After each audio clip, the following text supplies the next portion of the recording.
unbreakable, and it deserves not only our admiration, but also our full respect. We all sincerely want a peace in Ukraine and for its people, but not a peace at any cost. A peace built on the humiliation of the victim, one that rewards Russia for its aggression, would not be a true peace. It would be a betrayal. We Czechs know all too well what such a betrayal feels like, having experienced it with the 1938 Munich Agreement. Any deal must be negotiated and accepted by Ukraine. It is obvious that every negotiation must begin with a clear recognition who is the aggressor and who is the victim. No room for ambiguity here. Volodymyr, you were democratically elected by the Ukrainian people, and your legitimacy remains unquestionable. As Ukraine is fighting every day for its survival, this is neither the moment nor it is practical or just to weaken leadership, but rather to ensure stability and resilience. And you, Volodymyr, are a symbol of this resilience. It is our collective duty to help Ukraine resist and prevail in this war. Without peace in Ukraine, there can be no lasting peace in Europe. We need to get ourselves together and to act now. Deterring Russia is the only way forward. Today, I would like to stress 5 points. First, we must collectively continue helping Ukraine build up its own robust defense capabilities. And Czech companies are already contributing and will do its part in the future as well. Second, it is crucial to continue with military supplies to Ukraine. In this regard, the ammunition initiative and all other similar initiatives have proven effective. Third, I fully support the idea of a joint EU loan by providing arms to Ukraine and for further macroeconomic and further macroeconomic aid. Fourth, the process of Ukrainian accession to the EU and incorporating Ukraine into the European single market must accelerate. And fifth, we must ensure that Ukraine is in the strongest possible position for negotiation with the ultimate goal of a future NATO membership. Too much is at stake. Either we allow our sovereignty to erode piece by piece and fade into irrelevance, or we manage to step up and never to be sidelined again. Dear colleagues, I'm confident that Europe is stronger and more capable than we often realize. Dear Volodymyr, let me reaffirm that Czechia will continue supporting your country by all necessary means. We will stand with Ukraine. Slava Ukraini. Дуже дякую. Тепер я маю приємність запросити до слова його високоповажність пана Андрея Пленковича, прем'єр-міністра Республіки Хорватія. Ми надзвичайно цінуємо вашу незмінну підтримку і допомогу Хорватії. Дякую, прошу. Thank you very much, Andriy, dear President Zelenskyy, dear colleagues, both in Kyiv and in the capitals. First of all, let me greet you and extend once again Croatia's and my personal support and respect for Ukrainian people, Ukrainian soldiers, for Ukrainian leadership, and especially you, President, for having endured for the last 3 years the brutal Russian aggression and the invasion on your country, which is a repetition of more than 10 years ago. Ukrainians have shown incredible resilience. They have shown heroism. They have shown strong desire to defend its freedom, its territory, its land. But you have also demonstrated a strong message to the rest of the world that the violation of international law and the international order and the values that we all share and that the world has been functioning on over the past 8 decades is something that Ukrainians respect and want to live with. Croatia has been not only a historical friend of Ukraine and the Ukrainians, but one of those countries who has 30 years ago found itself in a similar situation, facing a stronger adversary, facing aggression, and facing occupation of its territories. How did we prevail and how did we overcome? It took us time to gain strength and to reach the balance of power, and even to use the potential of, at the time, Croatian military and Croatian police to regain back our territories. The other part of occupied territories we reintegrated peacefully with the help of the United Nations mission in Croatia, the only 100% successful mission of this kind, reintegrating the territory and ensuring Croatia's territorial integrity. The lessons of Croatia can be very helpful and useful for Ukraine. And that's why I would like to say a few points today. Only strong Ukraine, economically, financially, and militarily, with our joint support and delivery of more military assistance, will be able to guarantee its freedom and to guarantee the security of its people. Second point is that the peace efforts which are currently on the table should be leading to a just, comprehensive peace that will not violate the principles of international law, and that is your sovereignty and your territorial integrity. Peace should not be seen in the wider political and mediatic space as an opportunity to comment that it was a forced capitulation of Ukraine. Peace should not be seen as an opportunity to leave the political space to Russia to claim victory. Peace should not be seen as an opportunity to say that the Western allies and partners and friends of Ukraine have been led into the position that would be contrary to everything that we have been standing for over the past 3 years. Peace should be stopping the killing, but should immediately include the plan of the reintegration of your occupied territories. That is the just way to continue. That should be the way where the European Union should voice and articulate its strong stance. Slava Ukraini, and thank you for being with you today, and thank you for Ukrainians for showing us the strength and the thrive for freedom. Дякуємо, шановний пане прем'єр-міністре. Мені зараз дуже приємно запросити до слова його високоповажність пана Олександра Стуба, президента Фінляндської Республіки. Підтримка Фінляндії є дуже цілеспрямованою та ефективною.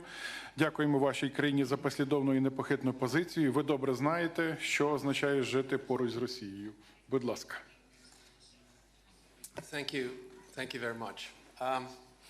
Volodymyr, given that I'm sitting here next to you, this is more of a personal address than anything else. You see, I think we in Finland understand exactly what you're going through. We have 1,340 kilometers of border with Russia. In November 1939, Russia attacked us, completely unprovoked.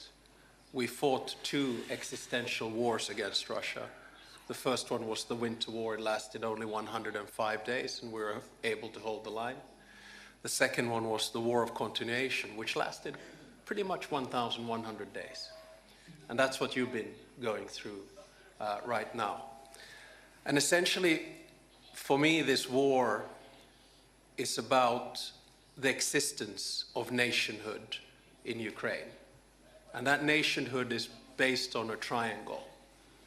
And that triangle is something that we thought would be respected ever since the end of World War II. And that is independence, sovereignty, and territorial integrity. Now, in World War II, Finland had to accept a peace with Stalin.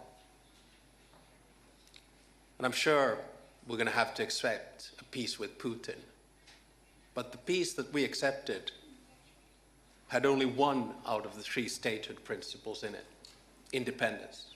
We were the only country bordering the Soviet Union that was able to retain our true independence. But we lost our sovereignty. You know, we couldn't decide the clubs we wanted to join. We were able to join the EU only when the Soviet Union collapsed in 1995. And we lost 10% of our territory, including the areas where my grandparents were born and where my father was born. Now, the only reason I'm saying this is that the support that you will see from the Finnish public, and I think from all around this table, is the support of identity and historical experience. Now, my big point is that there seems to be some misunderstanding about what is going on here. Russia obviously started this war, but remember that it started this acquisition of territory and spheres of interest already in 2008 by attacking Georgia, and then in 2014 by annexing the Crimean Peninsula. And then at the end of the day, we are now here to commemorate the 3rd anniversary of the beginning of the full-scale war, but the war has been going on for pretty much 11 years, ever since 2014. And a lot of people don't understand that this is not only about Ukraine, but this is also about the United States. This is also about international law. And at the end of the day, it's about the world order. So if we now allow Russia to do what it wants to do, in other words, stop the existence of a Ukrainian state, then it's not only Ukraine that has lost, it's Europe that's lost, it's the West that has lost, and also the United States that has lost. And for those who doubt about this, let me say one thing very clearly. You cannot trust Putin. You cannot make a deal with Putin, because that means basically a deal also with China. I also say that for those who doubt, the only way in which Ukraine is going to fully win this war is that we continue the support that we have given you from the beginning. And I also say that if Russia gets what it wants now, trust me, it's not going to stop with Ukraine. We know that Putin will continue because his mind is one of imperialism and spheres of interest. So self-evidently, Finland will continue to support Ukraine for as long as it takes. We're the 5th biggest donor, GDP per capita. Let me finish off, however, by saying that I think in the past 2 weeks, we've been sort of a little bit lost. A new American administration has come in, and we have heard conflicting messages. I believe that we need to take the initiative back. And by that I mean to say that there needs to be something concrete on the proposal, on the table. So let me propose today something that I've spoken with you about and with many around the table. It's not a peace plan, but it's a sketch of a process. And that process, in my mind, goes very simply in 3 phases. The first phase is before the actual ceasefire. This is the phase when we put maximum pressure on Russia, including sanctions, including using the frozen assets, and of course, including continuing the military support for Ukraine. This is also the time when I think European leaders need seriously talk about security arrangements. And of course, the lead comes from Ukraine. You have the biggest land force and most experienced land force in Europe. But there needs to be support from Europe, and the backstop needs to come from the United States. All of this needs to be settled before a ceasefire is brokered, whether that's Easter or whenever, we don't know. The second phase is the ceasefire phase. And the ceasefire basically means that there's a contact line, probably monitoring thereof, but it also means that 2 things are put into place. First is a negotiation on the actual agenda and modalities of the peace process, because there is no peace process, there is no agenda, there are no modalities. And the second one is, of course, confidence-building measures, which were mentioned here a little bit earlier, exchange of prisoners, returning the kidnapped children, etc., etc. This is the second phase. Then only begins the third phase, and we're far, far, far from it. And that is the actual peace process. That's when there is conversation about territory. That's when there is conversation about reconstruction. And that's when there is conversation about unraveling the sanctions. Having said all of that, very conditional, by the way, having said all of that, I think we need to make clear to the Russians and everyone else that there are a few things that are completely off the table in these negotiations. One is EU membership. It is not Russia who decides on EU membership. It is the European Union who does that. Two is NATO. It is not Russia that decides on NATO membership. It is the alliance itself. Three is Ukrainian defense. It is not Russia that decides on what Ukraine has by its border, when, where, and how. And four, European security arrangements or order. It's not Russia that decides on that. We already have a European security order and should stick to it. So those are off the table. And let me just finish off, because I do think this is such an important day, and I was watching all the colleagues on Maidan Square and the rest of it. But I do think this is a day when we have to honor the fallen Ukrainian heroes. I also believe that this is a day where we have to face the fact that Putin has lost this war, in a sense that we will see a European Ukraine. We will see eventually Ukraine in NATO. We've seen a unified European Union and hopefully a stronger transatlantic alliance in the long run. And on a day like this, I think it's time to pave the way for a plan for Ukrainian victory. Slava Ukraini.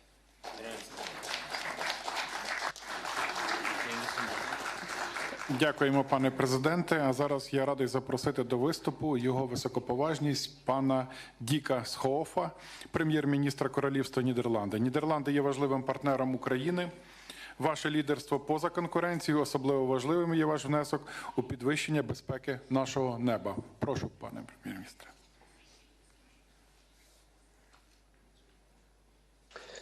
Thank you. Mr. President, dear Volodymyr, colleagues, ladies and gentlemen. One of my first international trips after I became Prime Minister of the Netherlands last summer was to Zaporizhia, was to Ukraine. It was an experience I will never forget. I spoke to veterans, I visited an underground school, and I saw with my own eyes the devastating impact of war. But what struck me above all was the bravery and the resilience of the Ukraine armed forces and the Ukrainian people. For 3 years now, you have resisted the most brutal and fierce attacks by the Russian aggressor. Fighting for freedom, fighting for independence, fighting for the right to shape your own future. The government and people of the Netherlands admire you greatly for that. The purpose of that first visit was very clear: to reaffirm that the Netherlands stand with Ukraine and that we will continue to do so. But today, I can only repeat that message, also on behalf of His Majesty the King. Ukraine can count on our unwavering military, financial, and political support, now and after the war, when justice must be done and Ukraine must recover. So it's good to see so many of you today. It shows that support for Ukraine remains strong and widespread. Today marks the start of the 4th year of the terrible war. Let us hope that it also marks the beginning of the end. In the past few turbulent weeks, we have been face to face with history. None of us can predict what will happen over the next few weeks and months. But whatever that may be, for the Netherlands, there can only be one outcome. And that is a just and lasting peace, both for Ukraine and for Europe. That means a peace that not only ends hostilities here and now, but also guarantees a safe future. That's why it's so important that Ukraine remains strong on the battlefield. Because we need peace through strength and not the enduring threat of war through weakness. And furthermore, it's crucial that your voice and our voices are heard in the negotiation process. Nothing about Ukraine without Ukraine. Nothing about Europe without Europe. Thank you, Volodymyr, for inviting us to this summit. Thank you all for attending and showing your support. Let's keep working together towards the best possible outcome. Thank you, and Slava Ukraine.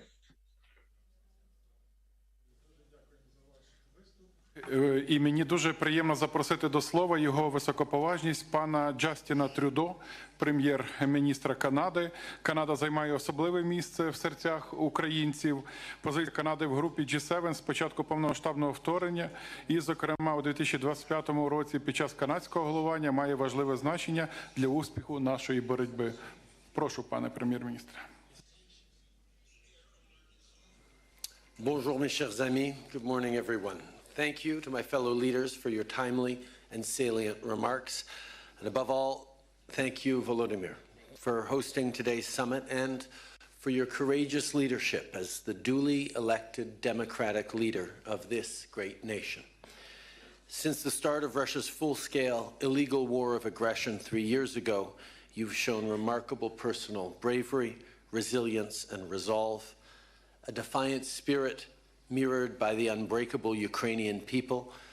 You continue to inspire me and tens of millions of my fellow citizens back home in Canada. But let us be frank, you and the Ukrainian people should never have had to endure even a single day of this unjustified, brutal war, let alone 1,096 of them, or more accurately, over 4,000 of them since Russia illegally seized Crimea back in 2014. This is not a conflict Ukraine wanted, provoked, or asked for in any way. This is a war started for one reason and one reason only: Russia's desire to erase Ukrainian history and expand their empire. Russia's actions are nothing short of a direct attack against the rules-based international order, an order established in response to the most destructive war in our collective history, a war etched in the memory of the citizens of all of our respective nations for the past 80 years. An order which, albeit imperfect, ushered in the most peaceful and prosperous era in the history of humanity. We cannot go back. We cannot return to an era where might makes right. We must do everything in our power to enable Ukraine to secure a just and lasting peace, a peace that cannot be achieved without Ukrainians at the table. That is precisely what Canada is focused on. Canada has been a steadfast, unshakable partner to Ukraine since the beginning, and that will never, ever change. Le Canada est fier du travail qu'on a accompli avec vous tous autour de cette table pour faire que la Russie paye le prix de cette invasion inhumaine, que ce soit avec des sanctions ou en offrant aux Ukrainiens de l'aide humanitaire, financière et militaire dont ils ont besoin pour se défendre et faire obstacle au régime russe. But I know, we all know, there is more work to do. That is why I am announcing Canada will be providing 25 more LAV-3 infantry fighting vehicles to Ukraine. We will be delivering 2 armored combat support vehicles which Ukrainian forces will be trained on shortly in Germany. Landing systems for F-16s were delivered just 2 months ago, and 4 F-16 flight simulators will be provided in the coming months. And that's on top of the millions of additional rounds of ammunition, components for drone cameras, and first aid kits. We're also dispersing the first installment of the $5 billion in assistance to Ukraine funded through revenues from frozen Russian assets, along with providing a grant to help Ukraine maintain its energy security in the wake of consistent, reckless attacks by Russia on Ukrainian energy infrastructure. Throughout all this, we need to keep in mind the size of the human cost of the Russian aggression for the past 3 years. Ukrainians who've lost their lives fighting courageously for their land, children taken from their families and homes and communities, which is a disgusting war crime, and violence subjected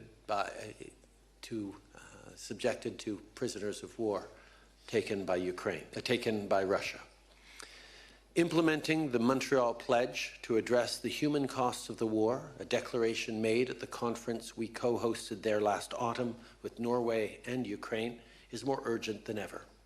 We will continue to work with Ukrainian forces through Operation Unifier, which has already trained tens of thousands of Ukrainian soldiers. And once a just peace is secured, Canada stands at the ready to work with our partners around the world to provide Ukraine the security it needs for the peace to last, allowing it to recover, rebuild, and prosper. Regardless of the great distance separating our two countries, Canada knows this is a war that we cannot afford to ignore. I know the stakes. Canadians know the stakes. All of you around this table know the stakes. And most of all, Ukrainians know the stakes. This is a war of aggression on Ukraine's people, culture, identity, and very existence. But it's also a war on our way of life. It's a war on democracy, on the rule of law, on self-determination, a war on justice, and a war on truth. At this critical moment, I think of the words of the great Ukrainian poet, Taras Shevchenko, whose works have been echoed by millions of Ukrainians as a source of inspiration. You must fight on, you will triumph. God is helping, leading. At your back are justice, glory, and sacred freedom. That excerpt was proudly recited in Independence Square by Serhiy Nihoyan, the first martyr of the Revolution of Dignity, shortly before he was killed. And 11 years later, it continues to ring true. Ukrainians will triumph because Ukrainians are fighting for what is right. But they cannot and should not do it alone. It's up to all of us in this room and around the world to meet this moment as well. And we can't wait. The moment to stop this war of aggression, the moment to defend democracy, the moment to stand for our shared values is now. So let us seize it. Merci beaucoup, mes amis. Slava Ukraini. Дякуємо, шановний пане прем'єр-міністре. А зараз я хотів би передати слово його високоповажності пану Реджепу Таїпу Ердогану, президенту Турецької Республіки. Туреччина залишається непохитним і впливовим прихильником українського суверенітету, територіальної цілісності. Ми це надзвичайно цінуємо. Değerli dostum, Sayın Zelenskiy, kıymetli Ukraynalılar, sevgili Kırım Türk'ü soydaşlarımız, saygıdeğer katılımcılar, sizlere en kalbi duygularımla, saygıyla selamlıyorum. Video mesaj yoluyla da olsa sizlere hitap etmekten memnuniyet duyuyorum. Savaşın 3. yılını doldurduğumuz bu acı günde ülke ve millet olarak dost Ukrayna halkının yanında olduğumuzu öncelikle ifade etmek istiyorum. Geçtiğimiz 3 sene zarfında topraklarını savunurken hayatlarını kaybeden Ukraynalılar için taziye dileklerimi iletiyor, yakınlarına başsağlığı diliyorum. Türkiye 2014 yılında Kırım'ın ilhakından bu yana uluslararası hukukun temel ilkeleri doğrultusunda Ukrayna'nın haklı davasına gereken desteği vermiştir. Bundan 3 sene önce çatışmalar başladığında savaşa karşı olduğumuzu nasıl ilan ettiysek, bugün de savaşın müzakereler vasıtasıyla sonlandırılması için her türlü gayreti göstermeye kararlıyız. Bunu yaparken Ukrayna'nın toprak bütünlüğü, egemenliği ve bağımsızlığına olan güçlü desteğimizi sürdürüyoruz. Savaş 4. yılına girerken diplomasiyi, diyaloğu ve müzakereleri temel alan yaklaşımların ivme kazandığını görmekteyiz. Bu sürecin çatışmaların sonlandırılmasının ve kalıcı barışın tesisinin başlangıcı olmasını umut ediyoruz. en başından beri savunduğumuz üzere adil ve kalıcı barışa giden yol ancak ve ancak savaşın her iki tarafının da eşit ve hakkaniyetli bir şekilde temsil edildiği bir denklemle açılabilir. Sayın Zelenskiy ile geçtiğimiz hafta Ankara'da Türkiye'nin bu önemli kavşakta sağlayabileceği katkıları ve müzakerelere ev sahipliği yapma istediğini de ele aldık. Şunu tüm samimiyetimle ifade etmek isterim. Gelecek sene savaşın değil, barışın yıl dönümünü idrak etmek için hepimize önemli sorumluluklar düşüyor. Türkiye olarak adil ve kalıcı barışın tesisi için tüm gücümüzle çalışmaya devam edeceğiz. Bu düşüncelerle 2025'in barışın inşa edileceği bir yıl olmasını canı gönülden temenni ediyorum. Birkaç gün sonra kavuşacağımız Ramazan-ı Şerif'in tüm insanlığa barış, huzur ve esenlik getirmesini Rabbimden niyaz ediyorum. Hepinize saygı ve selamlarımı gönderiyorum. Kalın sağlıcakla. Дякуємо. І зараз я радий запросити до виступу її високоповажність пані Карін Келлер-Зутер, президента Швейцарської конфедерації. Швейцарія відіграла важливу роль у просуванні глобального бачення всеохоплюючого, справедливого та сталого миру для України та Європи. Будь ласка.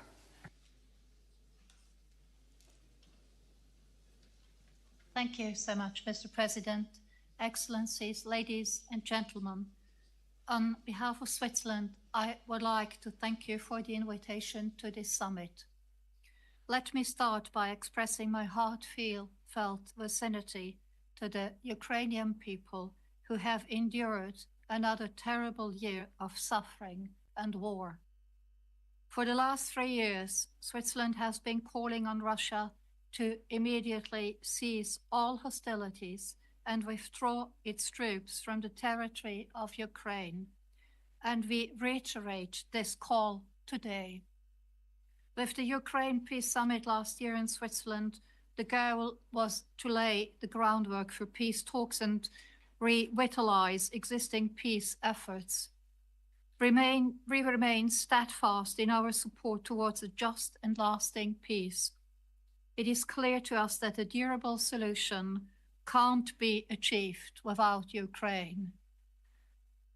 This war has global long-term effects. Therefore, we remain committed to working closely with our partners in Europe and beyond for a peaceful future for Ukraine and the entire continent.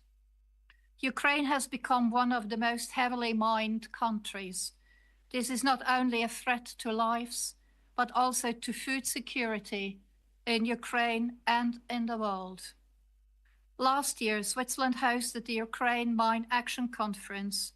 More than 40 countries signed the Lausanne Call for Action, committing to concrete actions towards humanitarian demining in Ukraine.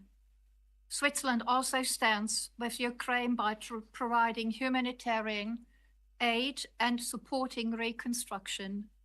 2 weeks ago, the Swiss Federal Council approved a country program of 1.5 billion euro for Ukraine's recovery and reconstruction over the next 4 years. Switzerland has welcomed Ukrainian refugees, providing them with protection and support. Excellencies, in 2026, Switzerland will chair the OSCE. We will continue to work with all of you to contribute to peace and security in Europe. On this day, our thoughts are with all those who have suffered and continue to endure hardship due to this war. Let me reaffirm Switzerland's commitment to supporting Ukraine's recovery and reconstruction efforts and to working towards a future of peace, stability and justice. Thank you. Дуже дякуємо. А зараз я маю особливу приємність передати слово його високоповажності пану Антоніо Кошті, президенту Європейської ради.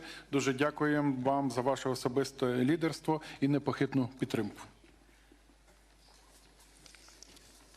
Thank you, dear Volodymyr, people of Ukraine, dear colleagues, excellencies. 3 years ago, Russia launched a full-scale invasion in Ukraine, a Russian war of aggression that was unprovoked, unjustified, and illegal. A war that violates Ukraine's sovereignty, its territorial integrity, its international recognized borders, and the fundamental principles of international law enshrined in the United Nations Charter. My thoughts are with all Ukrainians, with all those who have lost a family member and friend, with those who are wounded.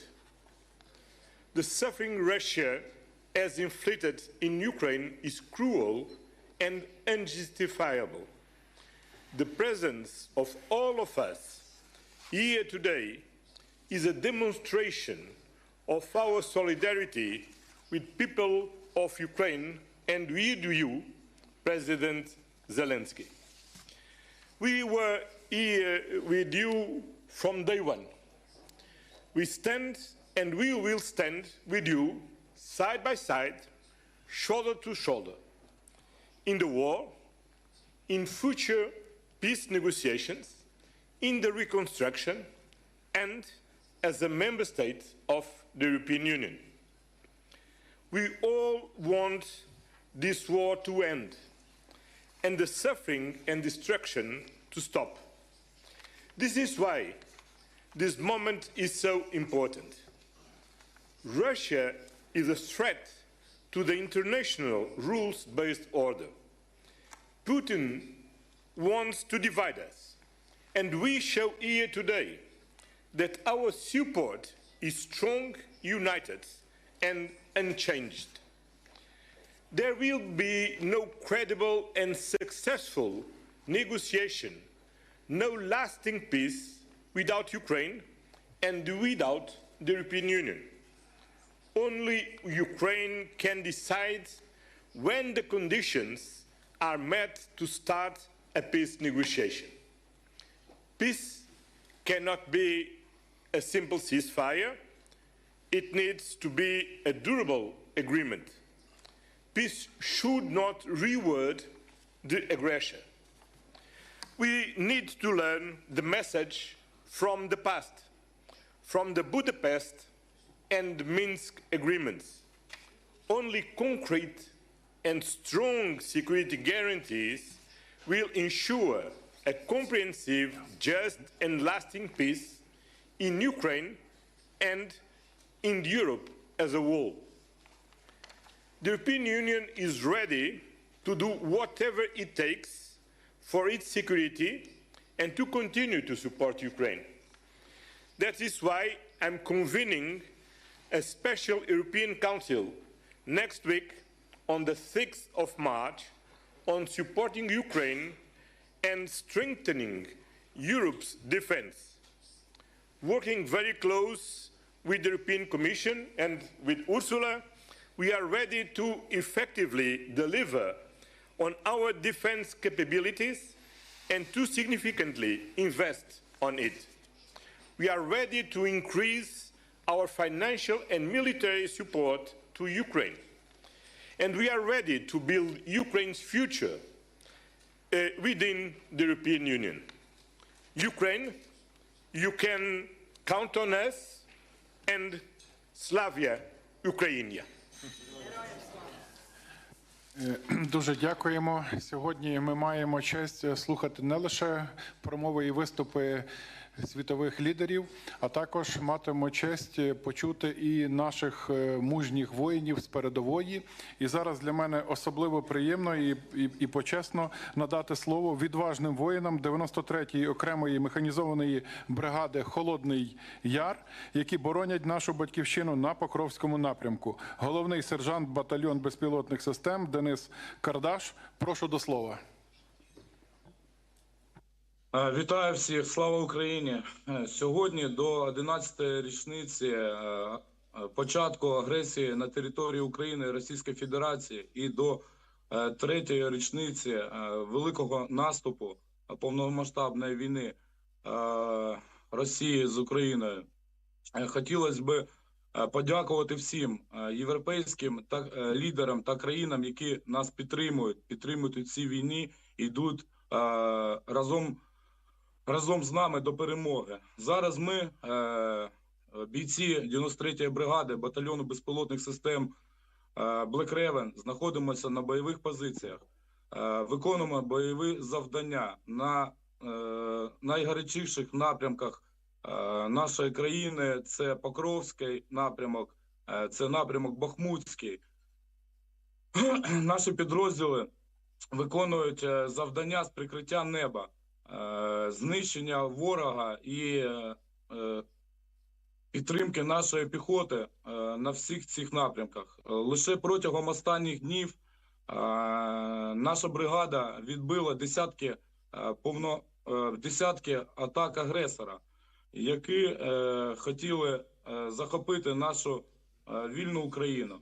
Нашим батальйоном безпосередньо за ці декілька днів було знищено біля 30 єдиниць техніки та засобів ураження, які агресор кожен день застосовує в нашу сторону.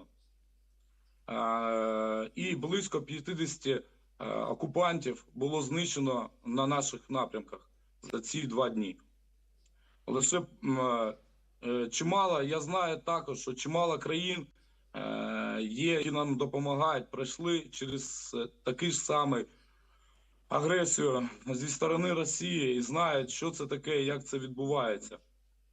Хочу нагадати всім, хто може не до кінця розуміє, що це таке, що війна, вона приходить несподівано і ніхто до неї ніколи не готується. І це дуже погано. Чи важко нам зараз тут? Важко. Неймовірно важко. Чи хочемо, чи втомилися ми від війни? Втомилися. Так, але це битва за нашу незалежність. Це битва за наших рідних. Це битва за нашу сім'ю і за нашу країну і за нашу націю. Якщо ми програємо цю битву, то в нас цього всього не буде. Не буде майбутнього у наших родин і наших дітей. Хочу подякувати всім странам, які підтримують нас, всім народам, людям, які підтримують нашу боротьбу. Хочу подякувати всім волонтерам. Це українські волонтери, це наші люди, це волонтери інших стран, які допомагають сильно, допомагають і реагують дуже швидко, тому що війна йде кожен день і вона дуже жорстока.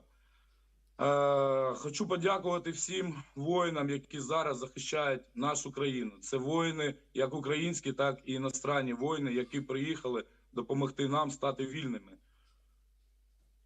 Дякую всім.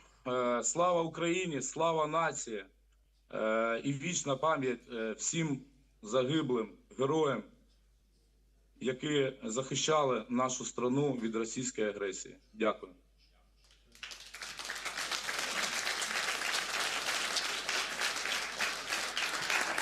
Дякуємо нашим мужнім воїнам за героїзм. І зараз маю честь запросити до виступу його високоповажність пана Еді Раму, прем'єр-міністра Республіки Албанія. Цінуємо непохитну і дієву підтримку вашої країни і ваше лідерство. Дякуємо. Thank you very much, and thank you for especially including me and Albania here. I'm aware that I am the tallest of all of you, but I represent a country that is maybe irrelevant in this state when it comes to manpower and when it comes to military power and all this. I cannot but fully agree with everything that was said, and I don't want to waste anyone's time by repeating the fundamentals that all the friends and the colleagues around the table have underlined.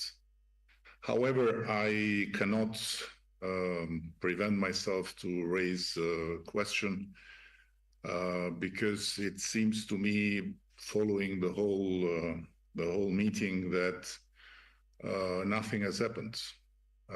It seems to me that this meeting is like a registration of a meeting 3 months ago, or a year ago, or 2 years ago. But I'm not sure that is the case, and I think that something important has happened, as you all know. And the question is how Ukraine will be supported efficiently, and how much we can be, all of us. But again, I apologize because I know that here it's about EU first, it's about other big countries and not about Albania, but how Europe as a continent can be efficient in protecting itself and in making the best out of something that is going on, a negotiation between Russia and the United States. And I'm not sure that just talking about increasing military support and increasing military spending, we get the whole point. But this is my humble opinion. Maybe I'm wrong. And what I just shared yesterday with Volodymyr in our conversation, I want to share with you that, in my understanding, Europe as a continent need to have a long trench of diplomacy, including Great Britain, of course, Turkey, European Union, by no doubt, and have a position. Have a position, because I'm afraid that it will be unsustainable with the public opinions, especially in the western side of the continent, to continue and just say what we are saying here, but in the meantime, looking US and Russia striking a deal and Ukraine being cut out or being imposed something that may be totally unjust. So we have been for a long time in the American autopilot. Now the autopilot seemingly is off. Nobody knows for how long. And I believe that it's time to have a deeper reflection than just what we will do in terms of military support or military spending. Because it for sure is very necessary, but might not be enough. And so with all this being said, I repeat, no doubt that we are fully behind Ukraine, no doubt that we are fully behind any decision the grown-ups in this space will make, but some doubts about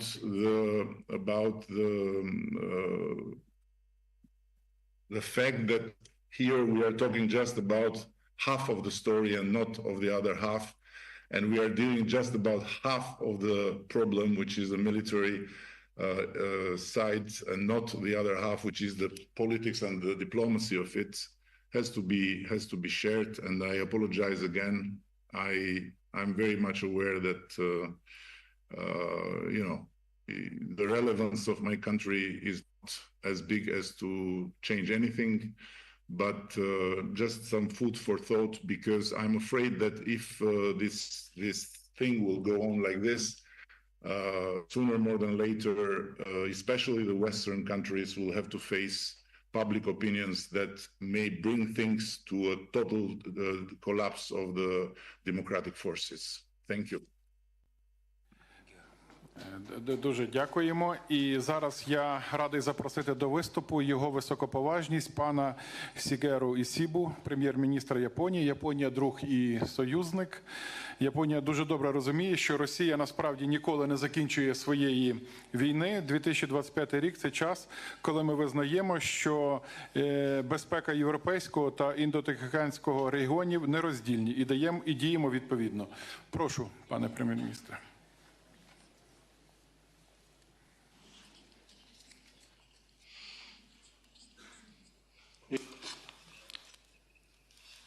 I am Ishiba Shigeru, the Prime Minister of Japan.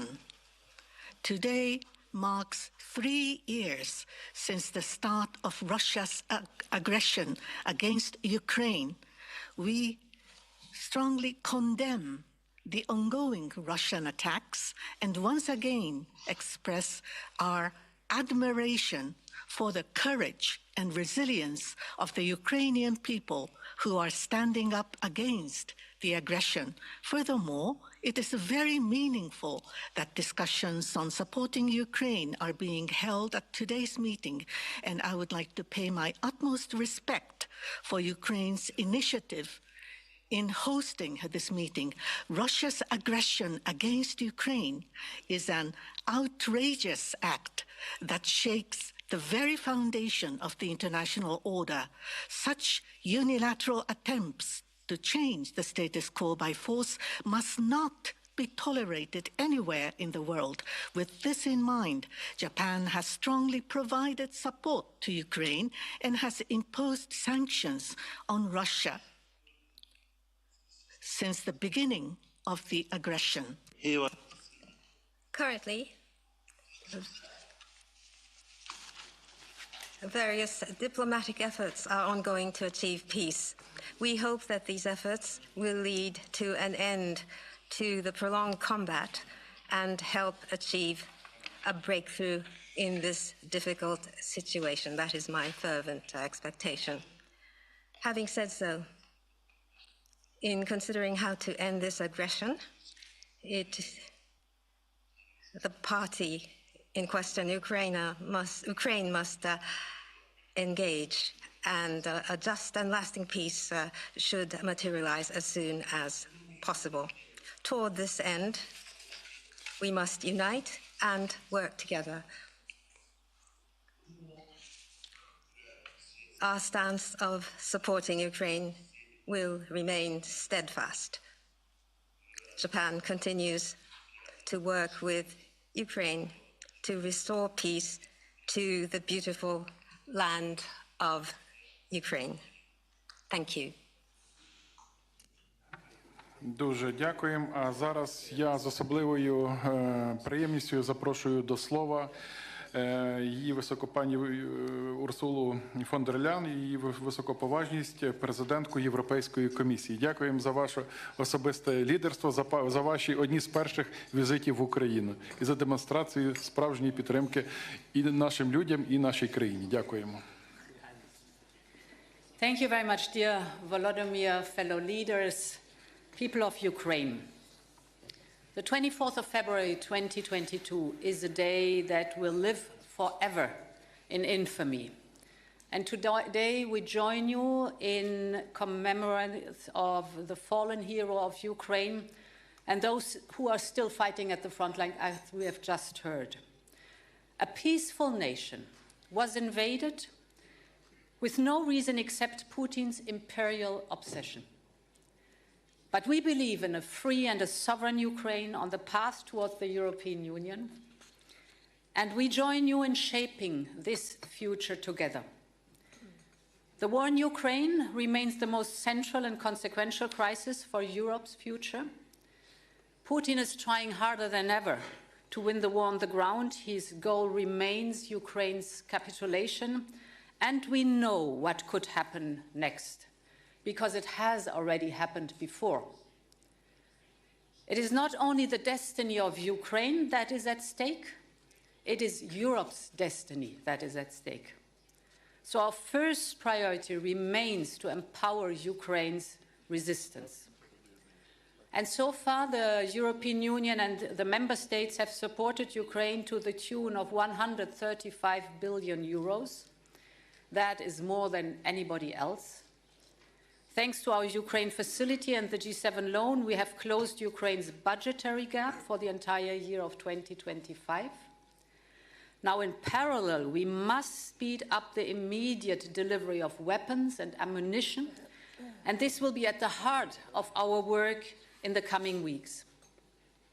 Today, I'm here with the whole College of Commissioners of the European Commission to mark our wholeheartedly support for Ukraine.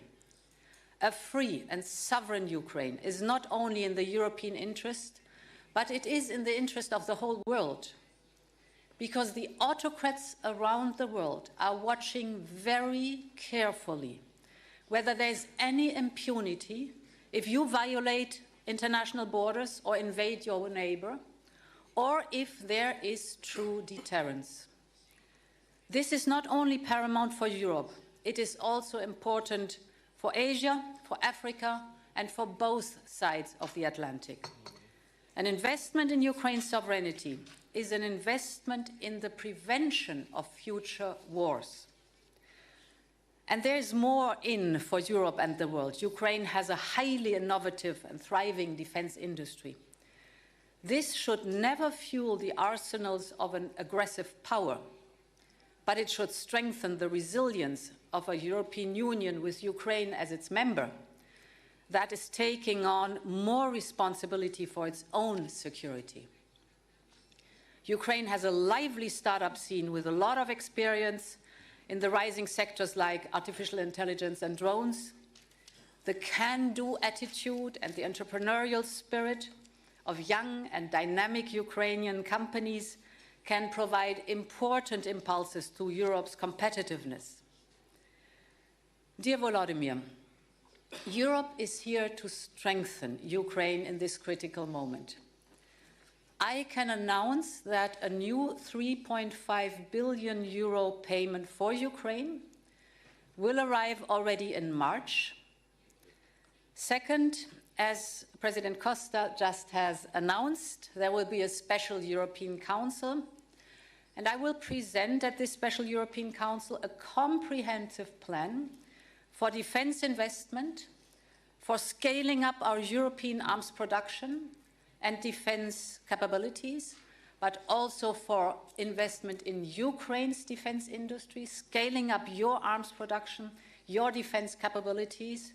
So this will be a plan for the European Union and for Ukraine. And then there's a third point I want to speak about. That is energy. For 3 years, Russia has sought to plunge Ukraine into darkness by relentlessly targeting the energy infrastructure. Therefore, the Commission has prepared an ambitious package on energy security.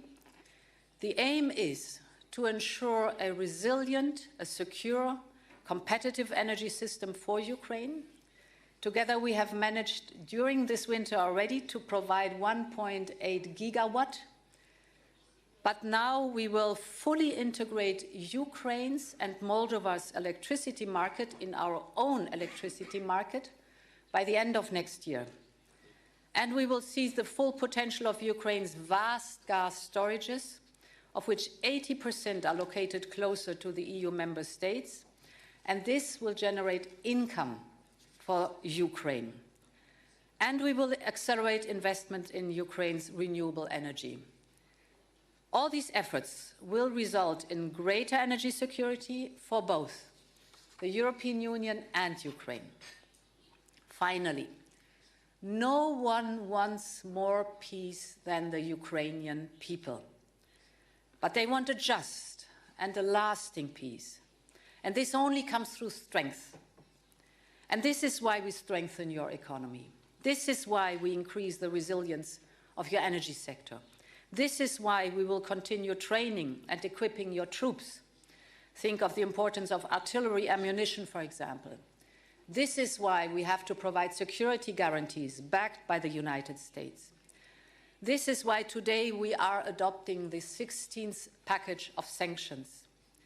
We will increase punitive sanctions against Russia until they demonstrate true willingness to achieve a lasting peace agreement.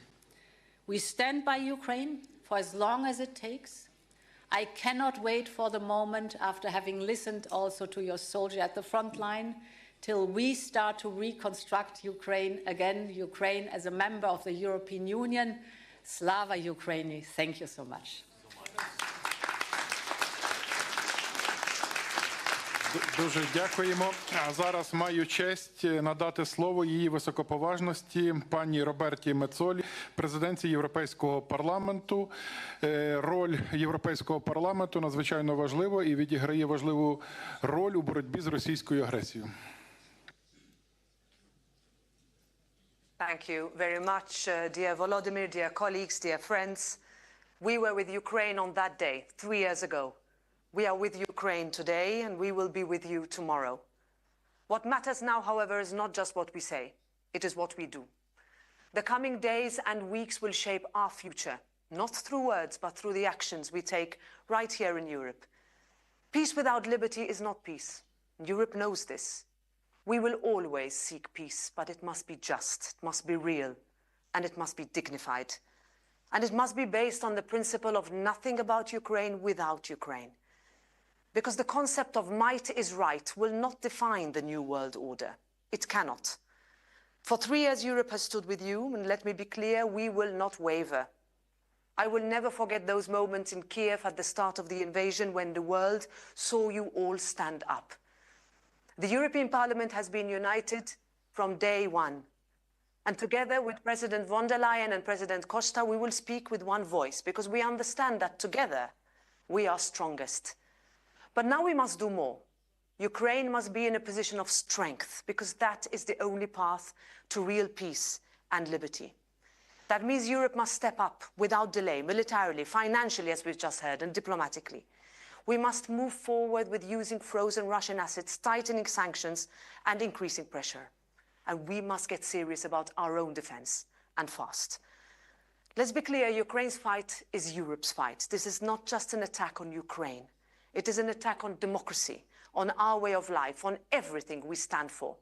The Ukrainians on the front lines are holding the line for all of us.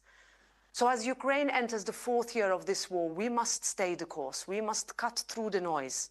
We must keep our eyes on our shared objective, freedom for Ukraine and lasting peace for all of Europe and the world. Slava Ukraini. Дуже дякуємо. І зараз я радий надати слово її високоповажності пані Майі Санду, президентці Республіки Молдова. Молдова є критично важливим партнером у забезпеченні безпеки та стабільності регіону. Будь ласка. Thank you. Dear President Zelenskyy, ladies and gentlemen, I remember that morning 3 years ago, 4 a.m., I read the news in horror. I got up, went to the office, and from there, I heard the bombs exploding. Odessa, or maybe Vinica. At that moment, we didn't know where the next bomb would fall. But we know this now. Ukraine's courage has kept Moldova safe and at peace. The bravery and sacrifice of the Ukrainian people shielded us from war. We will always be grateful. We will never forget. 3 years on, Russia's brutal, criminal war continues. The Kremlin's aggression has brought suffering and devastation on a scale Europe has not seen since World War II. Just yesterday, Ukraine endured the largest drone attack since the start of the war. Russia is not looking for peace, yet the world speaks of peace. But peace must be just, lasting, and real. A flawed peace, one that ignores Ukraine's security or sidelines Europe, will not end the threat. It will only delay it. A fake peace, one that lets Putin regroup, rearm, and invade again, is not peace. That is why we must stand together. Russia's goal is division between allies, between countries, within societies. Instead, we must stand united.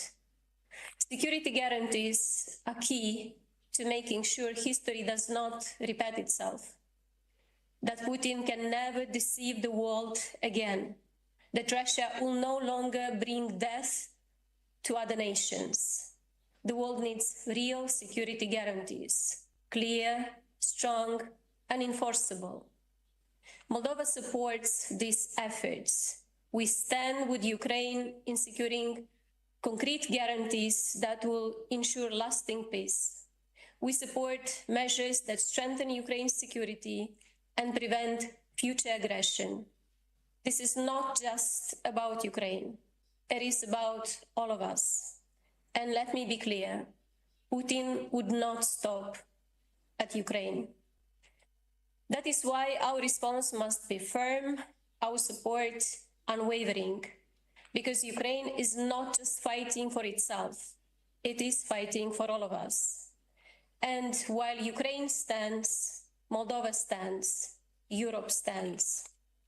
Let us make sure we're standing up, not standing by. Moldova stands with Ukraine, Moldova stands with freedom, and together we will spare no effort for real peace to prevail. Slava Ukraini! Дякуємо, пані президент. А тепер з особливою приємністю я надаю слово її високоповажності пані Мете Фредеріксен, прем'єр-міністру Данії. Данія встановлює високі стандарти щодо послідовності та інноваційності підтримки України. Данська модель підтримки військово-промислового комплексу України є ініціативою, яка має стратегічне значення та довготривалий ефект для нашої боротьби. Ми потребуємо лідерства Данії. Прошу. Those who say that we are in a time when there are no heroes, they just don't know where to look. So it was said many years ago, and dear friends, today gathered here in Kiev, we don't have to look very far to see the heroes of our time. Dear Volodymyr, you and your countrymen have been fighting now for 3 long years, a full-scale war of aggression started by Russia. You have defended not only your own country, but all of Europe, and I believe that none of us present in this room are able to put into words how grateful we are. But then we can show it in action. And therefore I have 3 key messages today. Firstly, I strongly urge every European country to increase support for Ukraine. Not tomorrow, but today. Remove all self-imposed red lines, scale up military and financial assistance, and support production directly in Ukraine. Conditions for peace are to be set through strength, and I think that is the single most important task for Europe right now. Secondly, a ceasefire without a sustainable peace will cause a lot of danger to all of us. It will give Russia room to rebuild and to rearm, and to relaunch an attack on Ukraine or another European country. I have never believed that this war is primarily about Ukraine. You are paying the price for it, but this war is about Russia. It's about the imperial dreams, and therefore I find it very difficult to trust Putin and to trust Russia. And it goes without saying that nothing should be negotiated without Ukraine, not only at the table, but in the center of the table, of course. Thirdly, we need to ensure Ukraine has a real and strong security guarantee. NATO membership is, of course, the strongest security guarantee. It is the easiest way forward, it's the cheapest way forward.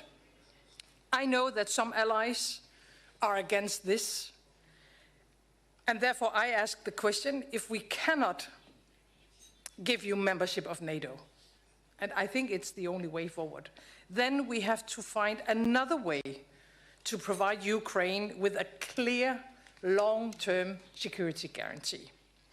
Let me just conclude by saying that the best things about heroes is that they always win at the end. And if they aren't winning, then it's not the end. I said to you 3 years ago that Denmark stands with you all the way, and we will never go away from that point of view. We have to stand with Ukraine, and we have to stand with our continent. Therefore, I think we have to scale up as Europeans. We have to speed up to be able to protect ourselves and deter when it comes to Russia. And 3% will not be enough. It's simply not enough. My guess is that we have a couple of months to take all necessary decisions. Otherwise, we'll be too late. And being too late cannot be the conclusion. So it's time to stand up for Ukraine, and it's time to stand up for Europe. Slava Ukraini. Дуже дякуємо. Тепер я запрошую до виступу її високоповажність пані Міріам Спітері де Боно, президентку Республіки Мальта. Ми вдячні вам за вашу підтримку. Mr. President, Excellencies, distinguished colleagues. Today we gather to mark 3 years since Russia launched its war of aggression against Ukraine, in violation of international law and the principles enshrined in the United Nations Charter. On this occasion, we remember the countless civilians affected, especially the most vulnerable, women, children, and the elderly.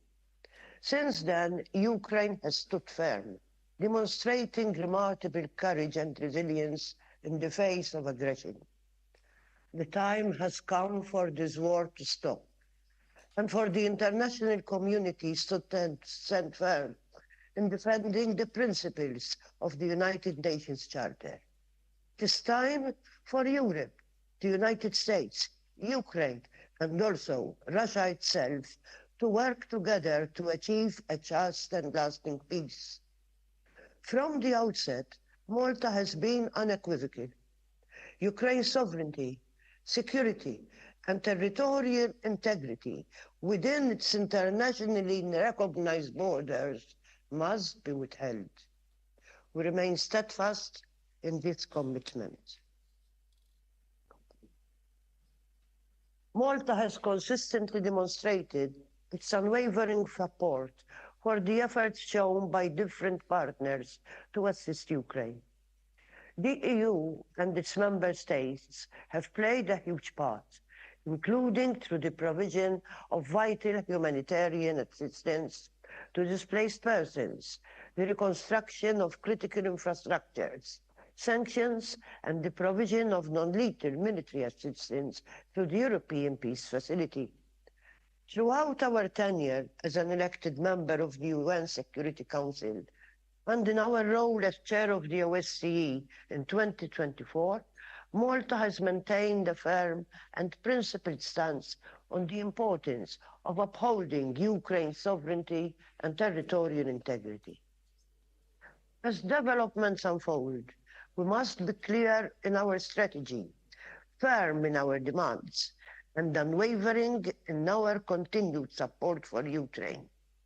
Malta will continue to engage constructively in initiatives to put Ukraine in a position of strength and at the same time reinforce Europe's own resilience against external threats.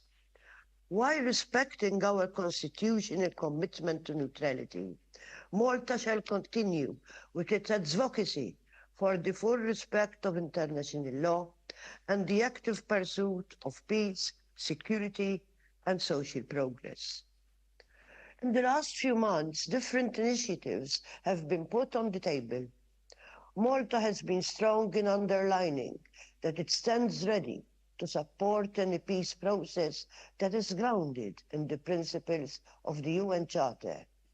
It is imperative that this peace process has the input of all the key players.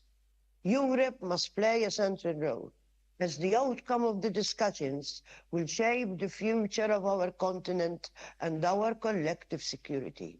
Furthermore, it is inconceivable that Ukraine be sidelined and left out of the equation. History has shown that appeasement does not work. A lasting peace cannot be imposed. Europe and the United States share a strategic interest in securing peace. It is key that Europe and the US remain united and stand steadfast in ensuring that no country succeeds in redrawing borders through coercion and the use of force. To our Ukrainian friends, you know better than anyone else that the way ahead is not easy.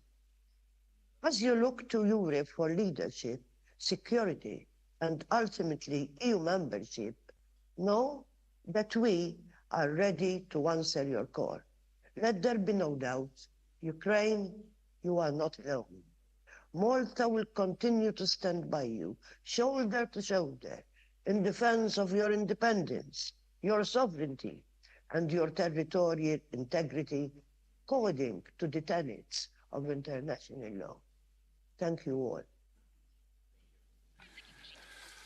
Дуже дякуємо і маю честь надати слово його високоповажності пану Ульфу Крістерсону, прем'єр-міністру Королівства Швеція. Швеція є нашим надійним партнером, є нашим найближчим союзником. Прошу, пане прем'єр-міністр. Thank you so much, and dear Volodymyr, dear friends, we're all honored to be here in Kiev on this very special day. What you Ukrainians have achieved in the last 3 years is actually astonishing. You have withstood an all-out attack by Europe's biggest army. You have taken huge strides towards membership in the European Union. Your institutions have continued to deliver for your citizens despite the war, and your economy keeps creating employment and growth, and not least innovation. All this despite Russia's daily attacks on your people, your energy supply, your infrastructure.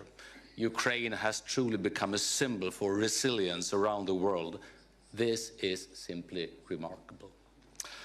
Throughout these 3 devastating years, you have also had friends, not only here in Europe. Throughout the world, countries are demonstrating their opposition to Russia's aggression, its atrocities against your people, its attempts to destroy your economy, because they know that if Russia and Russia's crimes against Ukraine go unpunished, then the world will become dangerous for all of us. Throughout these 1,096 days, if I'm counting correctly, Ukraine has taken on an outsized part of the burden for Europe's security. This we need to acknowledge as we pay our deepest respect to all the people, civilians and military, that have been killed. As the US administration now takes initiatives, we may be entering a new and decisive phase. Europe and our partners now need to step up, as Mette said, our own efforts in support of Ukraine. European countries are taking on this task, and Sweden will assume our full share of it. First, we will further increase our military aid to Ukraine. Earlier this month, we announced our largest military support package so far, and today I can announce that we will allocate another 100 million euros for Ukraine's air defenses. We are already working on our next military support package.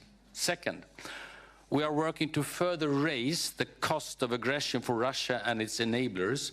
We are making efforts to limit Russia's revenues from oil export and to introduce new sanctions. And finally, third, we have made important progress on a special tribunal for the crime of aggression against Ukraine.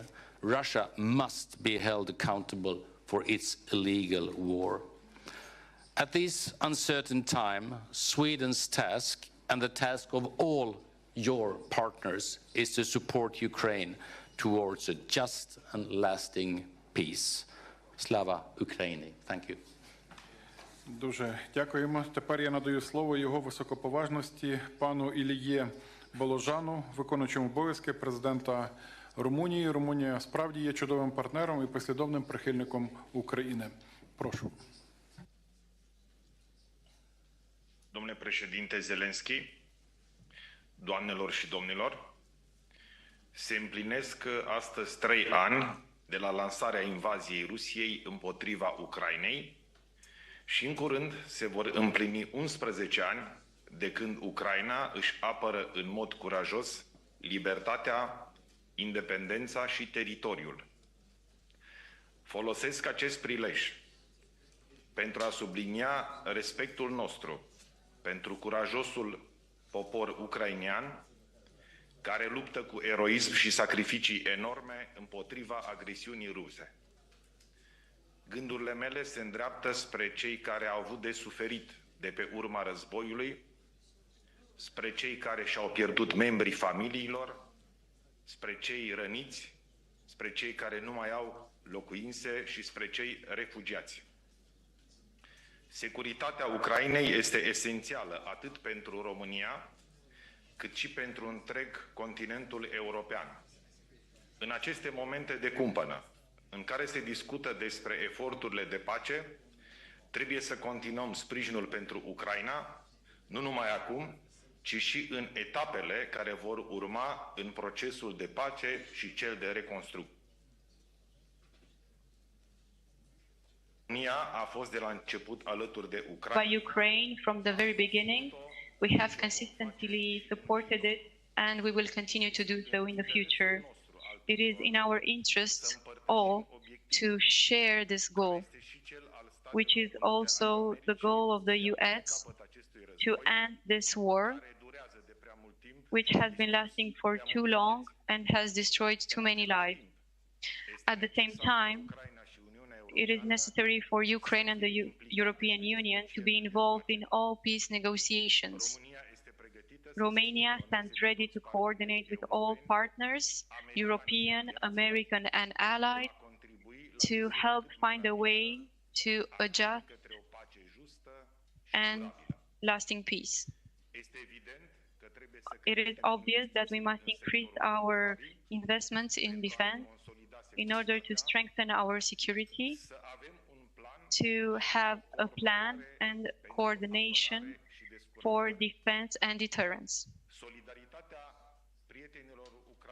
The solidarity of Ukraine's friends remains essential, and our support matters now when the fate of peace is at stake.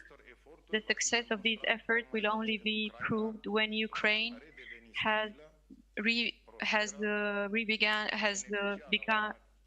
become stable and prosperous again and beneficiary of an arrangement of solid security guarantees. Thank you. Дуже дякуємо. Зараз я надаю слово його високоповажності пану Олександру Шаленбергу, федеральному канцлеру Австрійської Республіки. Австрія яскраво демонструє, що бути нейтральною країною не значить бути байдужою по відношенню до зла. Будь ласка.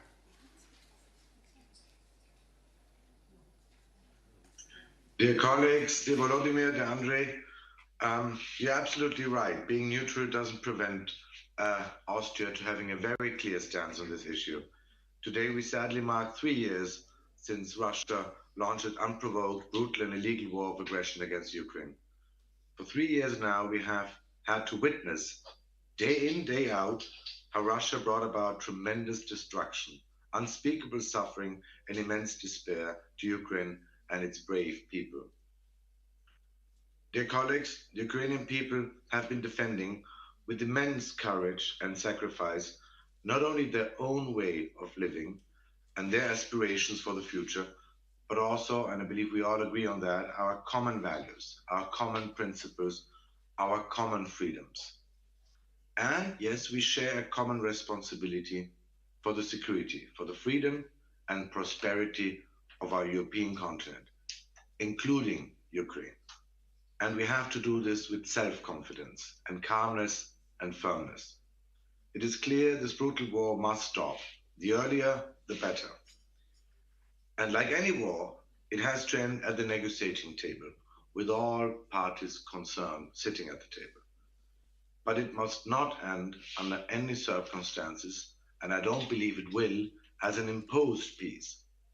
We want, I believe we all share the same view, a comprehensive, a just, a lasting peace based on international law. A peace that guarantees the interest of Ukraine and our own, We will continue to work with our global partners in achieving this important objective. But one thing has to be crystal clear. Negotiations on Ukraine must include Ukraine, just as talks on European security must include all concerned parties in Europe. We will continue, as Austria, to support all serious efforts towards a comprehensive, just and lasting peace in Ukraine. In our capacity as host as one of the UN headquarters and seat of the OSCE, we also stand ready to provide a venue and to facilitate discussions if needed. Since day one, dear colleagues, Austria has stood in full solidarity with Ukraine and its people and has been providing extensive humanitarian, financial, and diplomatic support. In addition to our contribution in the framework of the European Union, the Austrian government has so far provided almost 300 million euros in bilateral assistance. Furthermore, Austrian Länder, municipalities, businesses, and the civil society have also shown enormous support and generosity vis-à-vis the people of Ukraine. And I can assure you, we will continue to do so. Thank you very much. Дякую. Маю честь запросити до виступу його високоповажність пана Педро Санчеса, голову уряду Королівства Іспанії. Ми вдячні за вашу активну роль у підтримці України. Thank you, dear Volodymyr, dear friends. Since the 24th of February of 2022, already 3 years ago, we have witnessed a systematic violation of the most basic principles of humanity here in Ukraine. The war crimes committed by Putin's regime cannot go unpunished. Spain condemns once again with the utmost resolve this merciless war started by Putin, an irrational and unjust war that has caused immense suffering, pain and despair to our Ukrainian brothers and sisters. The Spanish people admire the courage with which Ukrainians are defending freedom and democracy, an example of dignity and resistance against Putin's brutal aggression. At these critical times, let me highlight 3 messages. The first one is that Spain is committed to the full sovereignty of Ukraine. All Ukraine can decide its future. Spain welcomes all efforts to work towards peace, but peace must be fair, sustainable, and comprehensive. For peace to be just, Ukraine needs to sit at the negotiation table. For peace to be sustainable, Europe has to participate in it. For peace to be comprehensive, it cannot be a mere ceasefire. Second, we will continue supporting Ukraine as long as it takes. We will not let you down when you need us the most. Spain will continue to provide military support and equipment with even more determination than what we have done in the past. In this regard, I'm proud to announce a new military assistance package for Ukraine worth 1 billion euros in 2025. We will also work hand in hand with Ukraine in its reconstruction, creating the necessary structure to boost the process and encouraging Spanish companies to actively engage in plans and projects. We must also address the needs of the Ukrainian diaspora. That is why I'm also happy to share that Spain and Ukraine will establish a Ukrainian hub, Casa Ucrania, in the province of Alicante. And third, we must ensure that Ukraine joins the European Union as soon as we can. Whatever happens in the coming months, Ukrainians' accession to the European Union is the most important victory for the Ukrainian people. Ukraine's hope is in Europe, but Europe's hope is also in Ukraine. You are giving us hope by defending the values and ideas of freedom for which many Europeans gave their lives in the past. Allow me to conclude precisely with this idea of hope. Difficult months lie ahead, but I am convinced that at the end of this terrible period, freedom and democracy will prevail over violence and authoritarianism. The Ukrainian people can count on Spain. Rest assured, we will be with you as long as it takes and as much as you need. Slava Ukraini, viva Europa. Дуже дякуємо.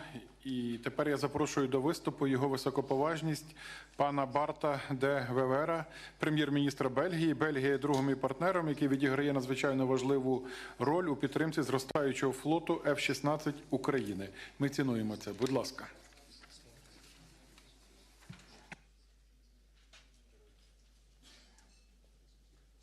Dear President Zelenskyy, вітаю народ України. Я вжану в ящик солдатів. Ladies and gentlemen, I want to start by saluting the bravery of Ukraine in resisting criminal Russian aggression since 3 years. We must see the Russian regime for what it is.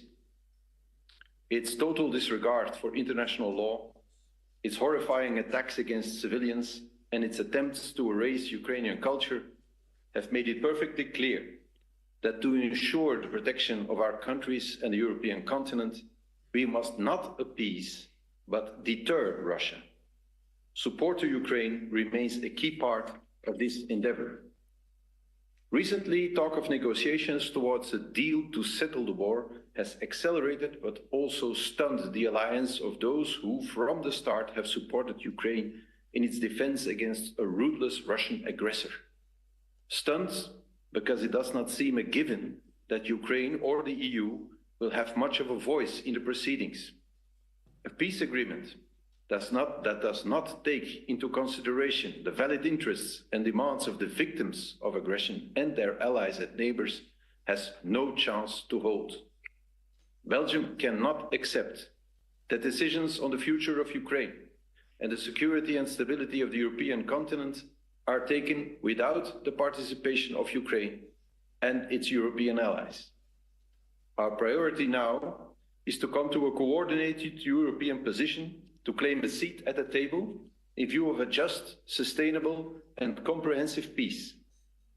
As a founding member of the European Union, we will always work towards a united, strong, prosperous and above all, peaceful Europe.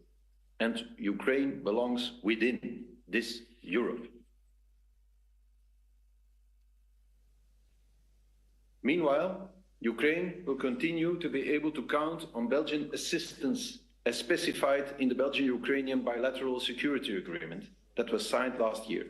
This includes the delivery of F-16 fighter jets, the implementation of the 4-year reconstruction program by our development agency, and support to Ukraine's Euro-Atlantic integration. I would like to support all speakers that have pleaded today to do more as European allies of Ukraine as quickly as possible.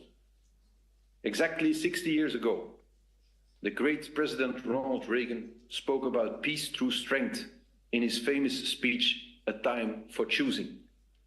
He said, "You and I have the courage to say to our enemies, there is a price we will not pay. A world in which borders can be forcibly withdrawn will be less safe, less prosperous, and less just. We've had ample opportunity to learn this valuable lesson in the past. Slava Ukraini." I thank you. Дуже дякую. Тепер я радий запросити його високоповажність пана Росена Желязкова, прем'єр-міністра Республіки Болгарія. Ми вдячні Болгарії за всю надану підтримку і допомогу. Будь ласка. Шановний президенте Зеленський, шановні українські колеги, dear colleagues, 3 years ago, Russia launched a war of aggression against Ukraine, a war which is a direct assault against the peace and stability in Europe and the world, against the UN Charter and the principles of international law. Today, as we mark this dreadful anniversary, we gather to reflect on the struggle of the Ukrainian people and also to reaffirm our collective commitment to peace, sovereignty, justice, and the primacy of international law. The Ukrainian people have been living in suffering and destruction for more than 1,000 days now. Critical civilian infrastructure, such as nuclear plants and dams, have been damaged by military actions in complete disregard of the potential consequences for the environment and the civilian population far beyond the front lines. Ukraine has bravely held its ground, but the human cost of the war has been staggering. Tens of thousands of civilians, including children, have been killed or wounded. Millions have been forced to flee their homes seeking safety and refugee in neighboring countries and beyond. Forceful displacement, illegal abduction and deportation, even of children, have been the terrible experience of thousands of innocent Ukrainians. Ladies and gentlemen, there must be no negotiations on peace in Ukraine without Ukraine and the European Union. Ukraine must be given credible and robust security guarantees which are indispensable to any comprehensive, just and lasting peace on our continent. In the meantime, while Russia's war still rages on, we must continue our comprehensive support to Ukraine. Peace through strength is the viable strategy to put Ukraine in the strongest possible position ahead of any peace talks. Dear friends, Bulgaria reiterates its support for Ukrainians' independence, sovereignty, and territorial integrity. From the very beginning of the war, Bulgaria has been providing military, financial, political, and humanitarian assistance to Ukraine as part of the international support efforts. We will continue to do so as long as we can and to do the best of our abilities. As a member of European Union and NATO, Bulgaria reaffirms its commitment to further supporting Ukraine. Ukraine's future lies within the European family and the transatlantic community. The Ukrainian people must be given an opportunity to rebuild a strong, resilient, and democratic Ukraine. Only through unity and resolve can we make sure that the sacrifices made over the past 3 years are not in vain and will lead to a brighter, more secure future for Ukraine and for all of Europe and the world. Slava Ukraini! Thank you. Дуже дякуємо. А зараз з великим задоволенням прошу взяти слово його високоповажність пана Кіра Стармера, прем'єр-міністра Сполученого Королівства Великої Британії та Північної Ірландії. Ваше лідерство абсолютно безпрецедентне. Прошу до слова.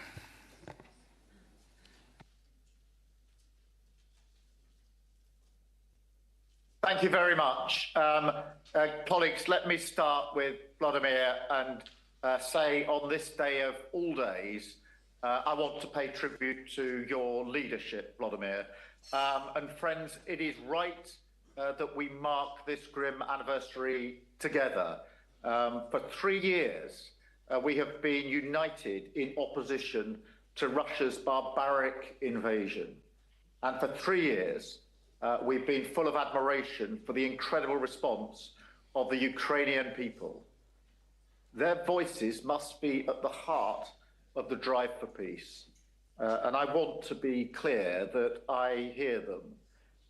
I think of the soldiers and the civilians that I met in Kyiv just a few weeks ago in the ICU, the burns unit, the witnesses to the horror of Bucha, the school children I met living under constant bombardment, the soldiers training in the UK bound for the front line.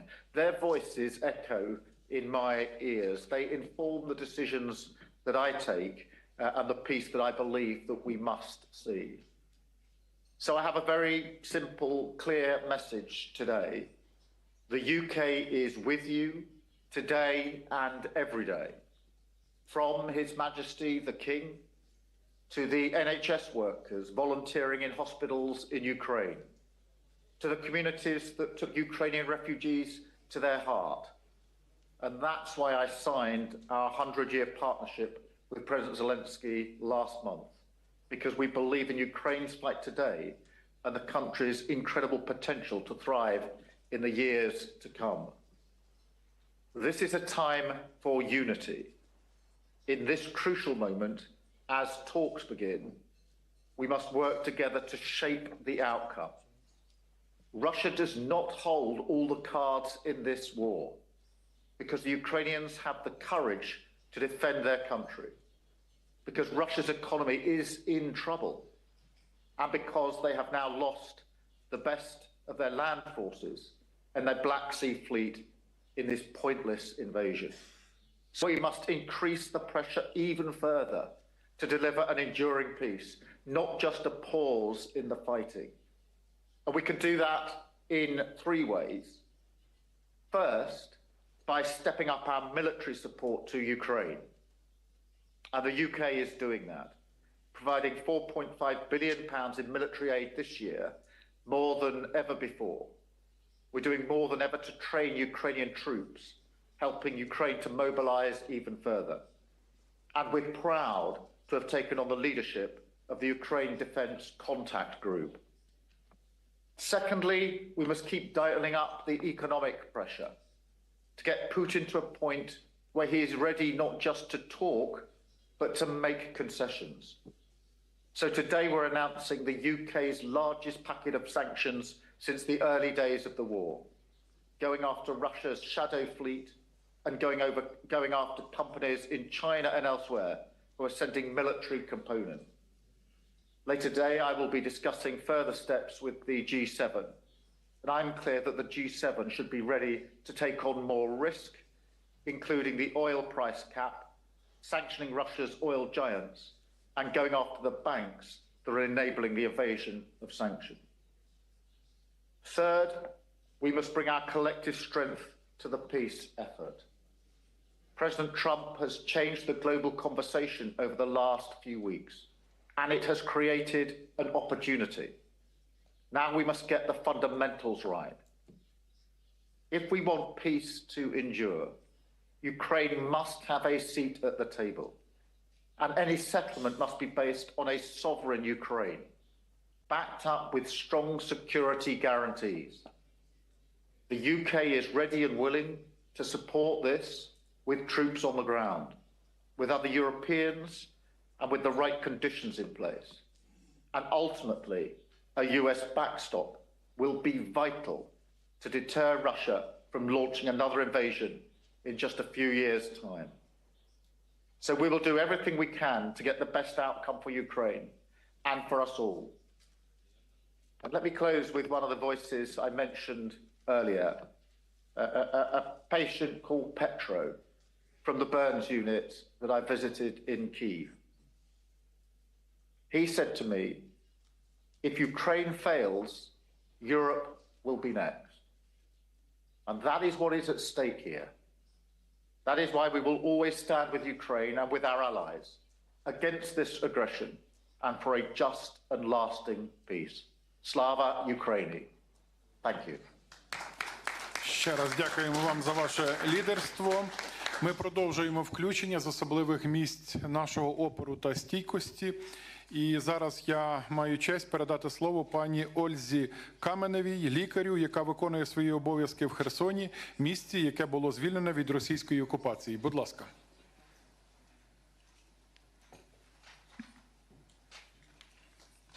Your Excellency, Mr. President and international partners, Kherson is a city of heroes that fights for the independence of Ukraine. Every day, our city endures relentless attacks on civilian infrastructure. Yet, the people of Kherson continue to live and to fight.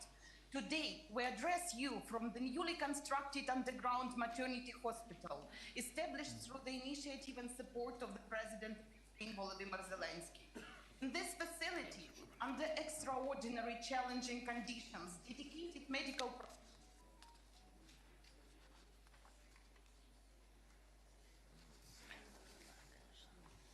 Так, у нас технічний збій.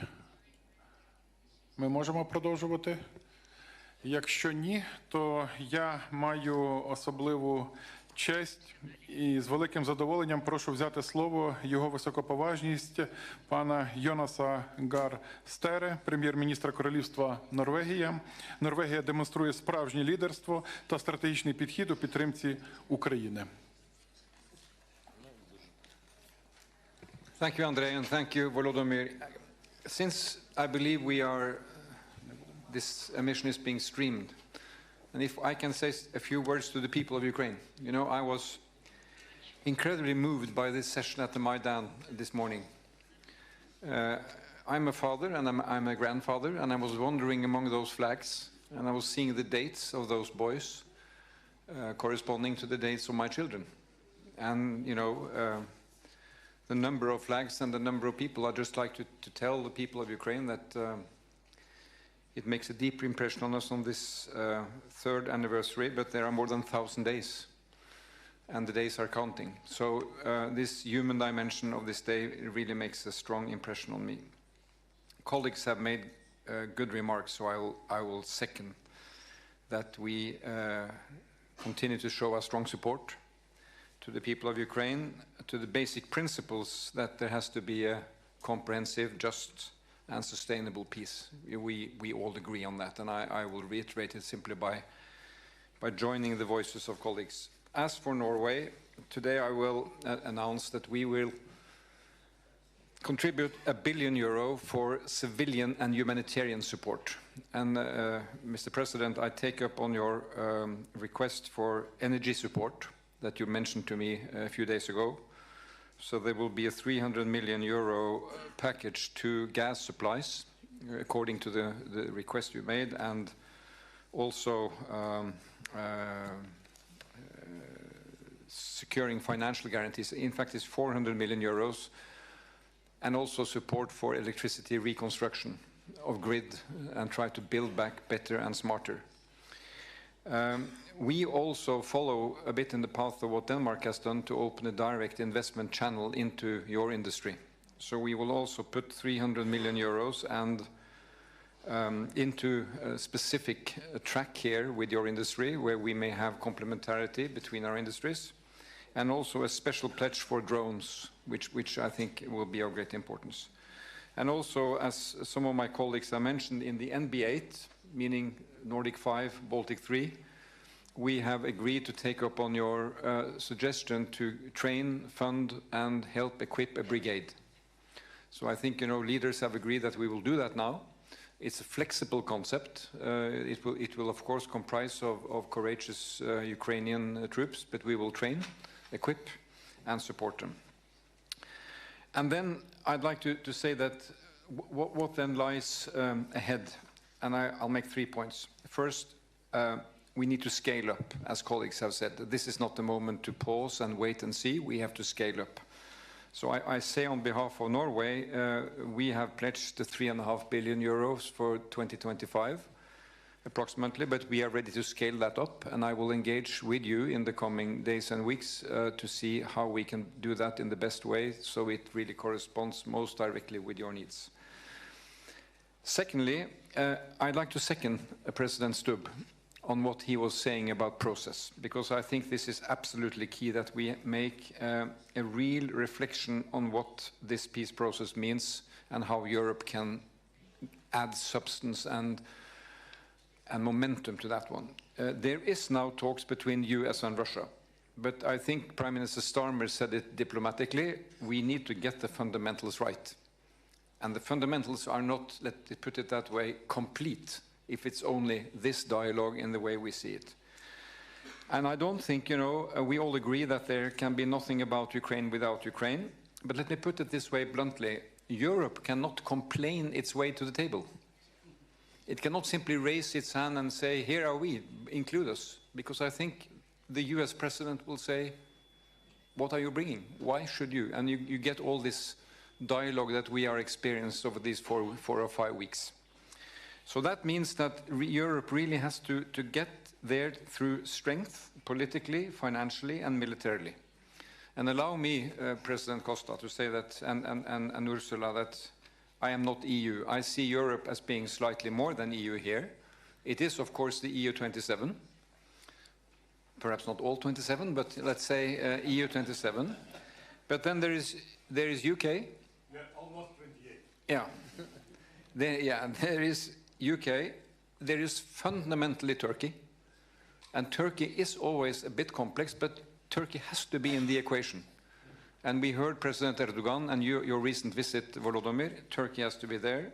Norway is proud to be there. Iceland is proud to be there. And we even heard President Macron said the other day that Canada is there. We are buying Canada, so we can get them back. No, but I think, you know, this is that concept of Europe.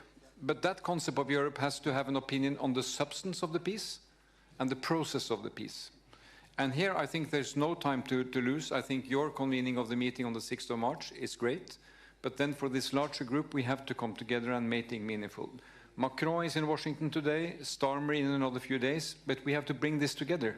Because if we don't, there is not a European voice, and then we are simply much weaker.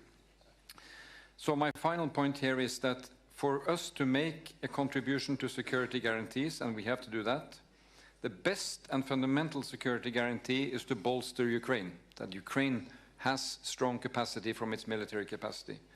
Then there has to be a European security guarantee with a US backstop. And I think we should not give up on that, because it should really be in a fundamental US interest to see the value of this. Because now we hear that this is a European thing, but I think there's a good case to be made by this is linked together. So there's no time to lose, really.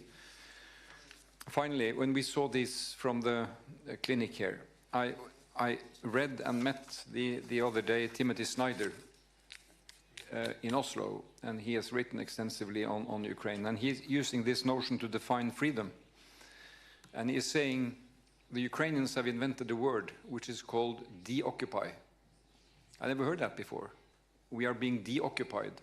So the question was, is a village, is Bucha a free city? Do they enjoy freedom just because they are deoccupied? And the answer is no. You are still under war, you are still under attack. So defending Ukraine's freedom is not only about securing the occupation, it's securing sovereignty, independence, and territorial integrity. That is the package of freedom. Slava Ukraini. Дуже дякуємо вам, шановний пане прем'єр-міністре. І маю честь запросити до слова його високоповажність пана Кіріакоса Міцотакіса, прем'єр-міністра Грецької Республіки. Ми вдячні вам за політичну і практичну підтримку нашої країни. Thank you, dear Volodymyr. Dear colleagues, today we mark the 3rd anniversary of Russia's brutal and unprovoked invasion of Ukraine, a watershed moment that has shattered a long period of peace and stability in our continent. From the very beginning, Greece has steadfastly supported the sovereignty and territorial integrity of Ukraine. We have been unwavering in our calls for the respect of international law and the United Nations Charter. And Greece has faithfully stood by Ukraine, has provided vital military, but also energy assistance. It has opened up its doors to thousands of refugees who fled the horrors of war. 3 years since the invasion began, I think it is an important opportunity to remember that the human toll has been immense. There's been so much suffering, so much destruction, so many lives that have been disrupted, and it is imperative that we all work towards bringing this to an end. And your sacrifices and the sacrifices of your people, dear Volodymyr, cannot be in vain. And I think it is important to take a step back and recognize that your resilience and your courage, your personal courage, has been remarkable. Ukraine, Europe, I think the whole world yearns for a just and lasting peace settlement. Ukraine deserves a peace that is forged through strength, and a peace that will respect its independence, but primarily will ensure its security. At the same time, I think it has been a common thread of all our interventions. Only Ukraine can, should, and will decide on accepting or rejecting any peace formula. No one can make this decision for Kiev. And it must be ensured that Kiev is part of the process, and only Ukraine has the right to decide on its future. I think we have all agreed on 2 basic, simple principles: that a just peace cannot be confused with an unjust capitulation, nor can a temporary ceasefire be confused with a lasting peace. And we need a peace settlement with very clear security guarantees, which will act as deterrence and prevention in the future, guarantees that will be robust, that will be effective, so that any future aggression is deterred and peace is preserved. The stakes have never been higher, in particular for our European security, and we are willing to work together with the European, with our American, with our international partners towards facilitating the attainment of a lasting peace. But we in Europe also need to step up our commitment to our own collective European defense. Greece has been spending more than 3% of our GDP on defense, and the time has come for others to do the same. And after 3 years of war that have brought destruction on an unimaginable scale, we need to support this goal. We need to act with greater resolve.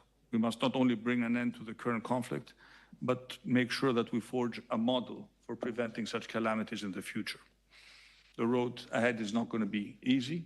Will undoubtedly be fraught with challenges, but it's a vision that drives us forward, a future where Ukraine stands as a country in peace, a secure, democratic, independent, but also, dear Volodymyr, a European Ukraine, a nation that can look ahead with optimism and confidence. Thank you. Дуже дякуємо. І тепер я надаю слово його високоповажності пану Міхалу Мартіну, Тішеху Ірландії. Ми вдячні вам за вашу підтримку і допомогу. Прошу. Thank you, and I want to thank you, Volodymyr, for convening us today. And I want to pay a personal tribute to you for your courage and your dignity throughout this war. I can recall 3 years ago at the EU Council meeting when you spoke to us on the eve of the illegal and brutal invasion of Ukraine by Russia. And we were struck by your courage then. You took a decision personally to stand your ground and to lead the resistance of the people of Ukraine. And so did the people of Ukraine, who have earned the admiration of people all over the world for their extraordinary courage and their resilience in the face of incredible odds. We think of all of those who have lost their lives in protecting their homeland and in defending their people. And we think of all the children who have been abducted, which is an appalling war crime in itself and reminds us that there simply has to be accountability for war crimes of that magnitude and of that kind. And we will work with our colleagues in ensuring such accountability. For a small country like Ireland, the international rules-based order is ultimately the only basis for our security. And that is why the war that Ukraine has been defending its integrity and sovereignty is so important for small nations all over the world. You are protecting and fighting to uphold the principles of the United Nations Charter and in terms of sovereignty and integrity, but also in terms of the rules-based order. And in that context, Europe has been unified, has been firm so far. And we in Ireland stand with you, and we do need to say more, we do need to spend more, and we need to do more. And Ireland will contribute more financially on all fronts and in all areas, and will strengthen our commitments on that front. I believe it's extremely important for us in the European Union to accelerate Ukraine's membership of the European Union, an important dimension to Ukraine's long-term security, and something that Ireland is very keen to push and to strongly support. Could I say also that we will continue to support sanctions and also the whole area of frozen assets and the utilization of frozen assets for the reconstruction of Ukraine. Because those who engage in illegal and brutal invasions and who breach the very basics of international rules and sovereignty have to know that ultimately there has to be a price for the destruction that has been wrought as a result of this war, particularly the destruction of the civilian and energy infrastructure of Ukraine itself. At the next European Union summit, the emergency summit being convened The 6th of March will be a very important moment for concrete actions which Ireland will strongly support, both the Commission and President Costa in the agenda that they will bring to the table on that occasion. I think it's very important also that we remember that Russia has not achieved the objectives that it set itself when it illegally invaded Ukraine 3 years ago. We need to remember that and take solace and strength from that, because the unity of the resistance has had an impact. What we must now resolve is to ensure that Russia is never rewarded for what it did 3 years ago. Thank you very much indeed. Ще раз дуже вам дякуємо. І зараз я радий запросити до слова його високоповажність пана Крістена Міхала, прем'єр-міністра Естонської Республіки. Естонія є надзвичайно важливим союзником у нашій спільній боротьбі. Прошу. Thank you. President Zelenskyy, dear colleagues, I'm very proud to be here on Estonia's 107th birthday. Today is the day. Standing by Ukraine to show the true meaning of friendship. Ukraine has shown the world the true meaning of resilience. In its monumental struggle against Russian aggression, Ukraine fights not just for its own freedom, but a world built on principles. A world where might does not make right, as Mette and Justin already said. Estonia will never recognize the changing of borders by force. We will always stand for your right to choose your own allies. Now is the time to do more and do it faster. We must speed up our support to Ukraine. Estonia increased its military aid to Ukraine by 25% last week. This comes on top of our commitment to allocate 0.25% of GDP annually to helping Ukraine. Together with Nordic Baltic countries, we support Ukraine by providing equipment and training to brigade-sized units. We are ready to do even more, if needed, to keep our commitment to make Ukraine stronger. We continue our work on Ukraine's reconstruction. We see Ukraine's future in EU and NATO and assist every way. It is also time to maximize pressure on Russia. We are working to ensure frozen assets are used to support Ukraine. Sanctions have already cut Russia off from the European financial and capital markets. Trade is severely limited. It is up to Europe to decide when and how we will change these measures. We, Europe, are forced to be reckoned with. I very much liked what Jonas already said, that you cannot complain yourself to the table. This comes through a push to cut Russia out of business. We fully support all the efforts of our partners to advance an ambitious aid to Ukraine and remain committed to maintaining open and constructive dialogue with the United States.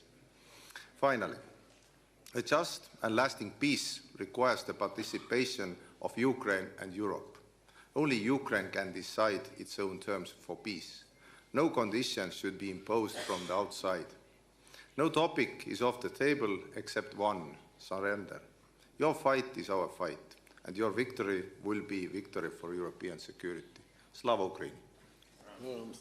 Дуже вам дякуємо, шановний пане прем'єр-міністре. А зараз я прошу взяти слово його високоповажність пана Даніеля Гріша, прем'єр-міністра князівства Ліхтенштейн. Ми вам вдячні за підтримку. Thank you, Andrei. Dear Volodymyr, dear colleagues and friends, I wish to thank Ukraine for their leadership. Times are difficult, but difficult times need courageous ideas, steps and decisions. What the Ukrainian people and the Ukrainian leadership did symbolizes exactly this courage, a courage to stand for European values, European unity and Europe itself. Today's summit serves therefore as an important occasion to honor Ukraine's unwavering courage in defending itself, in defending Europe and the rule of law as the cornerstone of our security architecture. I do agree with all the important remarks my dear colleagues did before me, and I therefore just like to highlight 3 points from a Liechtenstein perspective. Firstly, a peace effort will only be sustainable and lasting if it has Ukraine's consent and deters the crime of aggression. Secondly, Europe's security depends on the security of Ukraine. Liechtenstein calls for a just and lasting peace in line with the international community's clearly established benchmarks set out by the United Nations General Assembly. This includes accountability for war crimes and reparations by the aggressor. And thirdly, but maybe most importantly, we need European answers to European problems, and we need a vision where our continent is heading to. I am therefore thankful for the words of EU President Ursula von der Leyen, the words of President Zelenskyy, and the ones that spoke before me. As most of you know, Liechtenstein reached out in the last month to receive your vision and the thoughts about Europe in these challenging times, and especially against the background of Russia's war in Ukraine. These days, all of you will receive a copy of the Book of Europe you can see behind me with the subtitle First-Hand Visions of the Future of Europe, which will be released this very Thursday at the Council of Europe in Strasbourg. I am very thankful to all of you who contributed to personal visions of Europe, beginning with the today present Prime Ministers of UK, Spain, Norway, Albania or Ukraine, and more than 30 leaders of Europe. I am also thankful to the Liechtenstein Parliament for their courage and vision to dedicate an additional budget line to finance the reconstruction of Ukraine. With its decision, our Parliament made it very clear that a rebuilt Ukraine must be part of the vision of Europe.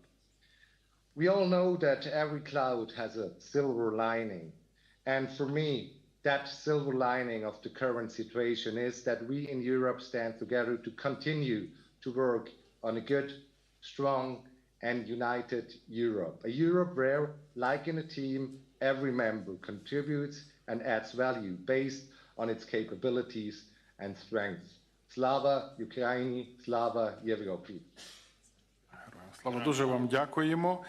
І тепер я запрошую до виступу його високоповажність пана Люка Фрідена, прем'єр-міністра Люксембургу. Цінуємо вашу допомогу. Прошу.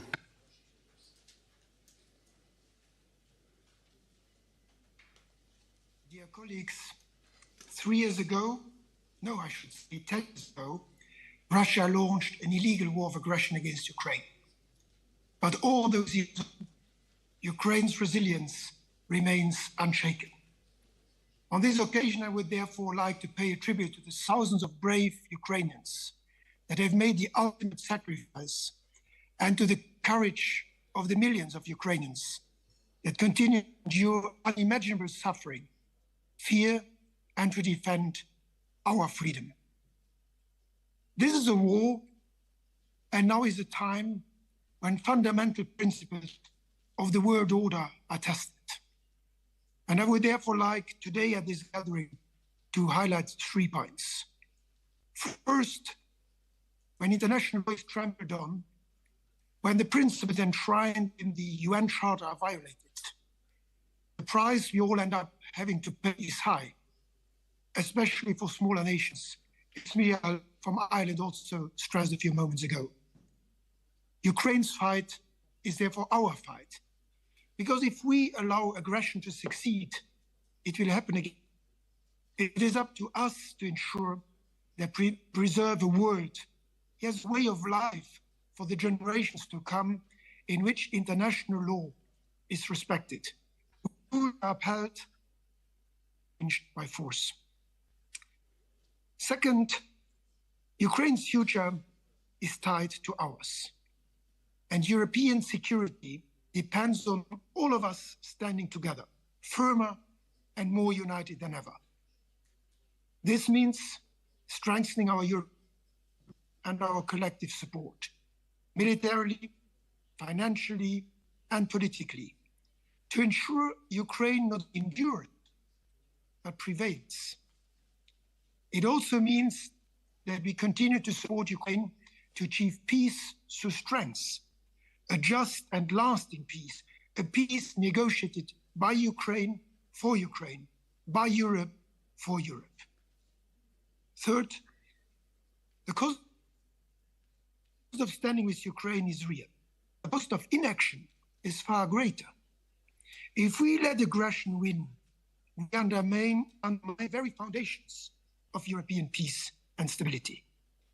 My country, Luxembourg, will not be a bystander. We will continue to support Ukraine, not just because it is the right thing to do, but because it is vital for our own future. As Europeans, it is our duty to match Ukraine's courage with unwavering solidarity. Because it is not just about one's country's survival.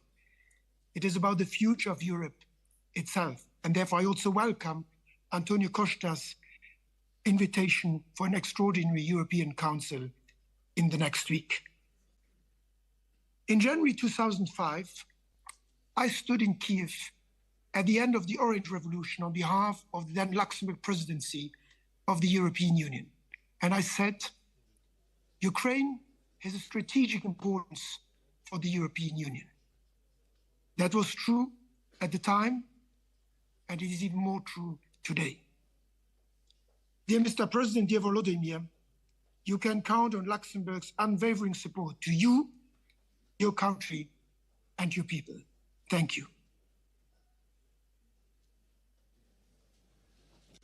Дуже вам дякуємо. Ми знову переносимося в особливі місця, і зараз ми підключатимемося з керівництвом Запорізького регіону, який щодня потерпає від російського терору, від щоденних обстрілів. Будь ласка. Dear Mr. President, dear diplomats and representatives of our partner countries, right now we are speaking to you from underground school, located 7 meters deep. This is because the fighting is taken just 40 kilometers away. And enemy missiles can reach Zaporizhia in under 1 minute. That is why 60,000 of our children have to study underground. Right now, behind me, the children are holding photos of destructions of enemy brinkings to our region every day. Every day, our enemies fires missiles, Gwildin bombs, and Shahed drones cross the region. As a result, over 17,000 buildings were damaged. As an example, during last day, the enemy attacked the Zaporizhia region more than 400 times. Despite all this, we stay strong. At the same time, here in Zaporizhia region, thanks for support of Ukrainian people, President Volodymyr Zelenskyy and our international partners, our region continue to support life of hundreds of thousands of people. We are keeping schools, kindergarten, hospitals, and other critical infrastructure operationally and much more. For over 1 million people who left the occupation, Zaporizhia has become a logistic hub, and over 200,000 IDPs stay here. All these people are dependent on your support, dear international partners. We can only stand up to the aggressor with uniting of efforts.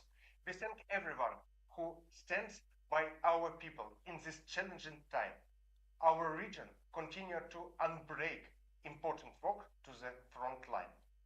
Together, we will win.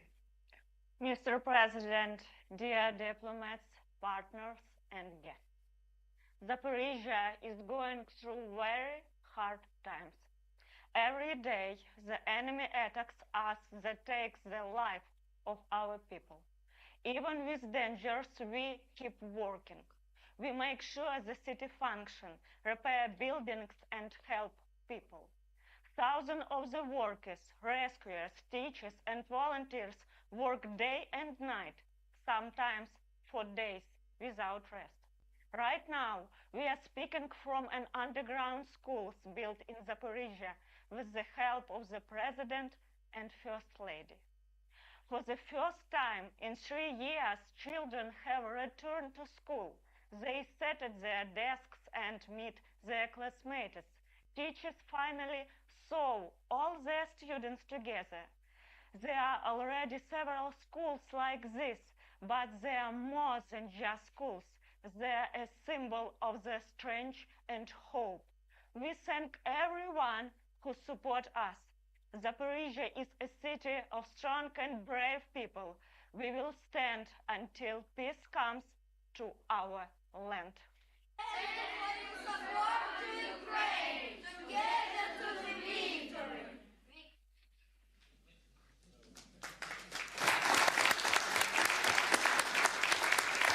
Дуже дякуємо вам за стійкість. А тепер я радий надати слово її високоповажності пані Кріструн Фростадоттір, прем'єр-міністру Ісландії. Дякую за вашу активну підтримку України. Thank you. Wow, it's so humbling to follow that. I have two young daughters, a 6-year-old who's starting school this fall. It's amazing to see what's going on here. I want to thank President Zelenskyy for hosting us here in Kyiv. This is my first visit here, and I'm very honored to be here in a group of people, our colleagues, who are among your most reliable and strongest partners. My presence here today is to underline Iceland's steadfast solidarity with the Ukrainian people and our resolute commitment to the territorial integrity and the sovereignty of Ukraine. February 24th is a dark day in European history. 3 years ago, peace in Europe was shattered. All the norms and principles that have underpinned the rules-based international order since the Second World War were blatantly violated by Russia. Putin's intention was to destroy Ukraine. Instead, for 3 years, the people of Ukraine have stood strong, proud and unwavering against a brutal aggressor that has launched the gravest assault on global peace and security for 80 years. You have stood up for freedom, for democracy, and the rule of law. You have fought for values that a small democracy like mine bases its existence on. Because without respect for international law, without respect for the rules-based order, the security of countries like mine could easily be jeopardized.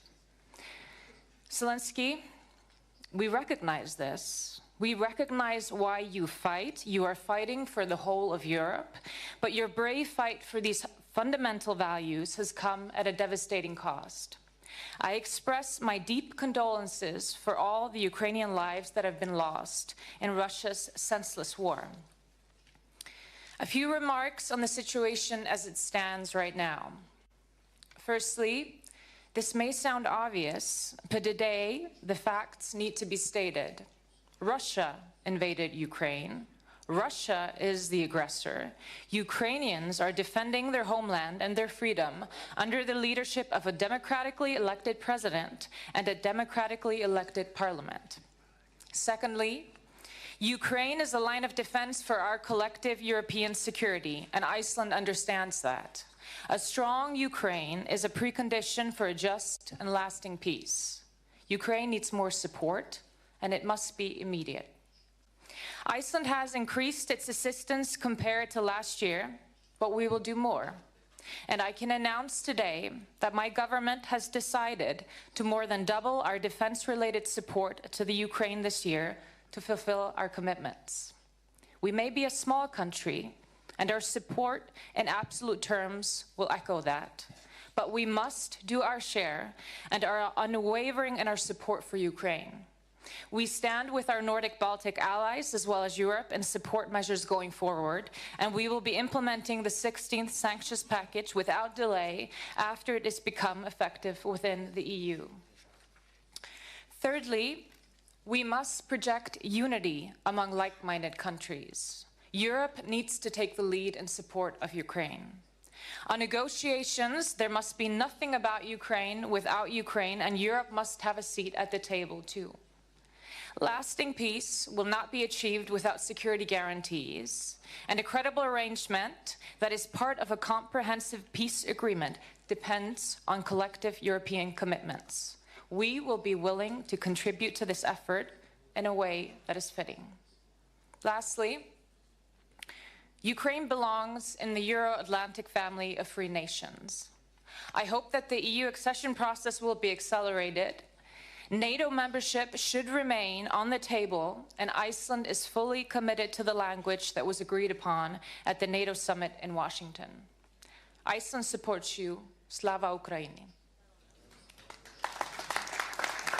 Дуже дякуємо вам. Тепер я радий запросити його високоповажність пана Мілойка Спаїча, прем'єр-міністра Чорногорії. Цінуємо вашу підтримку. Dear President Zelenskyy, dear colleagues, it is both an honor and a privilege to address you today at this pivotal summit, which marks the third anniversary of the full-scale Russian invasion of Ukraine. This is an important moment for us to reaffirm our unity in support of Ukraine's sovereignty, territorial integrity, and freedom. This aggression has escalated into the most profound security and humanitarian crisis Europe has faced in decades. For the last 3 years, we have witnessed the horrors of war and daily attacks on Ukrainians, their homes, and their lives. Yet, they are still struggling for their homeland. But this is not only a fight for Ukraine. This is a fight for freedom, justice, and peace across the globe, aimed at preserving a world where dialogue, not war, resolves disputes. We in the Western Balkans have felt the destabilizing effect of this conflict too. For years, Russia has waged hybrid economic and information warfare aimed at undermining the security of the region. Montenegro condemns Russian ongoing invasion. We stand firm in our support for Ukraine's territorial integrity and sovereignty within its internationally recognized borders.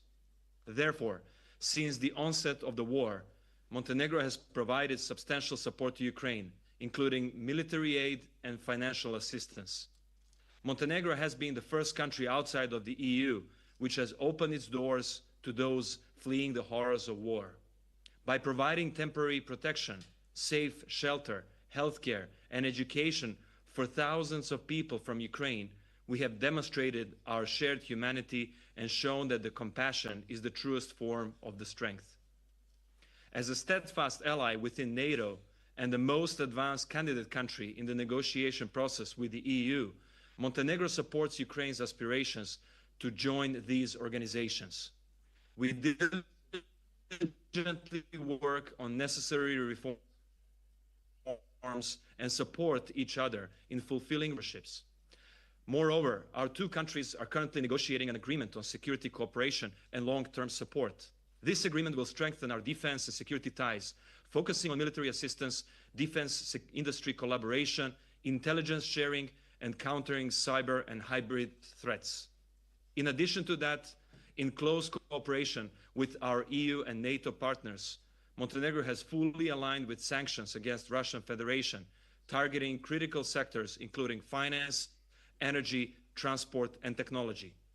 Ladies and gentlemen, Montenegro knows very well the price of peace, the importance of independence, and the sacrifice it demands.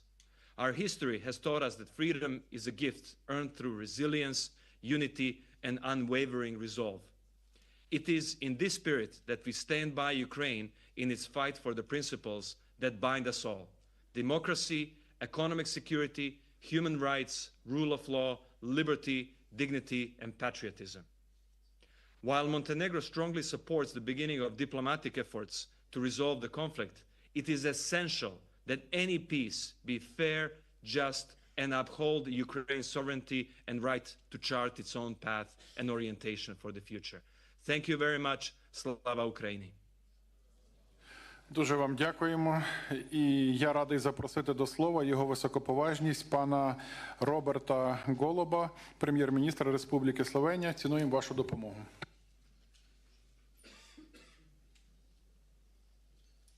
Dear colleagues, today we mark a grim anniversary, 3 years since the start of the Russia's brutal, unprovoked and illegal aggression on Ukraine.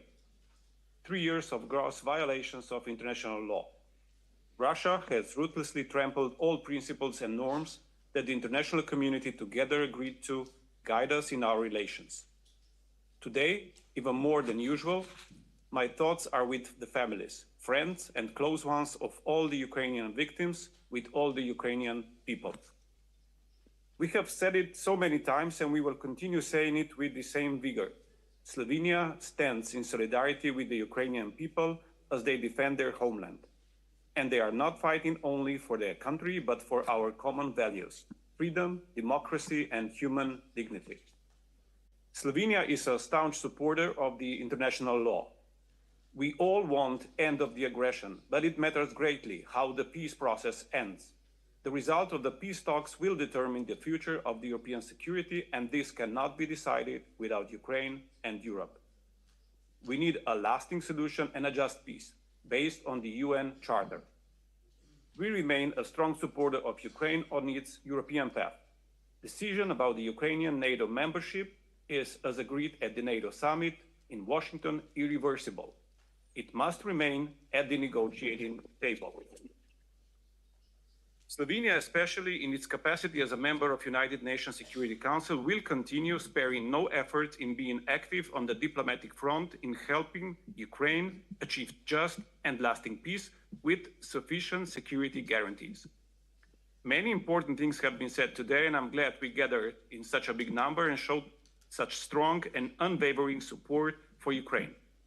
Let me just fully support the Finnish President Alex Stubb elements of the process he laid out earlier.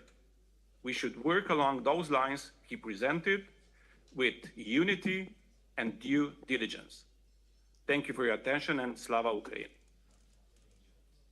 Дуже вам дякуємо. А зараз маю честь надати слово Руслану Стефанчуку, голові Верховної Ради України. Прошу вас, пане голово. Thank you. Dear colleagues, I'd ask you to give the headphones, I'll speak in Ukrainian. Шановний пане президенте, шановний пане прем'єр-міністре, шановні панове президенти, прем'єр-міністри, шановні колеги, високоповажні пані і панове.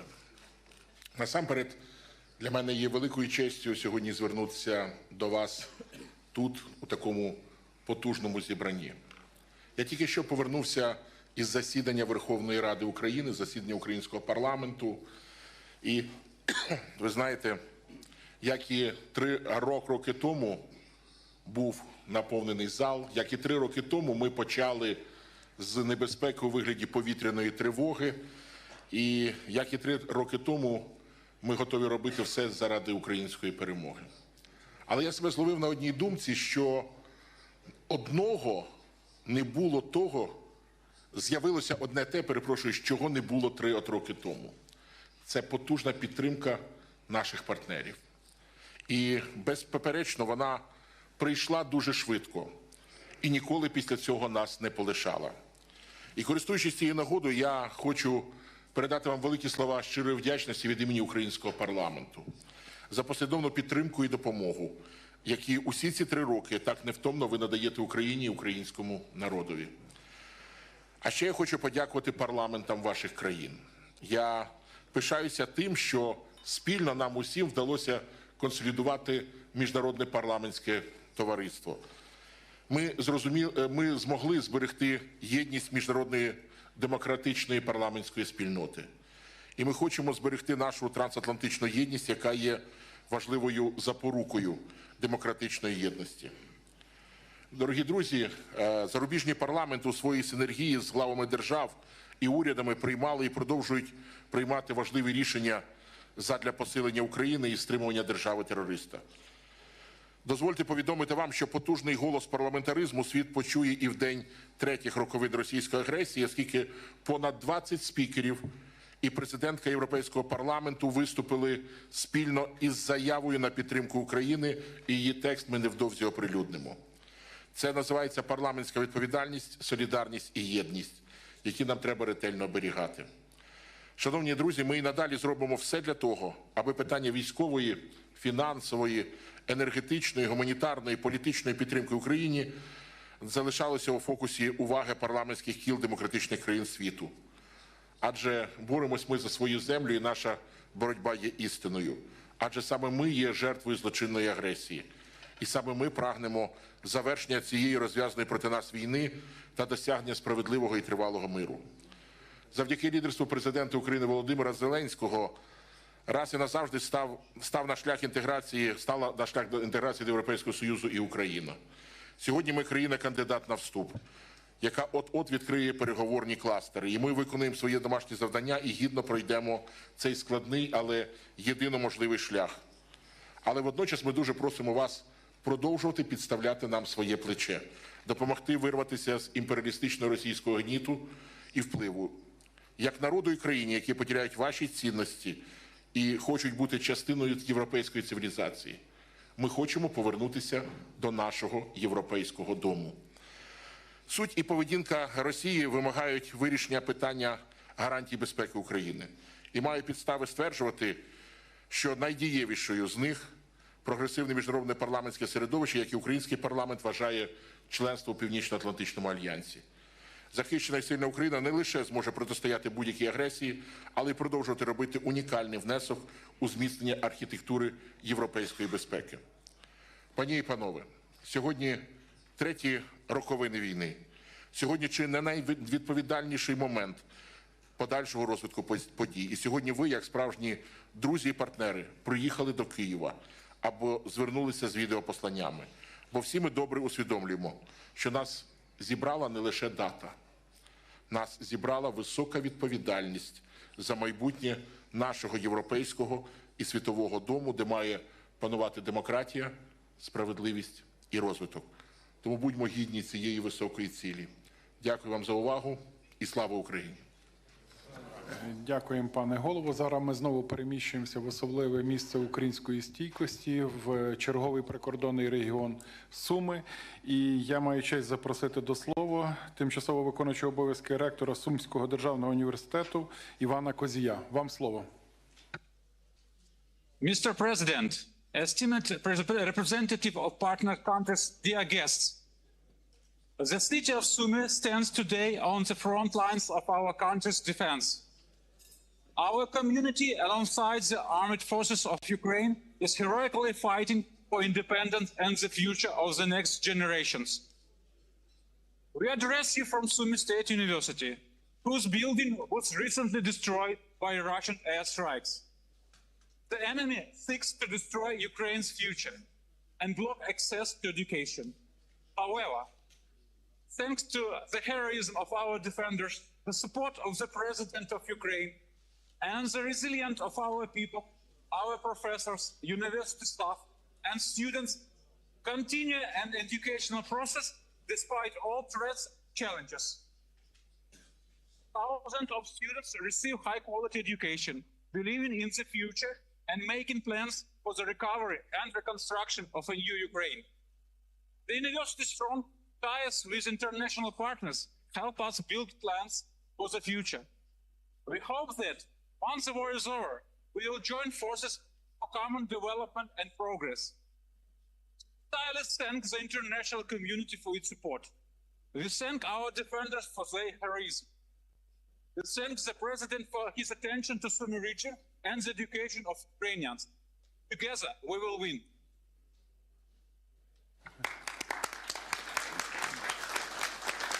Дякуємо вам за вашу стійкість. Повертаємося до наших найближчих союзників. І зараз я радий запросити до виступу його високоповажність пана Антоніо Таяні, віце-прем'єр-міністра, міністра закордонних справ Італії. У цей вирішальний час для Європи цінуємо сильну підтримку Італії. Прошу.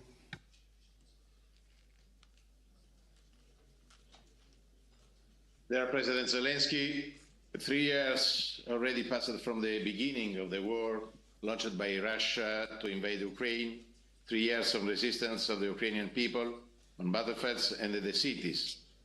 The Ukrainian people show the courage on the front line, but also in their everyday life. Today, we join you in paying tribute to them. In all this time, the Italian government has been at your side in the effort for a just peace.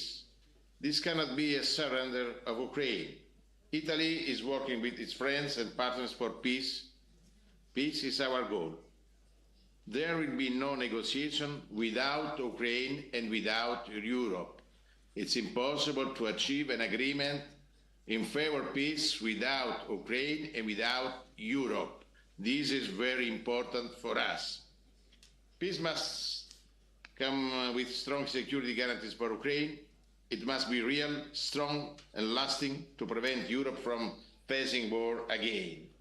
We look forward to discussing together the future of Ukraine, its reconstruction, cultural exchange, trade.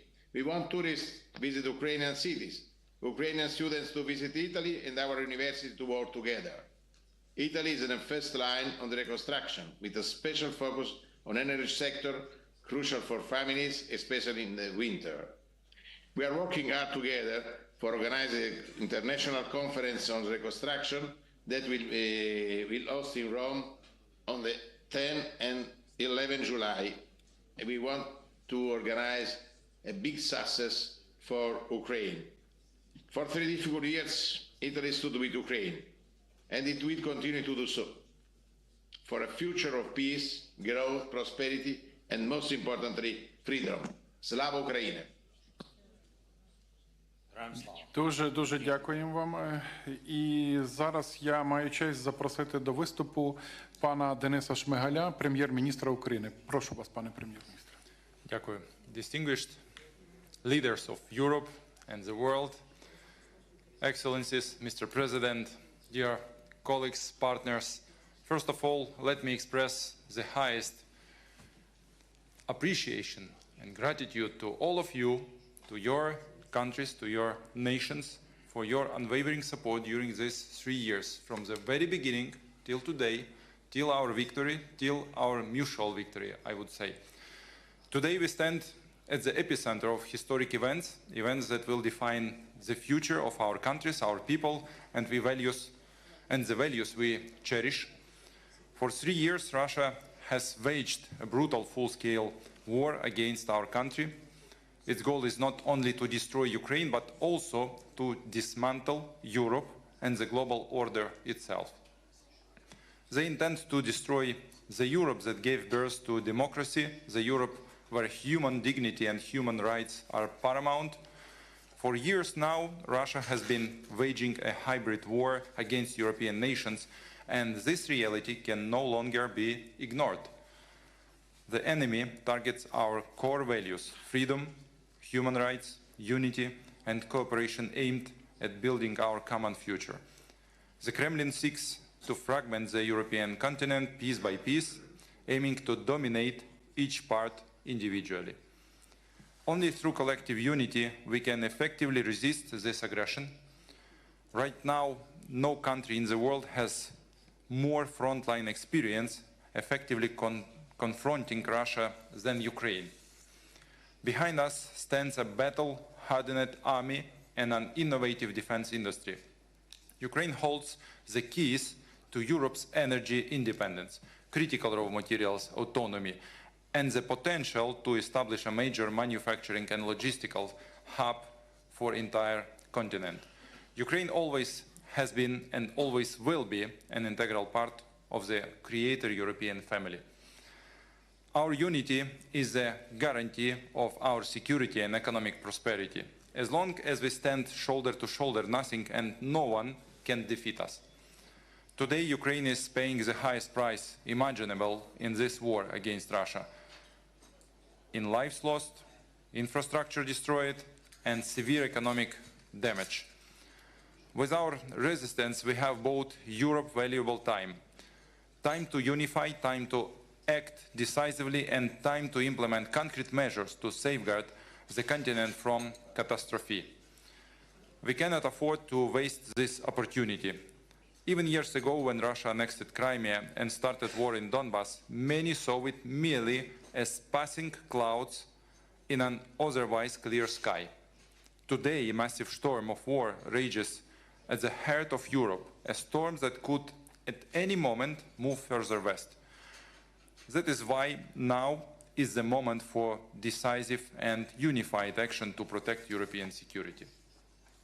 Ukraine is already doing everything possible to defend our shared home, and we will continue to do so. We trust that Europe and the entire international community will respond with courage to this defining moment through decisive actions, visionary leadership, and unwavering solidarity. It's time for a strong, united Europe, a Europe in which a strong Ukraine takes its rightful place. Thank you for your support. Thank you for your participation in today's forum. Slava Ukraini! Thank you. Дякую вам, шановний пане прем'єр-міністре.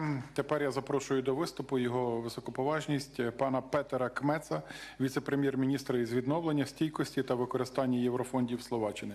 Цінуємо надану вашою країною допомогу. Прошу.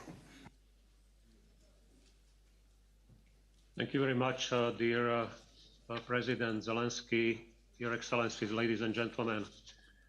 Thank you for the opportunity to address this assembly. In recent years, Europe has witnessed a total war that was not experienced in many decades. 3 years of Russia's invasion of Ukraine, 3 years of hostilities, huge number of human casualties, extreme destruction of the Ukrainian economy and infrastructure. Moreover, past weeks has also shown a shift in the United States approach to foreign policy. This shift has prompted a necessary re-evaluation of our collective security framework that has been broadly discussed also at this forum. The new US administration has undertaken steps to start a process that might lead to peace talks. However, Ukraine and the EU must be at the table. It's the quality of the outcome that will determine European and Ukrainian security and stability in the longer term. Slovakia has consistently called for a peaceful resolution of the war, which would prevent the loss of civilian life, importantly, maintaining Ukraine's sovereignty and political independence in line with international law. Against this backdrop, we support every effort leading to a comprehensive, just and lasting peace. A comprehensive and just peace is a prerequisite for lasting peace. Robust security guarantees for Ukraine are a critical precondition for achieving sustainable solution. Nevertheless, future engagement of the US in the security guarantees for Ukraine is essential. While Europe can and must take the responsibility for Ukraine, it will not be possible without critical enablers and some form of US assistance.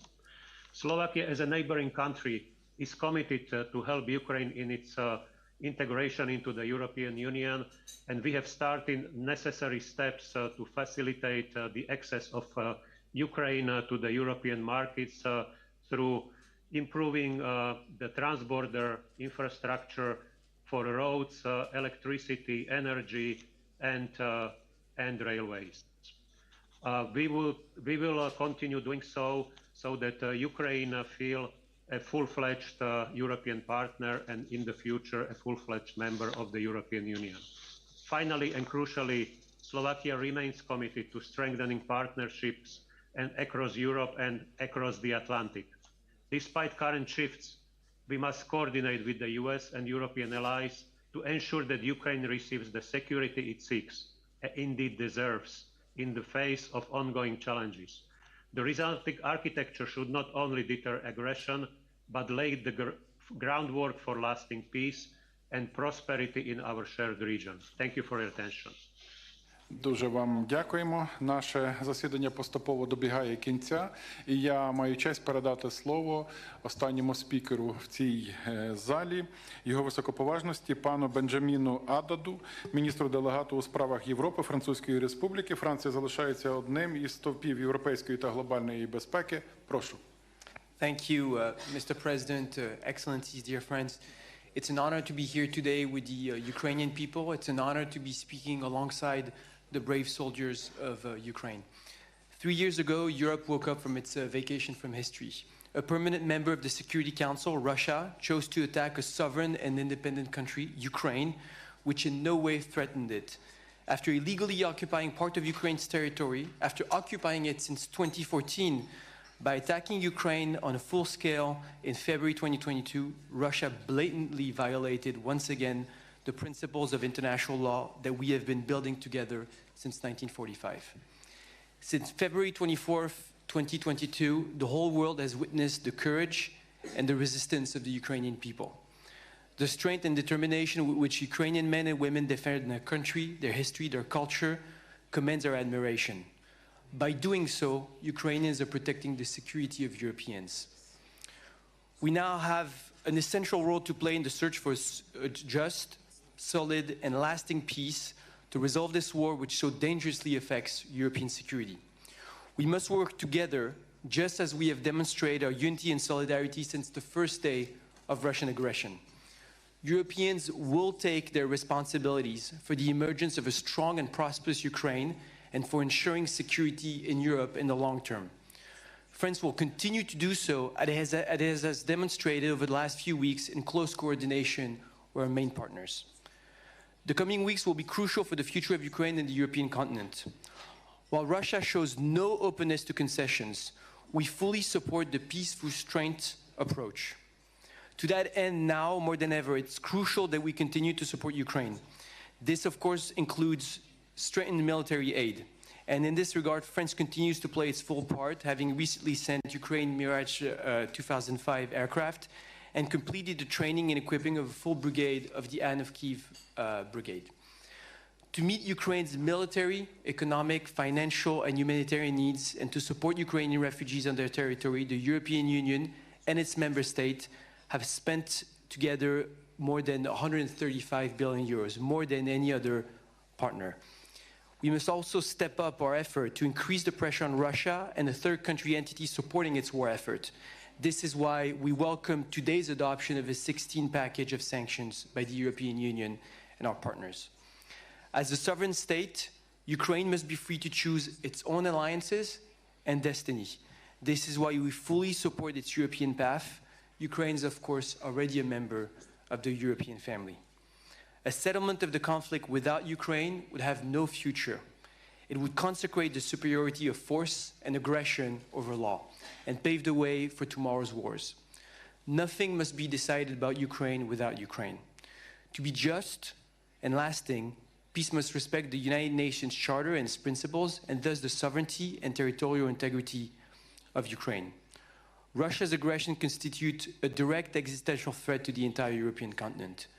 Europe, whose security is at stake, must take part of the negotiation and the long-term security guarantees to resolve the conflict. Nothing must be decided on European security without Europeans. These principles guide our action, guide France's action, and we will not deviate from them. This is a turning point for European security, and history will look at us. Rest assured that we will continue to support Ukraine until a just and durable peace is achieved, a peace that will guarantee Ukraine's security interest, its freedom, and ours collectively on the scale of the European continent. France stands with the Ukrainian people. Slava Ukraini. Дуже вам дякуємо за ваш виступ. І перед нами ще два коротких відеозвернення від керівництва НАТО та Ради Європи тривалістю близько 3 хвилин. Ukraine continues to endure with courage that does not falter, hope that does not fade, and a spirit that cannot be broken. NATO has stood with Ukraine throughout Russia's brutal war of aggression to keep the flame of freedom burning. We have kept Ukraine strong by providing arms, equipment, and training. The bravery and resilience of the Ukrainian people are an inspiration to the world. NATO will continue to support and stand with Ukraine and help it through the challenges ahead to ensure this war can end with a just and lasting peace. Friends, it was 4 o'clock in the morning on 24th February 2022 when the first explosions sounded in Kiev, Kharkiv, Odessa, and in Mariupol in the Donbas region. The European Convention on Human Rights is being flouted. Our values are under attack. And the very next day, the procedure for excluding Russia from the Council of Europe was initiated. 3 years on, our support is unwavering. The Council of Europe stands by Ukraine to obtain reparations, to combat war crimes and impunity, to strengthen democracy, to protect the children of Ukraine, so that Ukraine continues to exist. so that it can return to the path of peace, reconstruction, and justice. Because Ukraine's future is European. We are writing this future together, based on the values we share, those of a free and sovereign Ukraine, those of a just and lasting peace, the values of a strong and united Europe throughout our continent and the world. Дуже дякуємо. На цьому офіційна частина саміту «Підтримуй Україну» завершується. Ми вдячні нашим гостям, лідерам за незмінну підтримку. Ми сьогодні відчуваємо цю єдність, підтримку ваших народів, ваших країн, ваше лідерство. І оголошую наступний елемент програми – спільну прес-конференцію. Дякуємо.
Det spørsmålet han må i går og i dag egentlig.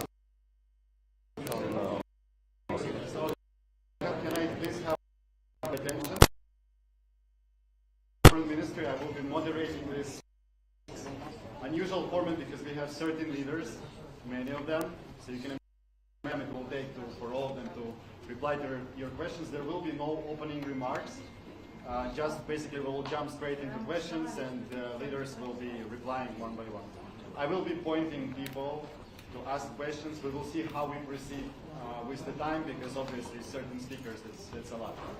I will just kindly ask you when you ask your question, please stand up so that our assistants who will be with the microphones, we have 3 of them on both flanks and behind there, they will be able to clearly and provide you with the microphone so that everyone hears you. And then please name your media and the leader or leaders that you are addressing, okay? Yeah, otherwise the single is going to be fine. If you have any questions. When does it start roughly? So we are planned to start at the time, 4:20, as we planned. I hope the leaders are all here, no one is delayed, and then we will start at 4:20.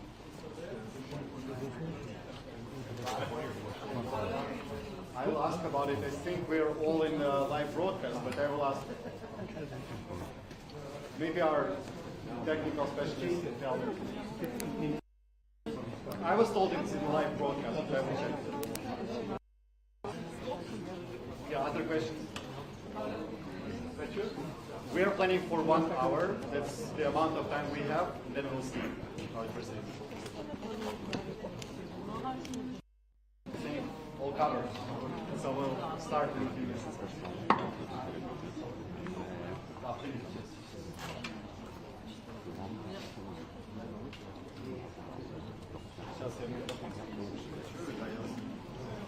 Сейчас не соблюдаю. Да, да. Не,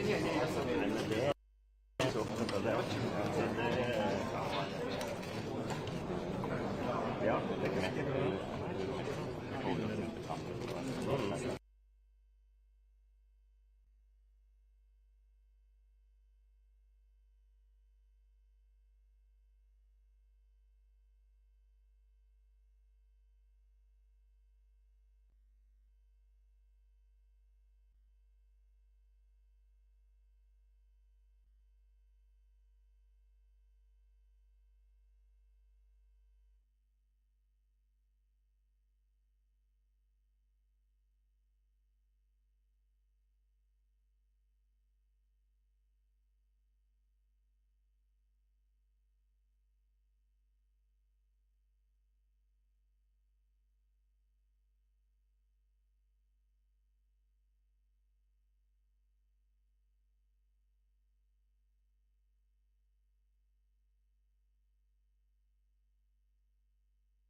Добре.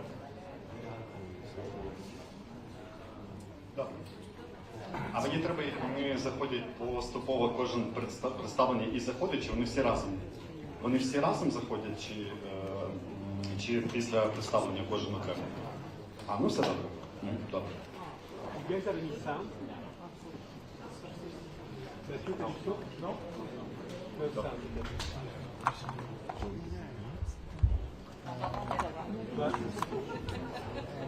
Donc l'attention est sur moi.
Бачу.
dear photographers, relax. We have at least 5 more minutes.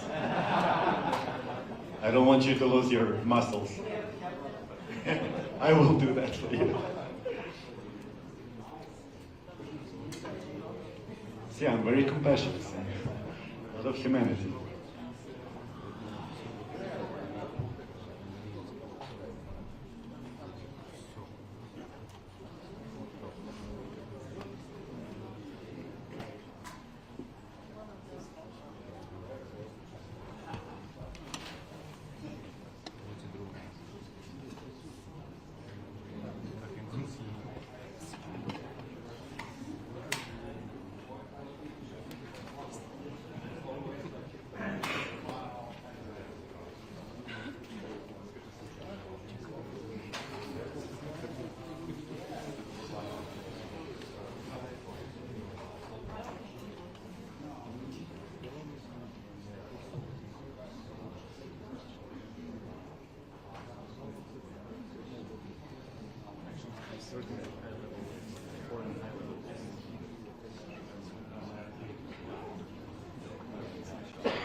Це все офек.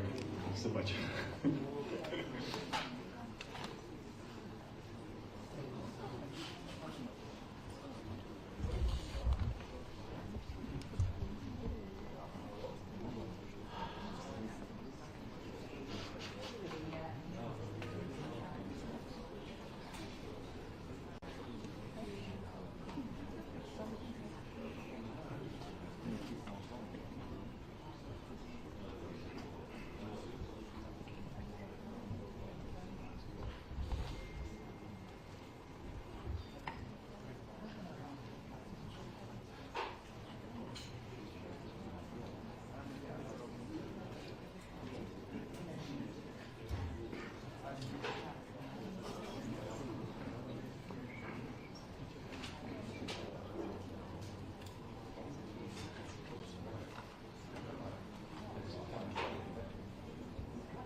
Ну, з іншої сторони, для Михайлівського.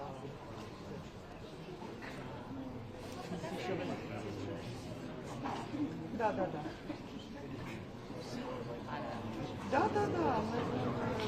У них був iPad, і вони по цьому iPad перевіряли.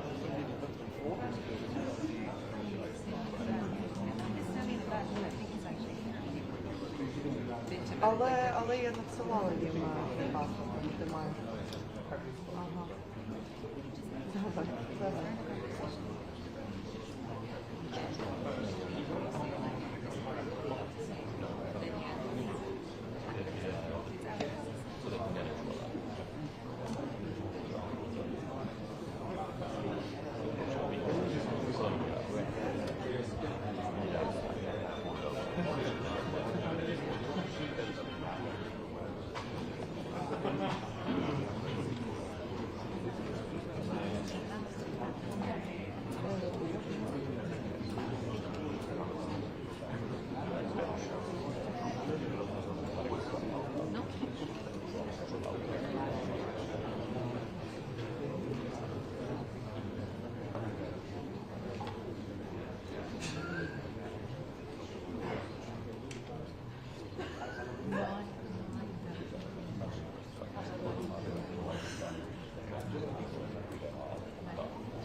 Маякніть ближче до часу.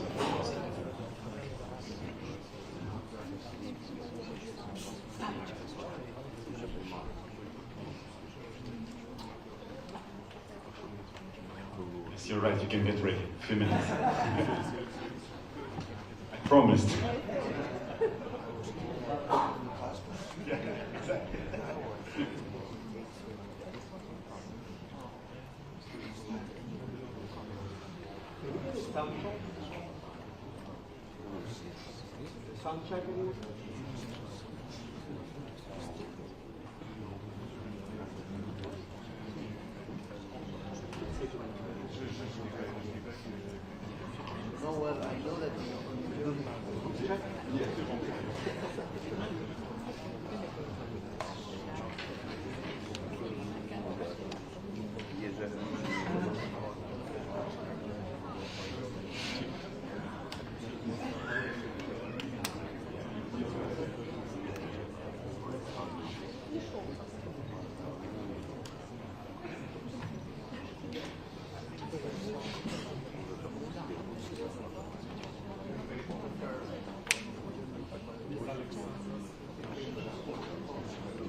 Да, я чекаю вашого можна.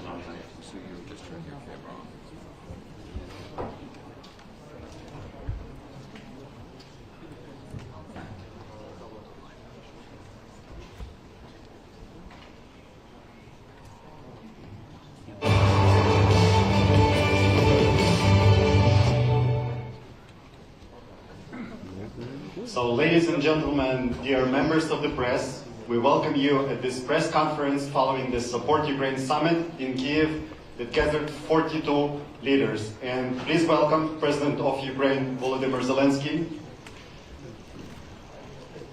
President of Finland, Alexander Stubb, President of Latvia, Edgars Rinkēvičs, President of Lithuania, Gitanas Nausėda, President of the European Council, Antonio Costa, President of the European Commission, Ursula von der Leyen, Prime Minister of Canada, Justin Trudeau, Prime Minister of Denmark, Mette Frederiksen, Prime Minister of Estonia, Kristen Michal, Prime Minister of Iceland, Kristrún Frostadóttir, Prime Minister of Norway, Jonas Gahr Støre, Prime Minister of Spain, Pedro Sanchez, Prime Minister of Sweden, Ulf Kristersson. So we will begin with our opening remarks. I think it's the greatest show of unity and freedom in this city that we have certain leaders speaking to the press together. And let's start without further delay by going to, we have Euronews with us, right? Okay, I see it. In the middle. So please everyone stand up when you ask your questions, get the microphone and go on. Hello. Can you hear me? Yes. Hello, everybody. My question is addressed to President of the European Commission, Ursula von der Leyen. You have spent the last 3 years building an unprecedented sanctions regime against Russia, really, and you have promised time and time again to make Russia pay for its aggression. But now the United States is asking Europe to lift sanctions as part of a potential peace agreement. In fact, the US is saying that Europe will be invited to the table only when it comes to sanctions relief. Are you willing to do that just because the White House tells you so? And what demands are you going to impose on the Kremlin to do that?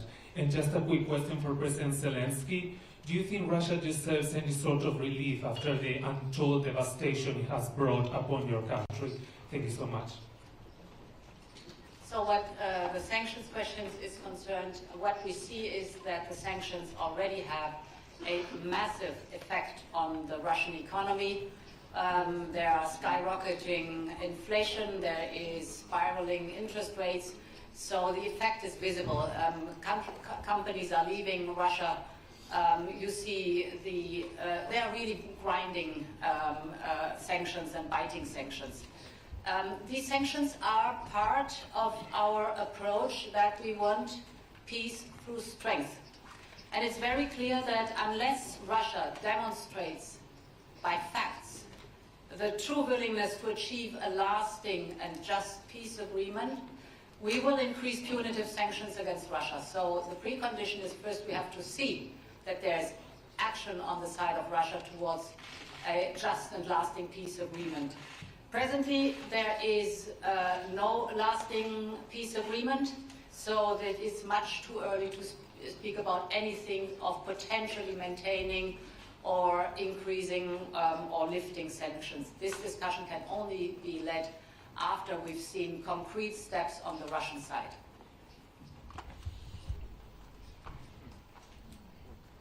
Thank you very much. We are very often, and also today we speak that we need just lasting peace. And when we speak about the just, and this war, it's difficult to find just in this war because of such steps of Russia.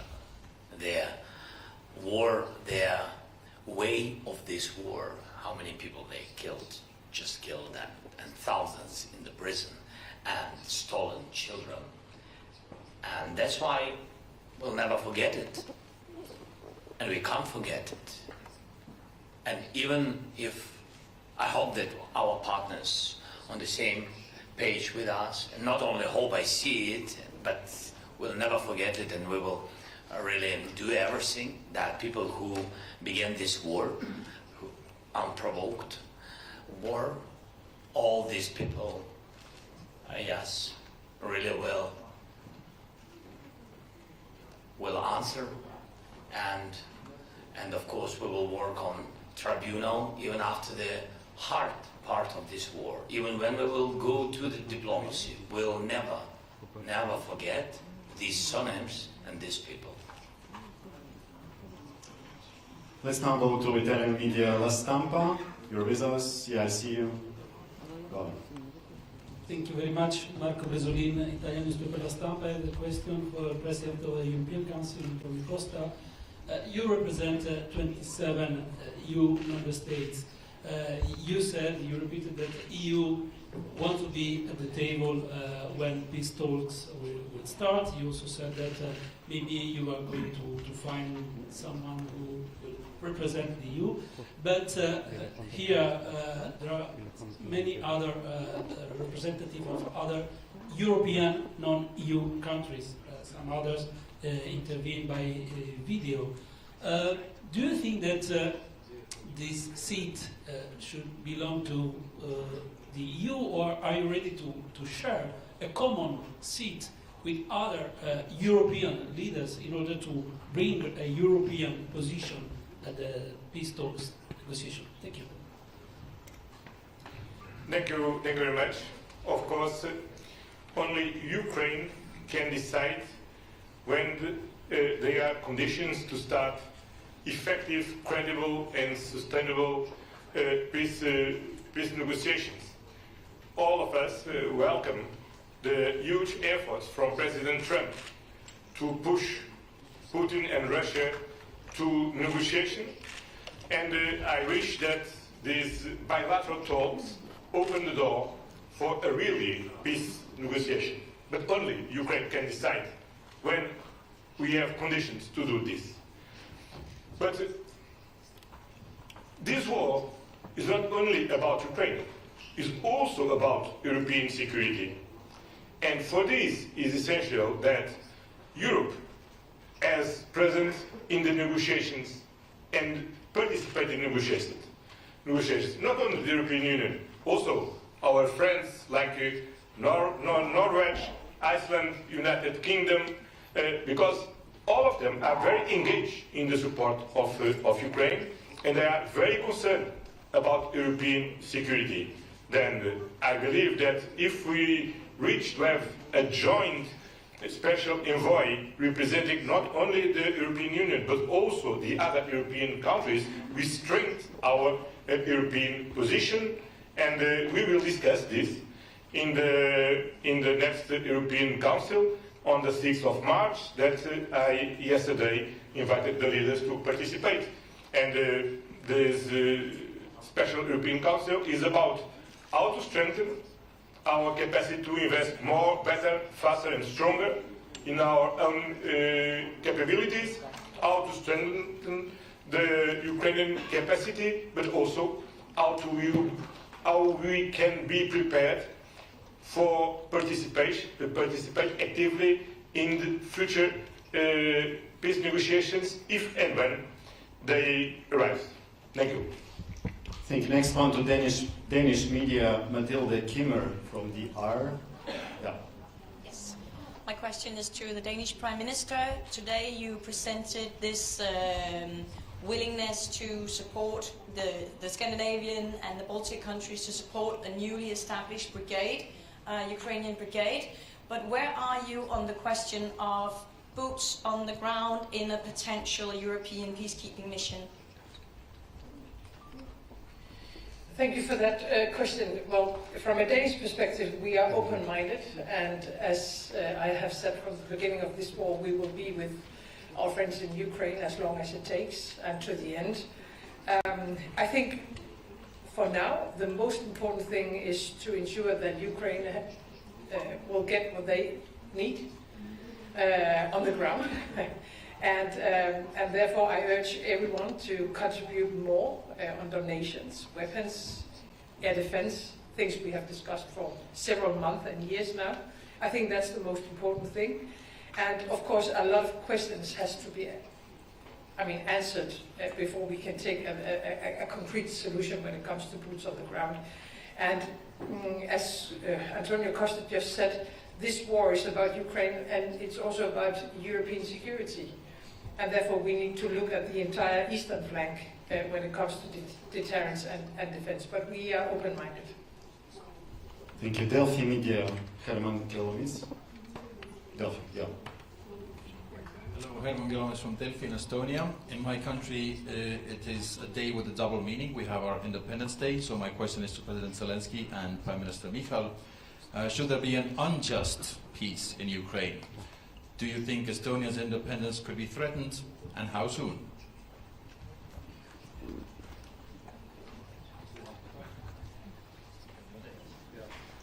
Thank you. It's your birthday. Yeah, it's Estonia's birthday today, 107.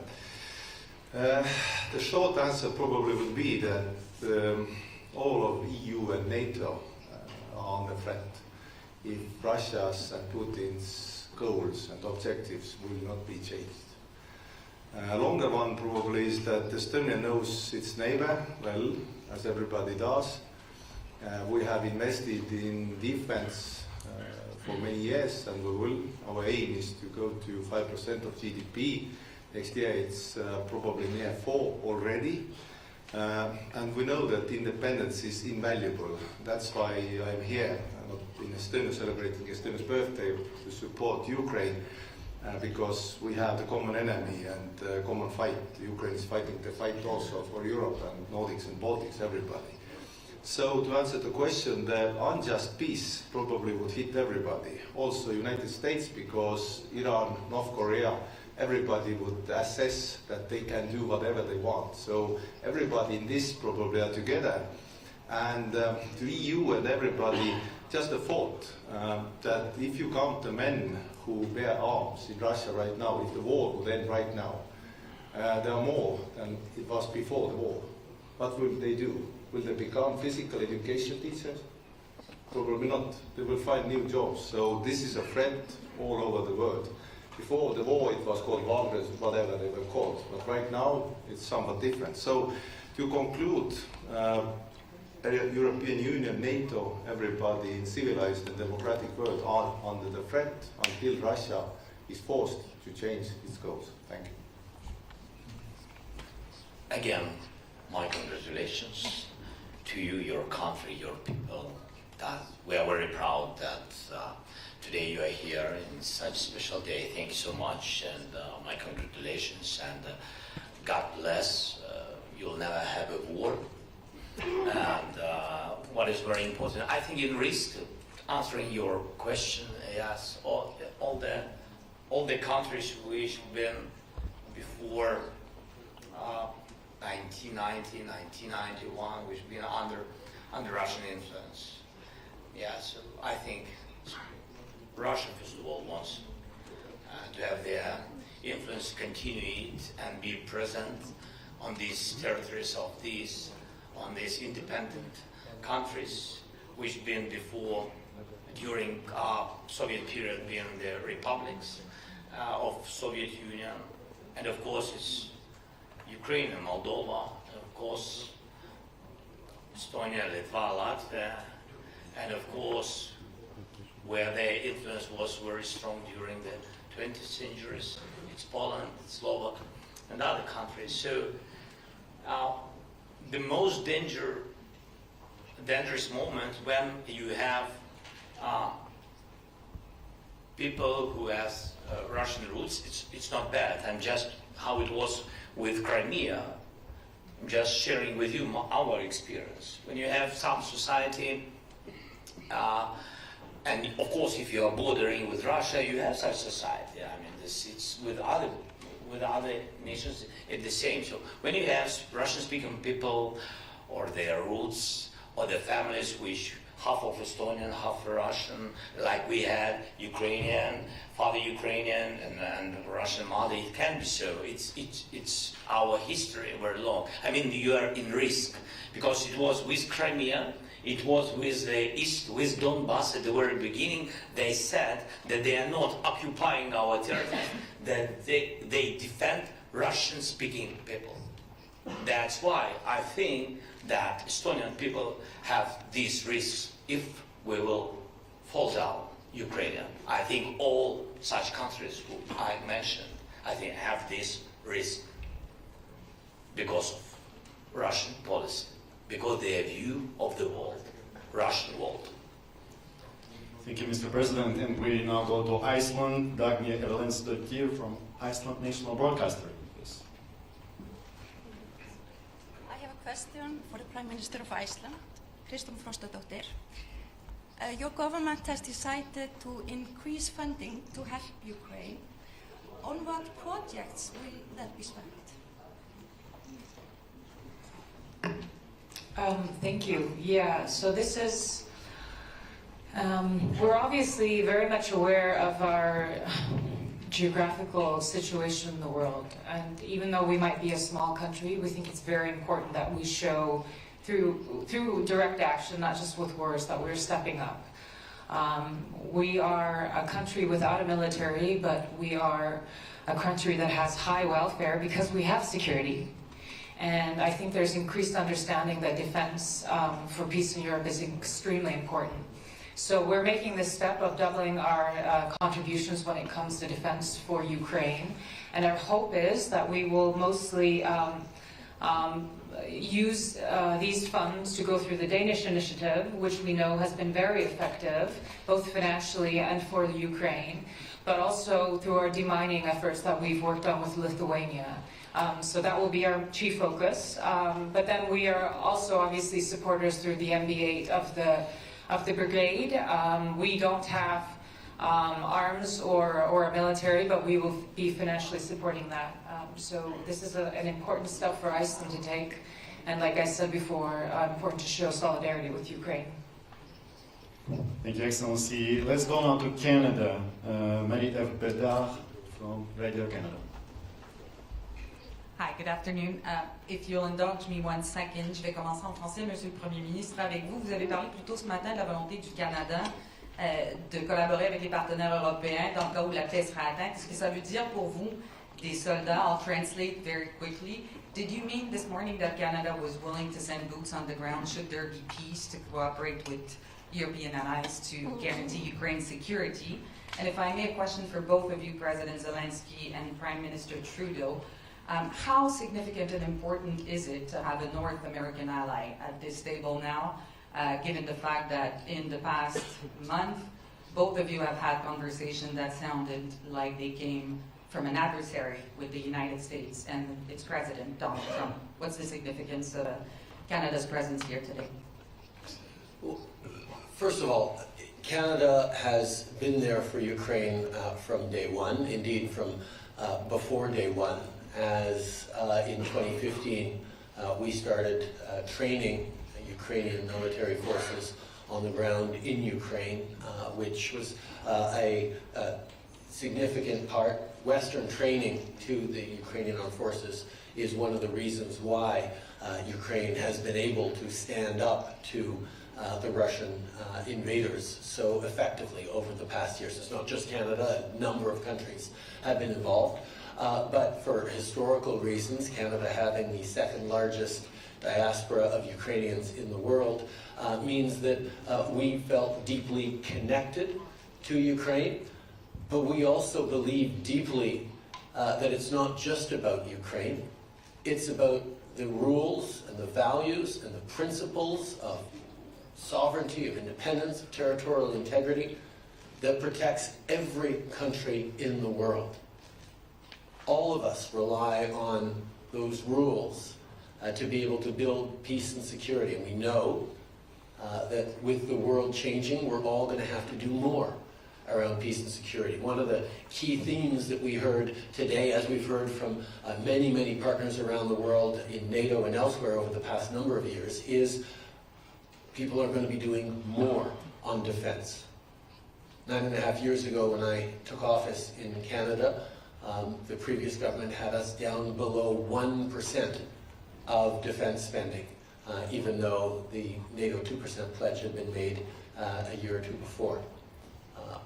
In the subsequent time, we have more than tripled defense spending on the path to 2030, and we're on our way to 2%. And we know we're going to have to continue to do more and more in an uncertain world, and Canada will be there. As to how we will be there, we will work with our neighbors on it, but everything is on the table because we need to make sure that might no longer makes right in this world. That's what has led to 80 years of incredible stability and prosperity, not just in Europe, but around the world, because of the institutions we built out of the ashes of World War II. And standing up for those institutions is in the best interest of every single one of us. Now, as a collection of different nations, we will have different perspectives from time to time on the best way forward, and those will be worked out in forums like this, or at the G7 forum or elsewhere. But we are united in our values, we are united in wanting to see peace and fairness and prosperity for all our citizens, and that's what continues to drive us forward. Le Canada va toujours être là pour l'Ukraine, on est là depuis les débuts, on va continuer de l'être et on regardera comment on peut mieux aider dans les années à venir, parce que défendre l'Ukraine, c'est pas juste défendre l'Ukraine, c'est défendre les principes et les valeurs qui nous protègent tous. Merci à vous. Victor Guerrero, Televisión Española. Ah, sorry. Really, it was a pleasure. That's okay, no, he can tell us how much he likes Canada. I love Canada. And I really appreciate that we have such relations with you, Justin. And you helped a lot, and a lot of your people helped us at the very beginning of war. We never shared, by the way, that we've been in touch, and really at the very beginning of the war, we didn't have really huge technologies with drones and etc. When we began producing drones, and even when we bought drones with some partners, they didn't have Canadian high-level optic technologies, and Canada helped us with this, and we spoke a lot of this, and we had this, and we began to helped our guys on the front line, on the battlefield, with these drones and etc. It was really first weeks and first months of the first year of war. Then, Justin, absolutely right about training missions. Really, the part of our army was prepared by Canadian officers, instructors. But what is very important, and it was very important again the first year, because they've been well trained. For today, the situation changed. After that, after Canada, we had such missions in Europe, in different countries, and then so the experience of this war gave us new knowledge of the war. And of course, today when we train abroad, we have to come back and train again on the battlefield, because the war is changing. It's technological war. That's why. But we really appreciate for your help and packages, military packages. So thank you so much. And I think that's all. Yes. Well, with regards to Donald Trump and having a North American partner here, With Donald Trump. This is, by the way, this is question to you, to Canada. And I mean, that's. Well, with Donald Trump, now we had a conversation. It was very good conversation, G7 conversation with the leading role of Canada. Yes, thank you very much, Justin, for organizing this meeting. Everybody been there, and we spoke about it, and we hope that the United States will continue support, like all the partners. All the partners do it, and we need also not to lose this unity between Europe and United States. Thank you. Thank you. Now we can proceed to Victor, finally to you. Where is the Spanish media? Yes. Hola. This is a question for Pedro Sánchez, Spanish Prime Minister, and also for President Zelenskyy. First in Spanish, then I will translate in English. Señor Presidente, usted esta mañana decía que España va a apoyar a Ucrania el tiempo que haga falta y con mayor determinación. España o su gobierno está valorando o podría valorar enviar soldados dentro de una fuerza de paz o en otro formato. Prime Minister, you said this morning that Spain would be supporting Ukraine as long as it takes and with more determination. Is the Spanish government considering or could consider it to send Spanish audience as a peacekeeping force in Ukraine? And for President Zelenskyy, are you asking your partners here present for soldiers for a peacekeeping force as a peace guarantee for the future? And how many soldiers do you think would be right for this work? Well, thank you, Victor, for your question. I would say, because this is not the first time that I have to answer to this question, and I guess all the rest of colleagues, but I would say that first things first, and step by step. No, I think that now we're focused on what we are, which is to open a genuine peace negotiations talks. And for that is crucial, I would say critical, that Ukraine and of course Europe are implicated in the negotiation process. Second, I think it's critical for all of us to provide the security guarantees to Ukraine in order to reach that common goal that we have, which is to have a last and just peace for Ukraine and for Europe. So you know, I think these are now the questions that we have to answer, and we welcome, of course, this window of opportunity that now we have in order to speak about peace. But as I said before, I think it's important that to have the European Union and, of course, Ukraine implicated in these very important talks. And as I said during this morning, of course, you know, in 2024, Spain signed a very important bilateral security agreement with Ukraine that will last for the next 10 years. Last year, we provided 1 billion euros in order to provide military capabilities to Ukraine. This is something that we are going to repeat in the year 2025, and of course we are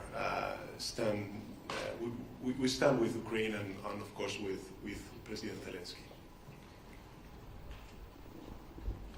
Thank you so much. We're very thankful to you, Pedro, your country, your team, and your people.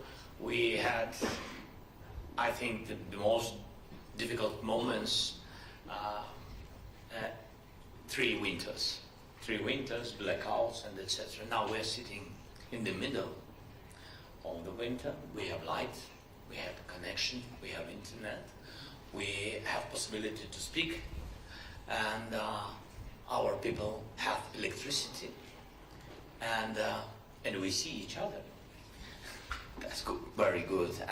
But this is the big work of a lot of partners. For example, I don't know if I can share when I came to Spain in a very difficult moment again in winter, and Pedro made a decision with I don't know if I can say number of hawks. I don't know. 6. It was decision I needed very much because we knew that they will attack very specific infrastructure of energy, and we needed very much 10 very quickly. I had to find very quickly 10 systems and through the world, and immediately Pedro gave me 6 hawks, and it helped. So thank you so much.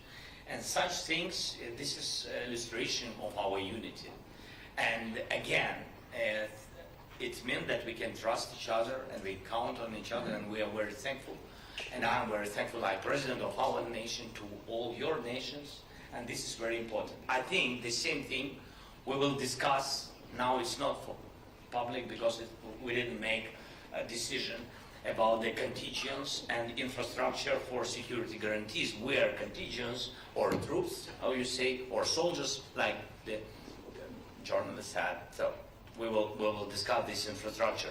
The number, so of course I know the number what we need, and of course we will share it firstly, not in the open conversation, yes, not to prepare Russians for this, and so we will discuss, and then we will make decision of what we see, how we see the number, and if it will be positive, we will share it. Of course we will share it. It's not a secret. It can't be without support of societies. Thank you. Thank you. Now to Swedish media, Svenska Dagbladet. Yeah, we have Swedish media with us. Okay, they probably left. Not waited until now, yes? Okay, let's go on to Norway then, another Nordic nation. Marius Helge Larsen. Okay, please we have you. Hi, I'm Marius Larsen from the Norwegian news agency NTB. I have a question for President Zelenskyy or anyone else who would like to answer it. You have now been through... Can you ask Sweden, please, because they don't have journalists.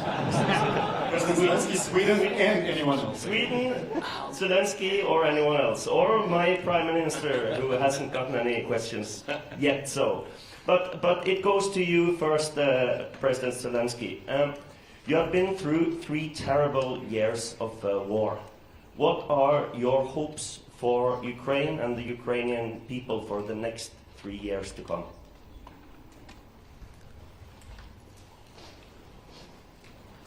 We hope that we can finish this war this year, not in 3 years. It's very, very difficult. Very difficult for all our nation to go through this war, but with all respect to our soldiers and our people. So I can't speak about 3 years. If we speak about how to prepare security, because of the Russia, they can come back in 10 years if we will not be prepared. They will not come back if we will pressure them, put them to their place, to their territory. And if Ukraine will be in EU and in NATO in closest years, of course it will help us very much. And I think that they will not come back. We will have strong army and strong allies and strong unity, to my mind. Because they will never, forgive the world that they didn't win. And you see that they will not win. Thank you. And what about Sweden? Yes, you have a question to your Prime Minister or not? And if not, we will proceed. No? I think everything was so clear. I have a question for my Prime Minister as well, Jonas Gahr Støre. Today your colleague Mette Frederiksen in Denmark said that 3% of the budget to defense is not enough. You have set a goal to reach 3% within 2036. Do you think that is a fast enough pace? Well, I think we have made that significant shift of lifting us far above 2%. First, we were among countries that did not have a plan. Then we had a plan, then we moved beyond. We are now about 2.5, and we may reach 3% before 2036, by the way. I think we may need to invest more in defense. And I think that debate should be on figures, but also on quality and capabilities. Because if we get lost in figures, we will have 32 allies with silos and percentages. What we need to do now is to deliver on what we have agreed at NATO, in Vilnius and in Washington, about regional plans. So we work now with Sweden and Finland in the north of the Nordic region to make sense of our capabilities in defending the Nordic part of the Nordic region. And we debate with our Danish friends and our German friends and our British friends that around the North Sea we should also have investment in the best capabilities. That may also lift percentage, but I would really like to see the output as the most important. Thanks. Thank you. Let's go now to Finnish media. We have with us Jonas Imonen from Ilta-Sanomat, right? Yeah. Yes, thank you very much. Jonas Imonen from Ilta-Sanomat, Finland. Question for President Stubb and Mr. Zelenskyy. Mr. Stubb, you said earlier today that there are now mixed messages and signals coming from the US in support of Ukraine and also defense of Europe as a whole. Mr. Stubb, what do you think that's going to be Finnish role and responsibility for future for European defense? And Mr. Zelenskyy, do you think or believe that Europe will and should be able to replace US support if needed? Sure. Perhaps I'll answer through 2 points. I'll answer the question to Volodymyr first. I think we need to get our facts right. When you look at support for Ukraine throughout this war, Europe stands, as Commission President Ursula von der Leyen said earlier, at about 134 billion euros, more or less.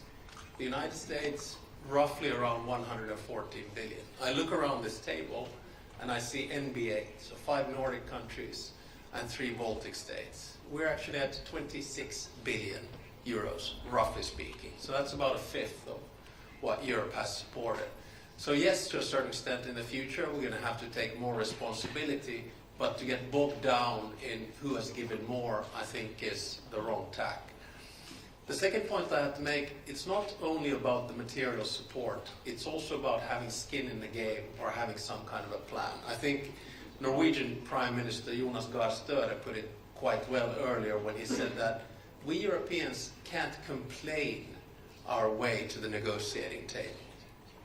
And my worry is that in the past 2 weeks, when we've seen a shift in the transatlantic partnership, and you'll know that I'm an avid transatlanticist, we have to wake up to a new reality. And then the question is, how do we get skin in the game? How do we get involved? I think a good start is what President Costa has done, is to call a European Council. Because right now, European diplomacy is rather cacophonic. It's all over the place.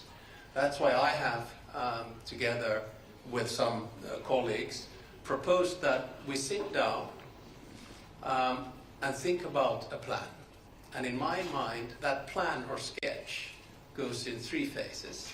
The first phase is the pre-negotiation. That's where we are right now. This is when we have to think really hard how we put more pressure on Russia and basically how we support Volodymyr and Ukraine and what kind of security arrangements we have. And if I may, just as a side note, I'm getting a little bit frustrated about this debate on boots on the ground, because that sort of misses the whole point. That is that the strongest boots on the ground in the world right now are with Ukraine. They have the land forces. Then it's a question about which phase and how Europe will come to support Ukraine. In the air, in the sea, with reconnaissance, with intelligence, etc., etc. The second phase of the plan is when the ceasefire begins.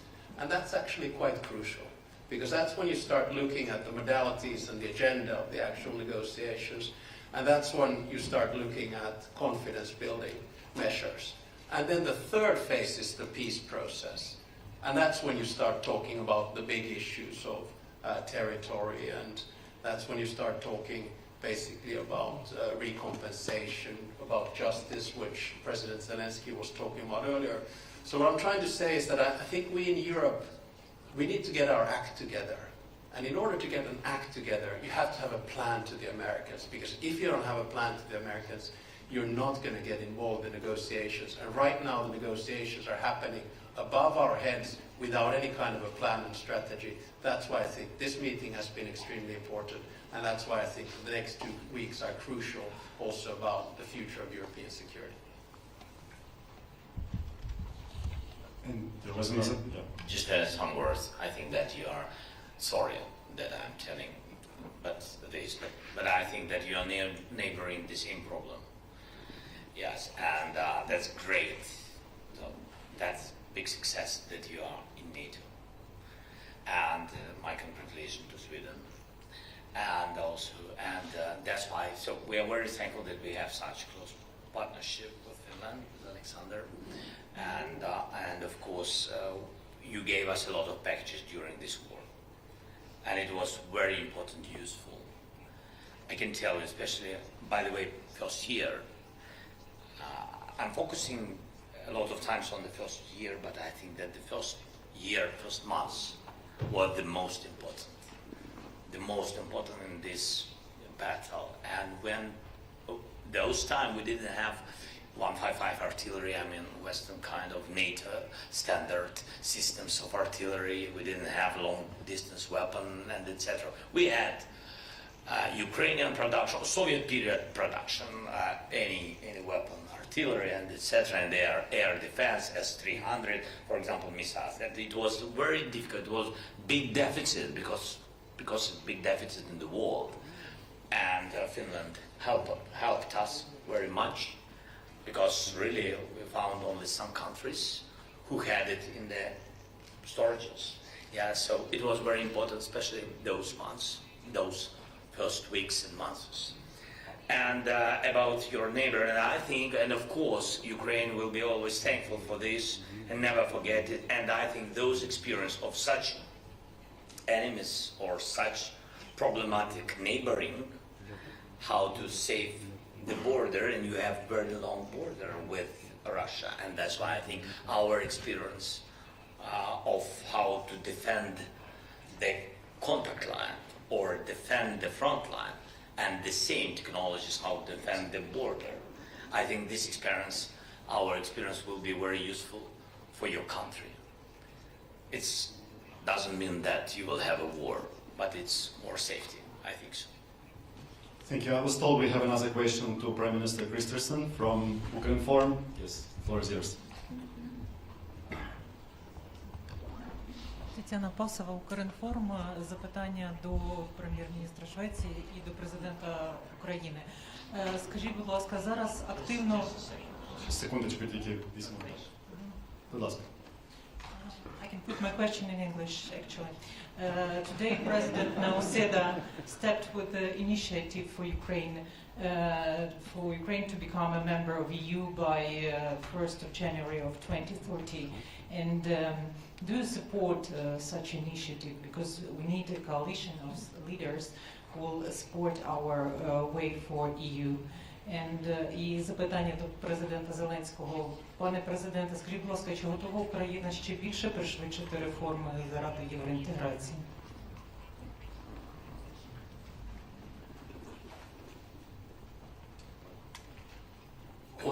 For me, okay, yeah, sure. Well, obviously we have we have the phrase of a merit-based process, and since there are a lot of merits, there is a good reason for speediness in the process. So that's very easy, and I really wouldn't mind to have a very specific date. I think there is an urgency in becoming a European Union member, and even more so if there is put at doubt whether Ukraine will be allowed into NATO for every country. So I think the European Union accession is an urgent need.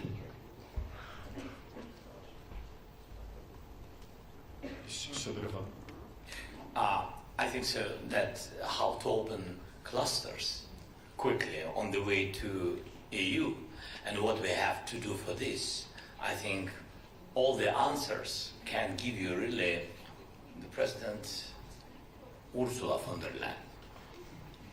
She knows she and President Costa, I think they know when we will be in EU. Really? No pressure.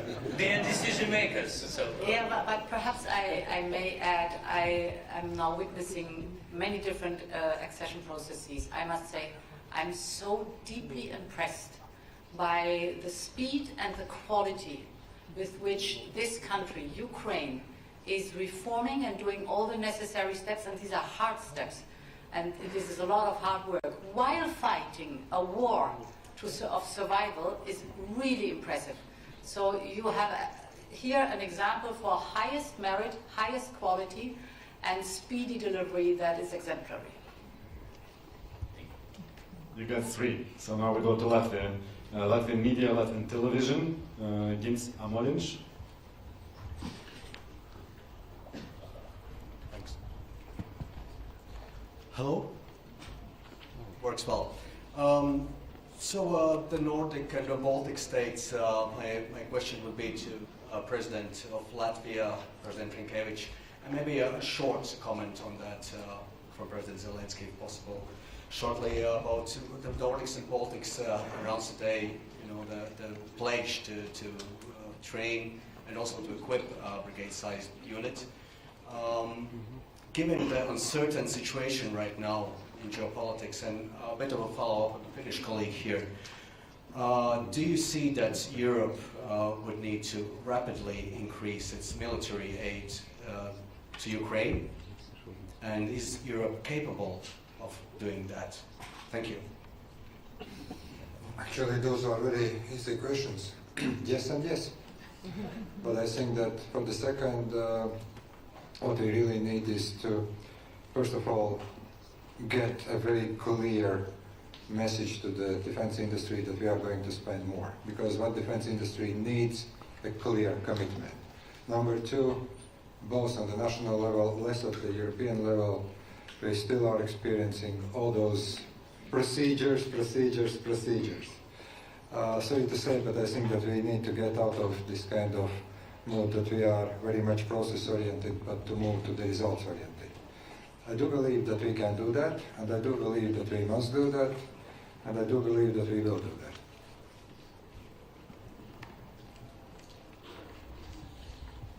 Okay, let's go now to listen. I think so that all the defense or military industries of European countries began to increase the production because of this war.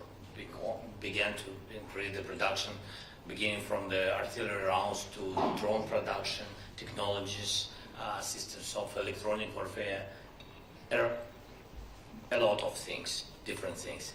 But how to do, but it's not enough, and how to increase more quicker and be comparable with Russians is to invest more to Ukrainian production. Because our economy, we have military economy for today. We just produce, for example, like drones. We have 200 private companies. 200, it's a lot. Even small companies, they need financing, and they produce quicker than our government production. It's understandable because without any bureaucracy, they just produce and help soldiers. And by the way, they help directly to the front line. What is important, they don't produce and just to give government, and then government think how to send it to the front line. So there are a lot of quick ways. For example, we did one thing. So I began to pay money directly to brigades. It's one of the versions, how to help them to produce quickly. And they really do a lot of things. And they buy and produce. There are brigades on the front line which produce at the same time. So really very sorry if I'm using not correct word, interesting, but it's incredible. So that's why we need additional financing for our Ukrainian production directly to private sector. Now to Lithuanian media, LRT, Augustinas. Yeah. Thank you for opportunity. Question for Lithuanian President. I also would like to ask you about, peacekeeping force possibilities in Ukraine. We see that it's hardly likely that anytime soon we can see this coming from EU or NATO frame. Are you willing to take a unilateral decision, like for example, United Kingdom is talking about? And also I want to ask President Zelenskyy, looking around you today, around this table, do you think that this Nordic-Baltic region is playing more and more significant role in support for Ukraine? Thanks. Lithuania is ready and will be ready to support Ukraine under any circumstances. And even now, as we speak, Lithuanian people, ordinary Lithuanian people, are accumulating financial resources in order to buy the drones for Ukraine. So my country is not tired and will be not tired in supporting Ukraine. When it comes to the decision you mentioned, I think we have to answer to the three questions, first of all. We need the clarity about the mandate of such forces on the soil of Ukraine. Are we speaking of peacekeeping or peace enforcement? There is no peace yet, and even the ceasefire is not the reality, unfortunately, so far. The second question, and the answer to the second question is, are we ready to enforce the ceasefire? So the force must be real. The first time the peace is violated or ceasefire is violated, the retaliation must be immediate and strong. Otherwise we compromise and we discredit the very concept of the security guarantees. And the third question is, are we ready to back each other? Or, in other words, unity is vital. Europeans with the backing of the United States would be ideal solution. Are we there? I have my doubts. Maybe my doubts will disappear in the coming weeks or coming months. At least I'm looking forward to the Hague summit. I hope there will be positive news from this summit despite all our reservations. So I think the question is a little bit too premature, but when it comes to the training mission, Lithuania is already there. Our experts, military experts, assist Ukrainians to improve their professionalism and fighting capacities. They are there, and we already answered to this question positively. And if you allow me, I will comment my initiative on the date of European Union accession, Ukraine's accession into European Union. This is a matter of political commitment. If we talk about the NATO membership, of course we understand that not everything is in our hands, and the decision depends on other allies too.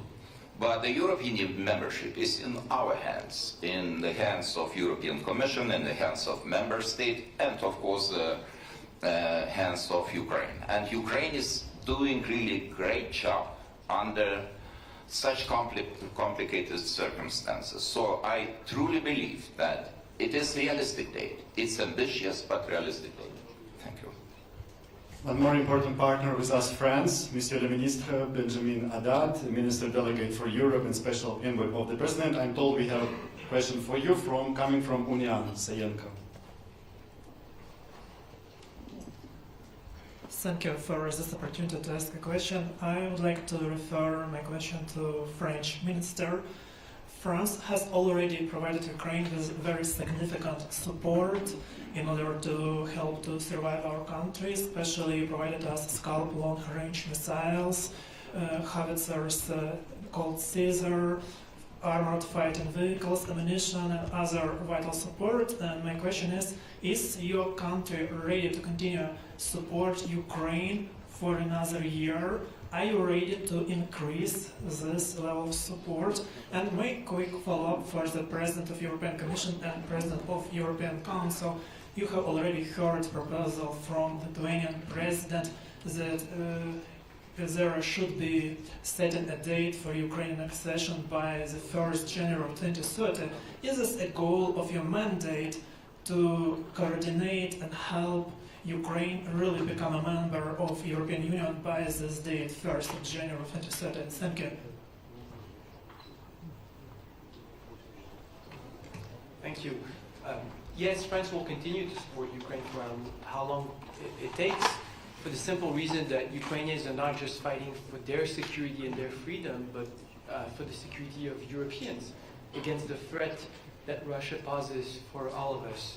You were kind enough to mention long-range missiles, the Caesar cannons. We have the first Mirage jets now flying in the skies of Ukraine, as well as the Anne of Kiev brigade that's been deployed on the ground, and we will continue to do so. President Macron, as you know, is today in Washington, D.C. to continue the respectful and honest dialogue that he has with President Trump, to say that, very simply, we support the peace through strength approach, and for this to succeed, we need to continue to support Ukraine on the ground. We need to increase pressure on Russia, and this is why we welcome the adoption of the 16th round of sanctions today on Russia, that Ukrainians need to be around the table when their security is being discussed. Europeans need to be around the table, and that there can be no just and lasting peace without robust security guarantees in the long run. And this is where also Europeans will have to step up and take their responsibility. And France is ready in this respect to continue to take its responsibility alongside its partners for the security of Ukraine, the security of all of us. So to your question concerning the initiative of President Gitanas Nausėda, I think it's a very noble initiative because it shows a lot of political will and an amazing support to Ukraine, and thank you very much for that. The process of accession, we always repeat, is merits-based. Basically, it says there are certain conditions and reforms that you have to do and you have to implement them so that the conditions are right for an accession. And it's good for the European Union and it's good for the accessing country. So that is always necessary. What I want to emphasize is that if you would just only set a date, then it would also mean the other candidate countries would ask immediately for a date and not a process anymore.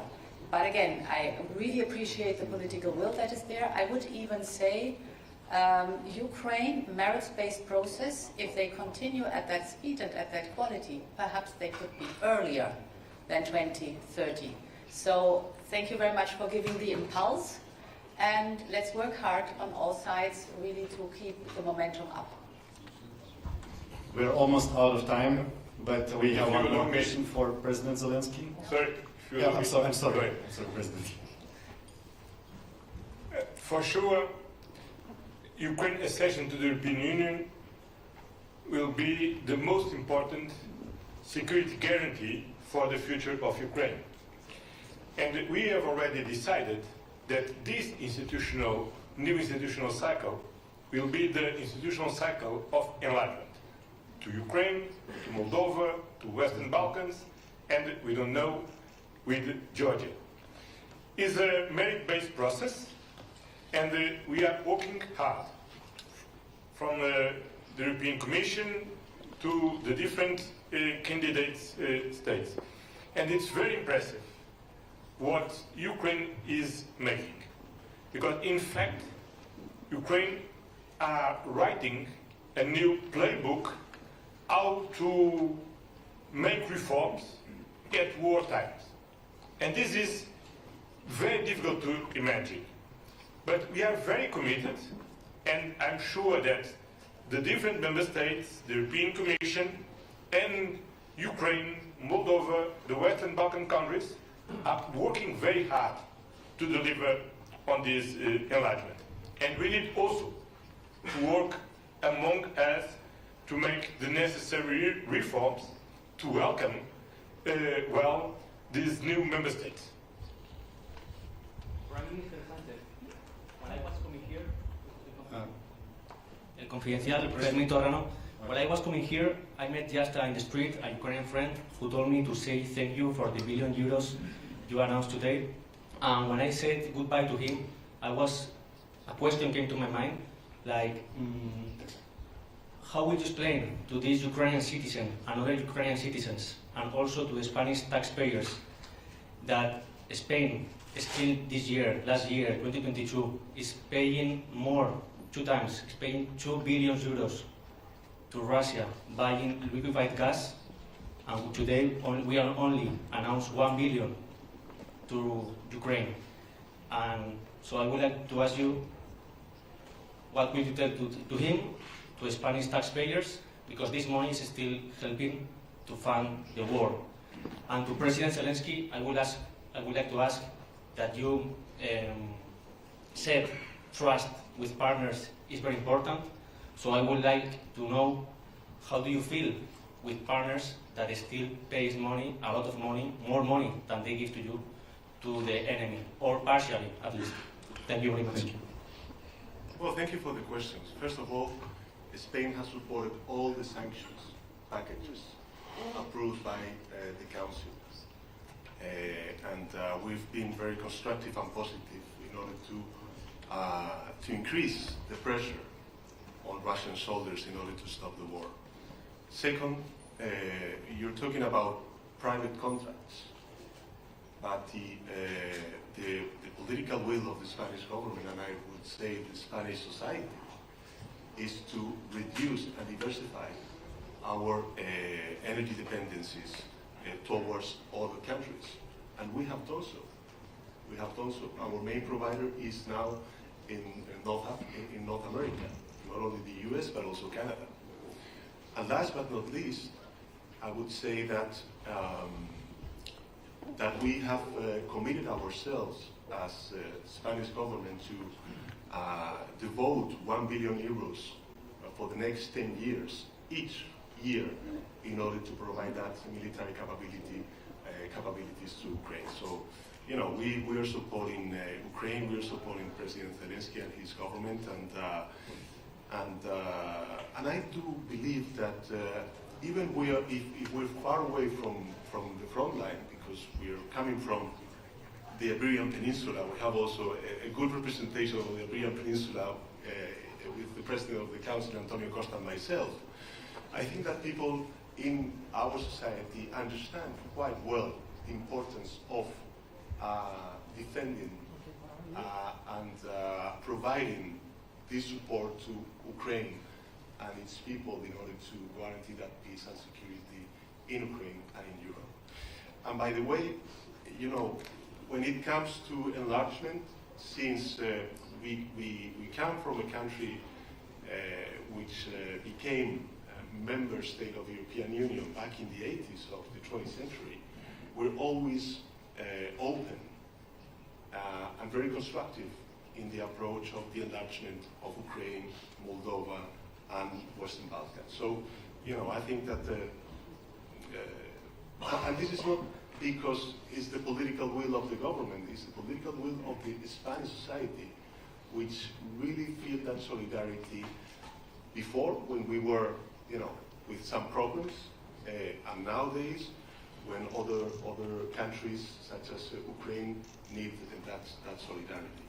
And I'm also very happy that we agreed with President Zelenskyy to open a Ukrainian hub in Spain, since we are the 4th largest country in the European Union receiving Ukrainian refugees in our country, to provide that services not only from the Spanish government but also from the Ukrainian government. Okay, one last one to wrap up from the Ukrainian media to Ukrainian president. 1+1. Прошу, слово вам.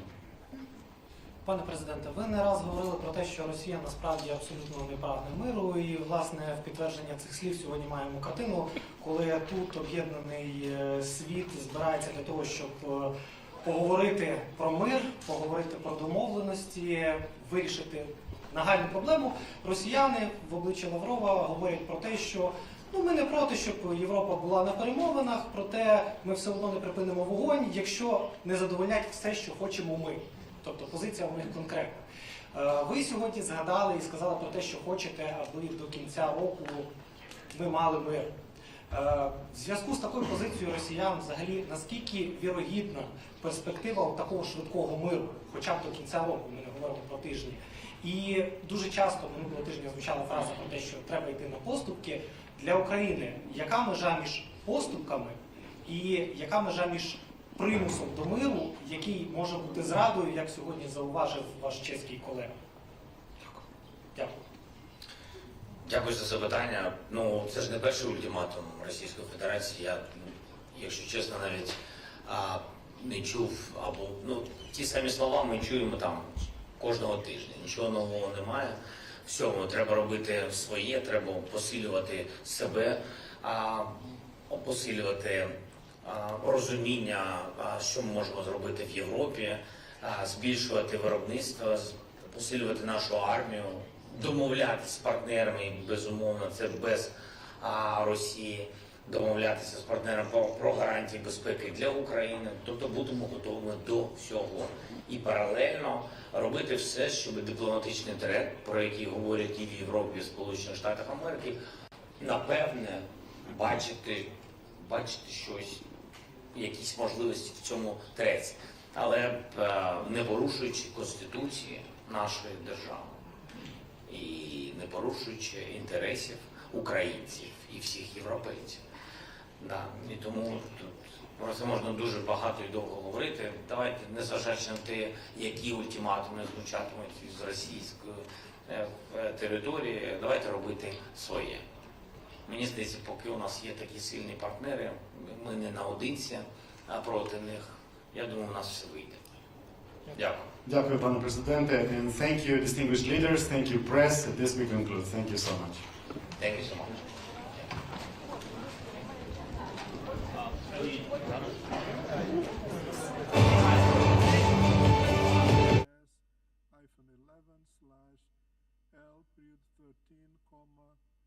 L:13, and L:15. Monsieur le Président, Mr. President, j'ai l'honneur de présenter I have the honor au nom de la of France, presenting on behalf of France and the 23 members of the European Union and the United Kingdom 3 amendments to draft resolution A/ES11/L11 submitted by the United States of America, which our countries will not be able to support in its current form. The amendments are based on simple messages which reflect the real situation in Ukraine, that of a war of aggression led by Russia against its neighbor. The First Amendment replaces the words Russian Federation-Ukraine conflict with full-scale invasion of Ukraine by the Russian Federation. The Second Amendment reaffirms our commitment to the sovereignty, independence, unity and territorial integrity of Ukraine within its internationally recognized borders. The Third Amendment calls for a just, lasting and comprehensive peace in Ukraine which respects the United Nations Charter and the principles of sovereignty and territorial integrity. We call upon all member states to vote in favor of these 3 amendments, which recall that in this conflict there is an aggressor state and a state subject to that aggression. And this marks our attachment to peace and a just and lasting peace, which must take as its basis the United Nations Charter and international law. Voting in favour of these amendments is a vote for the United Nations Charter and its principles. It is a vote for international law. Thank you, Mr. President. I would now like to make a statement in my national capacity. We're meeting today, 3 years, day for day, after the beginning of the large-scale invasion of Ukraine by Russia to call for a global, just and lasting peace in Ukraine. 3 years ago, Russia launched a brutal and unjustified war of aggression against a sovereign state, Ukraine, which was not threatening it in any way, and it already was illegally occupying part of its territory, and that since 2014. In doing this, Russia violated and continues to flagrantly violate the United Nations Charter and the principles of sovereignty and territorial integrity that we all share. Russia, for 3 years now, has been inflicting unbearable suffering on the civilian population of Ukraine. Millions of Ukrainian men and women today are either refugees or have been displaced. Russia is bombing indiscriminately towns and civilian energy infrastructure in Ukraine. This is a risk for the security and safety of nuclear establishments. It is worsening the food crisis throughout the world. It is flouting international humanitarian law. It is guilty of war crimes and even crimes against humanity. The authors of these crimes must be held to account. France will pursue its support for international and Ukrainian jurisdictions, as well as for all of the mechanisms of inquiry aimed at establishing responsibility for the crimes committed by Russia in Ukraine. Mr. President, Russia must cease its war of aggression in Ukraine. Since the 16th of March 2022, the International Court of Justice has demanded that Russia immediately suspend its military operations. Since the 24th of February 2022, this is now the 8th time that this General Assembly is meeting in order to condemn the Russian aggression and to call for the respect for the territorial integrity of Ukraine. France is committed to a resolution of the conflict. Our authorities are at the highest levels and are working on this. We want a global peace that is just and lasting, based on the UN Charter and international law. Peace which does not recompense the aggressor, which does not tread underfoot the rights of the party under attack. Peace which respects the sovereignty, territorial integrity and independence of Ukraine. This Assembly, for 3 years now, with its resolutions on the situation in Ukraine, has been the moral compass of this organization, the guarantor of an international rules-based order based on the sovereign equality between states. Where the Security Council has failed, the General Assembly has defended the law. Today, once again, it can contribute to laying out peace. Peace towards solid, just and long-term peace in accordance with our common rules. It is in this spirit, dear colleagues, that we give our full support to the draft resolution tabled today by Ukraine. It is balanced and it is consensual. It is the result of a genuine process of negotiation that was inclusive and transparent. We call upon all member states to support it. Since the beginning of the aggression, Ukraine has been defending itself in accordance with Article 51 of the Charter. It wants peace. It wants this aggression to cease. It wants to participate in any efforts to resolve the conflict. It is right. A resolution to the conflict that will be decided without Ukraine and without Europe will not be a lasting peace. It would establish the primacy of force over law by legitimizing the claim of spheres of influence in disregard for the sovereign equality between states. It would set the stage for the wars of tomorrow. The support of the General Assembly for the Ukrainian resolution is not just another vote. The United Nations General Assembly must stay the course, that of law, that of the sovereignty of states and respect for their territorial integrity, that of responsibility and that of justice. I thank you. I thank the distinguished representative of France.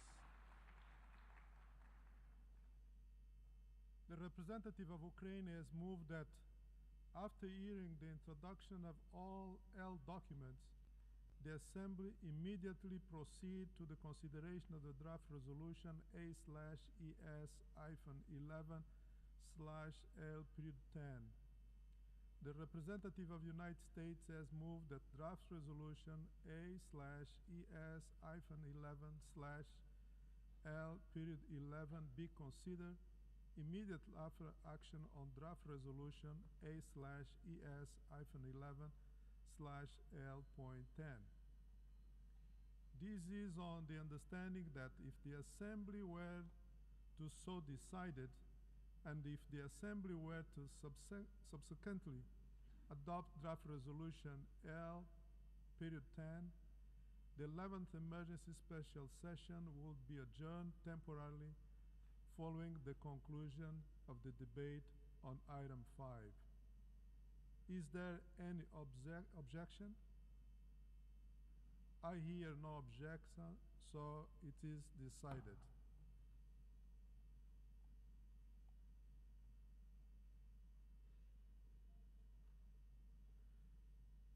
We shall now proceed to consider draft resolution A/ES-11/L:10 and L:11 and draft amendments A/11/L:12, L:13, L:14 and L:15. In this connection, since the draft resolution A/11/L:13, L:14 and L:15 have only been circulated today, it will be necessary to waive the relevant provision of Rule 78 of the Rules of Procedure, which read as follows. As a general rule, no proposal shall be discussed or put to the vote at any meeting of the General Assembly unless copies of it have been circulated to all delegations no later than the day preceding the meeting. Unless I hear no objections, I shall take it that the Assembly agrees to waive Rule 78. It is so decided. For your information, the draft resolution and the draft amendments have closed for e-sponsorship.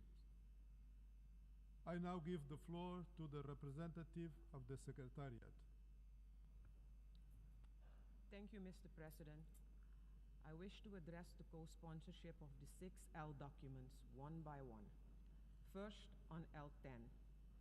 Since the submission of the draft resolution, and in addition to the delegations listed on the L document, the following countries have also become co-sponsors of A/ES-11/L:10.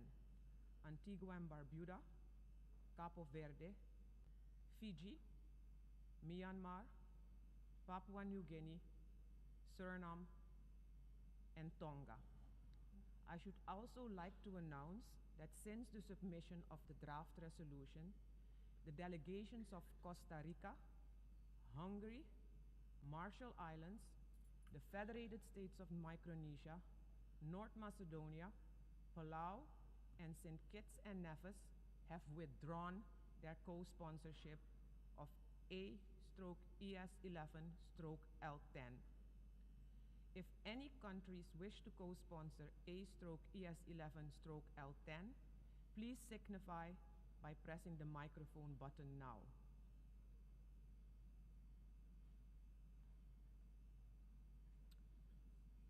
I see none. So now we move on to L:11.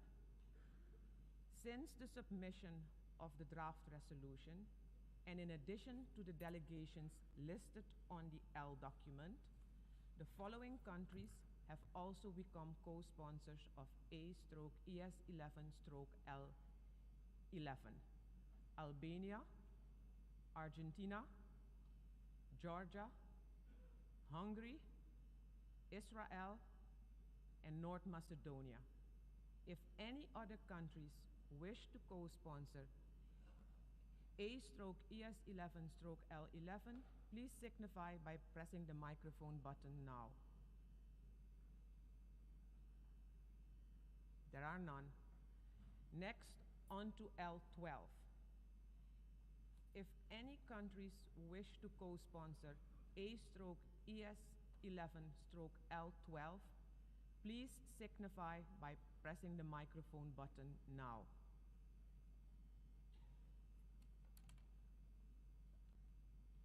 There are no additional co-sponsors for L12, so now we go on to L13. Since the submission of the draft amendment, and in addition to the delegations listed on the L document, the following countries have also become co-sponsors of A/ES11/L13: Canada, Iceland, Italy, Liechtenstein, Monaco, Norway, the Republic of Moldova, and Switzerland. If any other countries wish to co-sponsor A/ES11/L13, please signify by pressing the microphone button now. I see Andorra.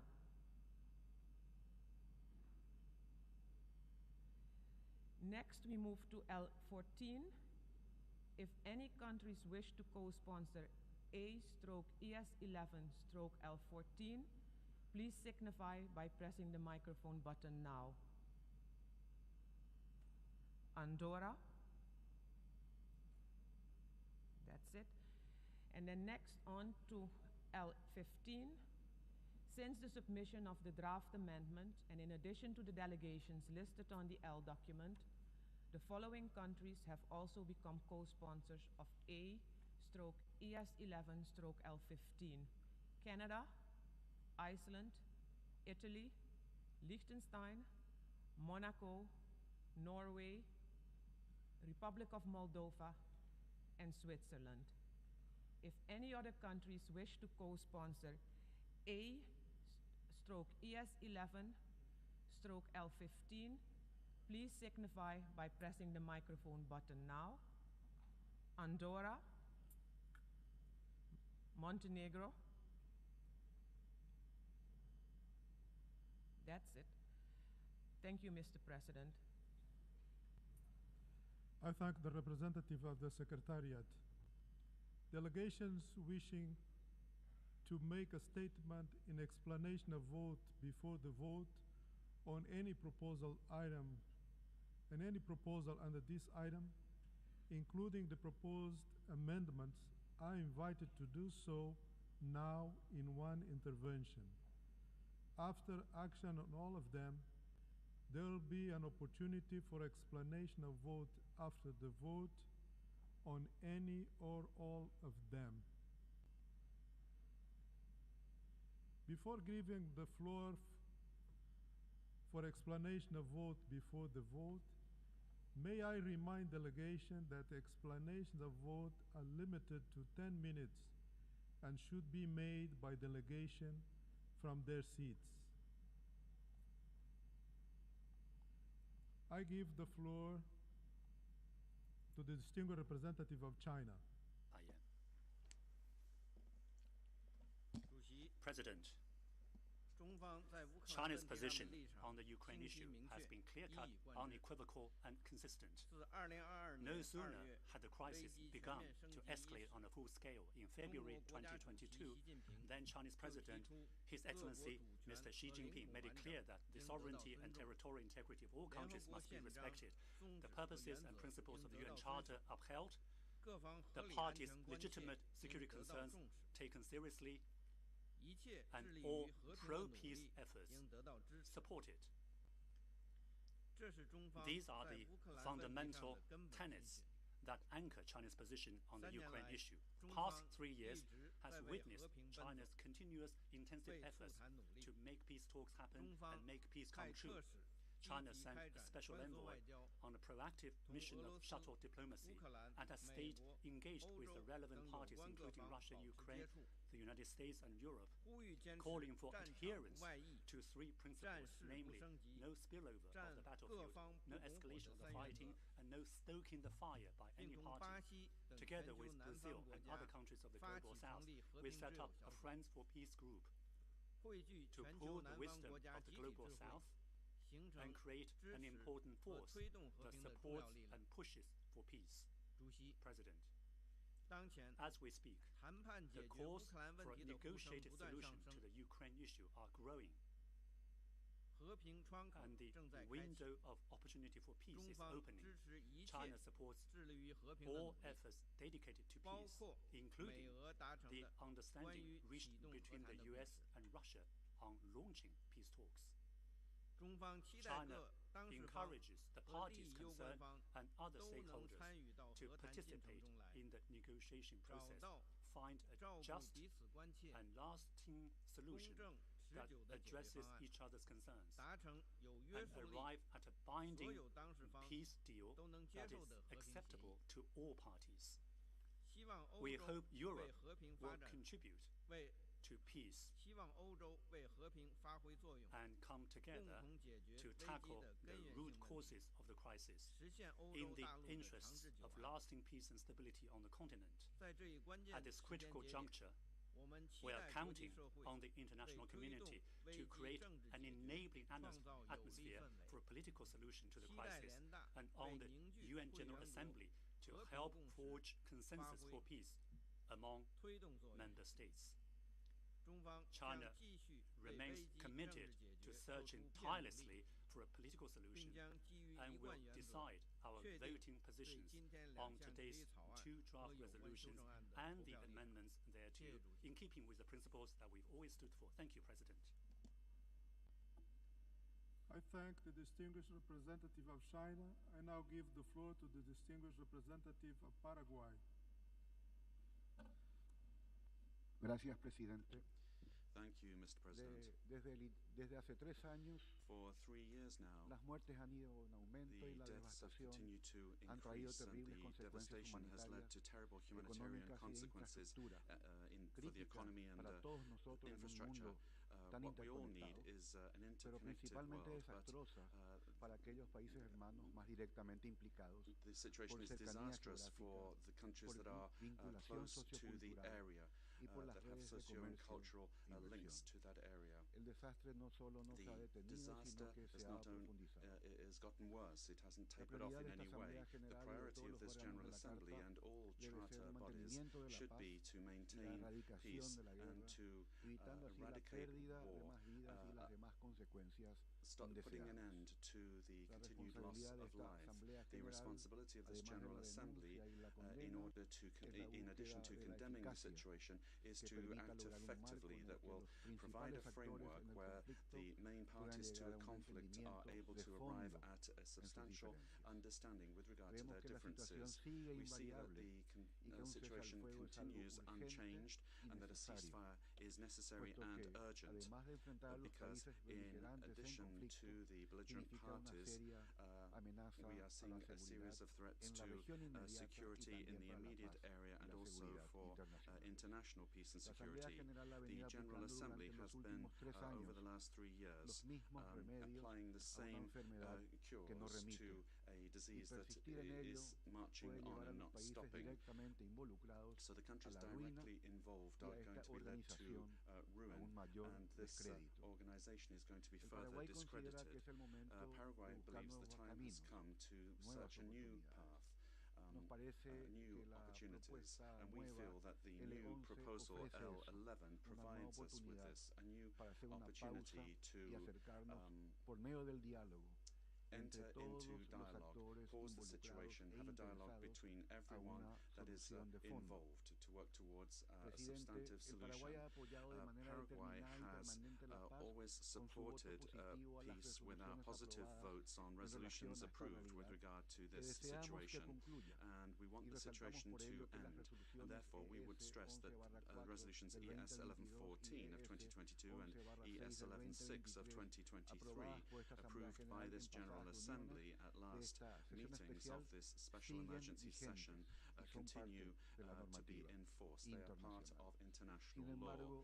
However, it's also true that we now have the opportunity to take another look at the situation in our search for peace and understanding between the parties to the conflict, and Paraguay would like to support this opportunity. For all these reasons, Paraguay will vote in favor of proposal L11, and we will abstain on proposal L10.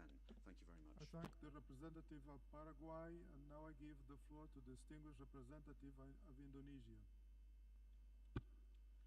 Thank you, Mr. President. Indonesia has consistently called for an immediate cessation of hostilities to end the war in Ukraine and for peace to prevail. This position is firmly rooted in Indonesia's principled foreign policy, one that upholds the UN Charter, adherence to international law, respects territorial integrity, and promotes peaceful settlement of dispute through an inclusive process. Our President has repeatedly reaffirmed Indonesia's commitment to peace in Ukraine and has even contributed by putting forward a peace proposal to push the parties towards negotiation and a comprehensive settlement. Lasting peace requires all parties to sit together and give diplomacy a chance to end a conflict that continues to have grave humanitarian consequences. The devastation that emanates from conflict in Ukraine is undeniable, both for the Ukrainian people as well as to the world at large, including to the global south. Therefore, Indonesia believes that the General Assembly, through this emergency special session, must send a strong and unified message, not that of a division, in response to this situation. Indonesia hopes that any decision taken by the General Assembly today reflects a genuine commitment to resolving the conflict.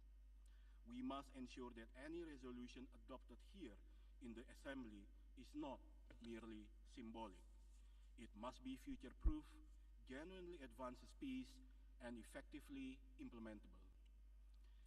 At this critical juncture, we cannot afford resolutions that merely serve as trophies on a shelf. Let us therefore work together to uphold the following principles: respect to the UN Charter, international law, and human rights, respect to territorial integrity of any nation, ensure that double standards have no place in the multilateral system, and to guarantee that peace prevails through peaceful settlement of dispute based on an inclusive process that addresses the concerns of all parties. Indonesia's position today on any document will reflect our firm commitment to these principles. Thank you, Mr. President. I thank the distinguished representative of Indonesia. I now give the floor to the distinguished representative of South Africa.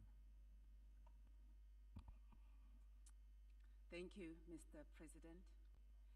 Today, we mark the third anniversary of the conflict between Russia and Ukraine. The failure to resolve this conflict and at its outbreak is a stark indictment of the commitment to the central tenet of this organization, which is the peaceful resolution of conflict. South Africa continues to call for the urgent cessation of the Russia-Ukraine conflict in order to prevent the further loss of life and the destruction of Ukraine's infrastructure. Every effort must be made to de-escalate the conflict. South Africa remains firmly committed to the need for a peaceful and negotiated resolution of the conflict within a rules-based system centered on international law, including the respect for human rights and the principles of the UN Charter. The sovereignty and territorial integrity of all states remain inviolable.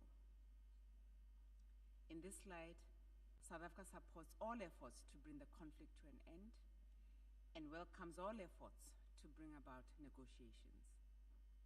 We remain steadfast in our commitment to peaceful resolution of the conflict through a negotiated settlement with all parties to the conflict having a seat at the table. We have always maintained that a commitment to inclusivity is key to deliver the buy-in of all parties to the conflict and to provide acceptable solutions to the parties. The importance of compromise cannot be overemphasized in this instance, and we thus encourage the parties to approach the negotiation talks as such. South Africa stated this at the conference held in Switzerland last year, and we state it again today. Mr. President, while South Africa acknowledges that the resolution before this Assembly recognizes the centrality of the principles of the UN Charter and that it speaks to a cessation of hostilities, South Africa maintains that the current resolution does not go far enough in terms of inclusivity and creating a positive momentum towards a peaceful negotiation. South Africa reiterates the importance to make real and meaningful progress towards the peace rather than contribute towards further divisiveness. We have had resolutions similar to this over the last 3 years, yet the war continues. As members of the General Assembly, representing the international community, we should, through our words and actions, take actions that promote peace. If we continue doing what we have been doing and it doesn't reap positive results, then we should consider a different approach. We are at the point of inflection in this conflict, with the urgency to seize the momentum towards a negotiated settlement. There is currently an opportunity that is being presented to this Assembly to reflect on the approach to this particular conflict and perhaps take a different path towards peace. It is our view that the current text does not resonate with the renewed impetus towards a negotiated settlement. In conclusion, Mr. President, South Africa urges the parties to the conflict to begin to identify areas of common interest rather than to continue upon divergent ground. It is in this context that South Africa will abstain from this resolution as proposed by Ukraine. I thank you. I thank the distinguished representative of South Africa. I now give the floor to the distinguished representative of the United States. Thank you, Mr. President. Mr. President, the United States urges member states to vote no on the European Union and Russian Federation amendments to the U.S. draft resolution. We cannot support them. These amendments pursue a war of words rather than an end to the war. The attempt to add this language detracts from what we are trying to achieve with this forward-looking resolution, a firm consensus from the members of this body to unite behind a resolution calling for the end to this conflict. We urge other members to join us in rejecting these amendments as we work toward the goal of building a lasting peace between Ukraine and Russia. I would ask all members to remember that the U.S. resolution is not the peace deal. It is the path to peace. Mr. President, if these amendments pass, the United States would consider that the resolution will no longer be able to achieve the consensus of this body on the most solemn pursuit, the pursuit of peace. Neither these amendments nor the resolution offered by Ukraine will stop the killing. The UN must stop the killing. We urge all member states to join us in returning the UN to its core mission of international peace and security. Thank you, Mr. President. I thank the distinguished representative of the United States.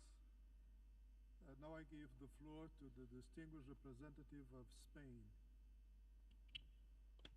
Gracias, Gracias, señor presidente. Thank you, Mr. President. Transcurridos 3 años desde el inicio de la no provocada, injustificada e injustificable agresión rusa contra Ucrania, deseo comenzar reiterando la firme condena de España a esta acción inmoral y contraria a los principios más elementales del derecho internacional y de la Carta de Naciones Unidas, tal y como han constatado las sucesivas resoluciones de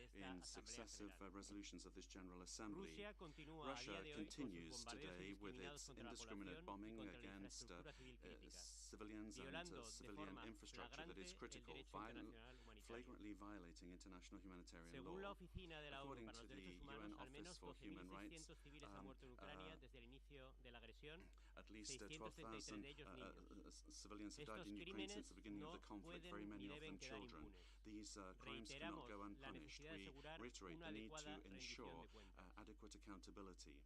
Ante este escenario, España ha prestado y sigue prestando su apoyo decidido a Ucrania en los ámbitos diplomático, humanitario, de reconstrucción y también militar para el ejercicio al derecho de legítima defensa reconocido por el artículo 51 de la Carta de Naciones Unidas.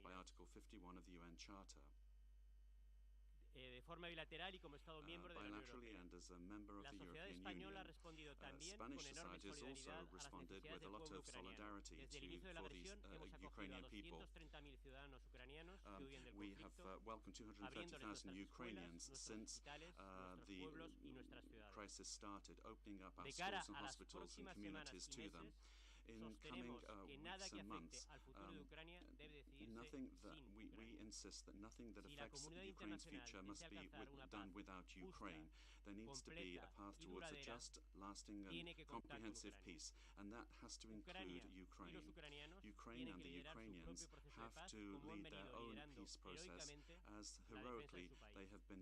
Tiene que ser Ucrania la que decida las condiciones para el inicio y conclusión de las negociaciones de paz. La comunidad internacional no puede permitir que se alcance una paz a cualquier precio, ni que se recompense a Rusia por haber agredido a un país miembro de esta organización. La paz que se alcance ha de ser una paz basada en el derecho internacional y en la Carta de Naciones Unidas. De lo contrario, el orden internacional y la estabilidad de las fronteras, no solo en Europa, sino en todo el mundo, estarán en peligro. Finalmente, exigimos una vez más la retirada inmediata, completa e incondicional de las tropas rusas de la totalidad del territorio de Ucrania, dentro de sus fronteras internacionalmente reconocidas. La agresión rusa contra Ucrania, que es también una agresión contra todos los Estados Unidos y contra los principios de la Carta, no debe prolongarse ni un día más. Y por todo ello, señor presidente, hemos copatrocinado y vamos a votar a favor del proyecto de resolución I thank the distinguished representative of Spain. I now give the floor to the distinguished representative of Pakistan.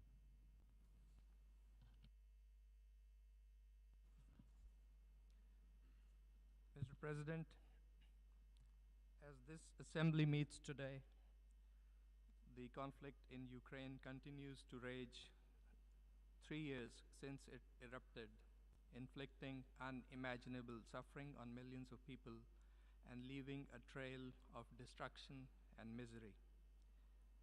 And so far, even as the military and humanitarian crisis has intensified, the pursuit of peace has remained largely absent and elusive. Pakistan is deeply concerned by this conflict that has caused immense human suffering and massive damage to infrastructure, economy, and society. It has had vast consequences for the global economy and particularly for the developing countries.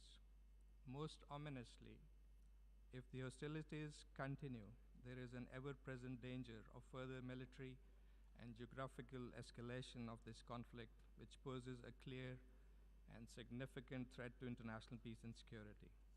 Pakistan's position on this, as other conflicts, is based on adherence to the principles of the UN Charter, self-determination for peoples, respect for the sovereignty and territorial integrity of states, and non-acquisition of territory by the threat or use of force.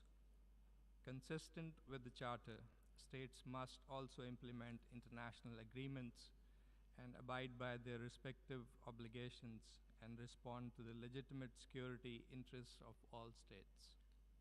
Mr. President, Pakistan regrets that the principles of the UN Charter have not been universally or consistently applied. In particular, these principles have been flagrantly violated for over decades in the brutal foreign occupation of Jammu and Kashmir and Palestine. The resolutions of the Security Council calling for the exercise of the right to self-determination by the peoples of Kashmir and Palestine remain to be implemented, imperiling international peace and security. International law and justice must be upheld everywhere. Mr. President, we believe the conflict in Ukraine could have been averted through dialogue and diplomacy. It must be brought to an end now, urgently, through constructive and inclusive diplomacy. As a country that has seen and suffered the consequences of prolonged conflict in our neighborhood, Pakistan has consistently advocated immediate cessation of hostilities and resumption of dialogue to achieve a just, lasting, and durable solution to this conflict. Pakistan therefore endorses the call for an urgent and swift end to the conflict between Ukraine and Russia and the pursuit of active diplomatic efforts to achieve enduring peace. We see merit in the resolution proposed by the US in this regard. Pakistan had welcomed the early mediatory efforts by Turkey. We also saw value in the endeavor of some countries from the global south to promote a peaceful settlement. We are encouraged that efforts to bring an end to this conflict have gathered wider momentum. We take note of the recent high-level contacts between the US and Russian leadership and commend the role played by the Kingdom of Saudi Arabia in facilitating dialogue and diplomacy. Mr. President, Pakistan would welcome any initiative which helps lead the parties to arrive at a pacific and sustainable settlement of this tragic conflict through constructive and inclusive diplomacy, in full respect for the UN Charter, international law, and relevant multilateral agreements, and which is responsive to the legitimate national security interests of all sides. To this end, Pakistan stands ready to play a constructive role in this assembly, in the Security Council, and in other forums to promote effective and inclusive diplomatic endeavors aimed at bringing a swift end to this conflict in accordance with international law and the UN Charter. As we vote on different proposals today, we hope everyone will come together, united for peace. We must not miss this opportunity. I thank you. I thank the distinguished representative of Pakistan, and I'll give the floor to the distinguished representative of Azerbaijan. Mr. President, after 3 years, the situation in Iran and Ukraine continues to pose a serious threat to peace and security at the regional and global levels.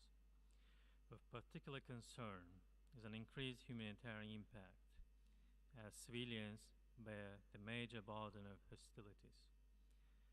Azerbaijan stands for the earliest peaceful settlement through diplomatic means, in full compliance with the norms and the principles of international law guiding interstate relations, in particular those relating to the sovereignty and territorial integrity of states and the inviolability of borders, and encourage the dialogue between the parties to that end.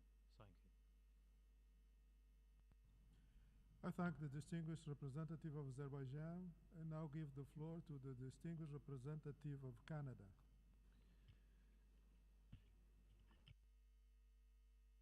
Merci, Monsieur le Président. Thank you, Mr. President. Mes collègues, nous sommes tous réunis aujourd'hui pour la cause de la paix. We're all here Sur cette question, tout le monde semble être d'accord. and on this, everyone seems to be in agreement. Est-ce que ce sera la paix avec la justice? Will this be peace with justice or not?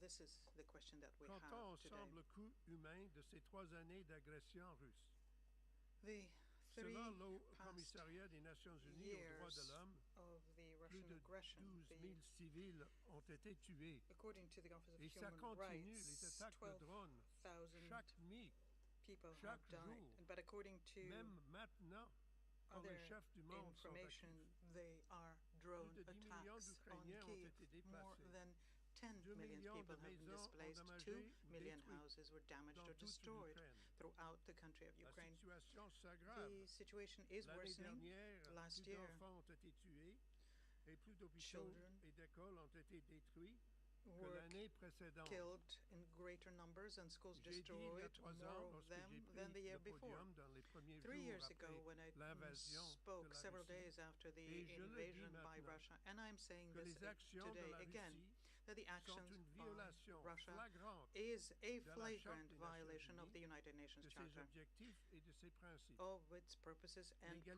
principles. souveraine The de sovereign tous les États, equality of all le droit de tous les states, peuples the à rights of all l'autodétermination, people to le self-determination, règlement pacifique des peaceful différends et settlement l'interdiction du of recours disputes, à la force. and the Alors que prohibition Président on Poutine the a using of poursuivi sa force. guerre d'agression, President Putin continued with his war nos of collègues de l'ONU aggression. ont amassé des tonnes de preuves des violations We par have la been Russie du droit receiving international huge et du amounts droit of international Russia's humanitaire, violations of y compris international la torture humanitarian systématique, law, y international compris law, la of torture sexuelle torture, et l'exécution sexual torture, arbitraire des prisonniers de arbitrary guerre. execution of Le prisoners of war, ciblage des civils et leur targeting infrastructure, civilians and particulier civilian l'électricité, infrastructures, in l'enlèvement particular illégal electricity d'enfants des generators, territoires occupés de and l'Ukraine. the illegal abducting of Ce sont children des from the réalités dont territory nous devons of parler Ukraine.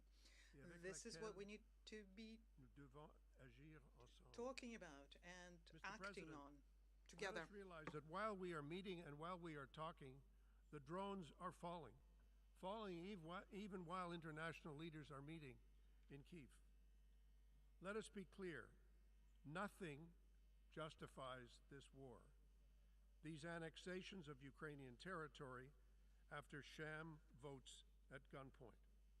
Canada will be voting yes in favor of the Ukrainian motions and in favor of amendments that speak out on the principles of the United Nations and the principles of the Charter.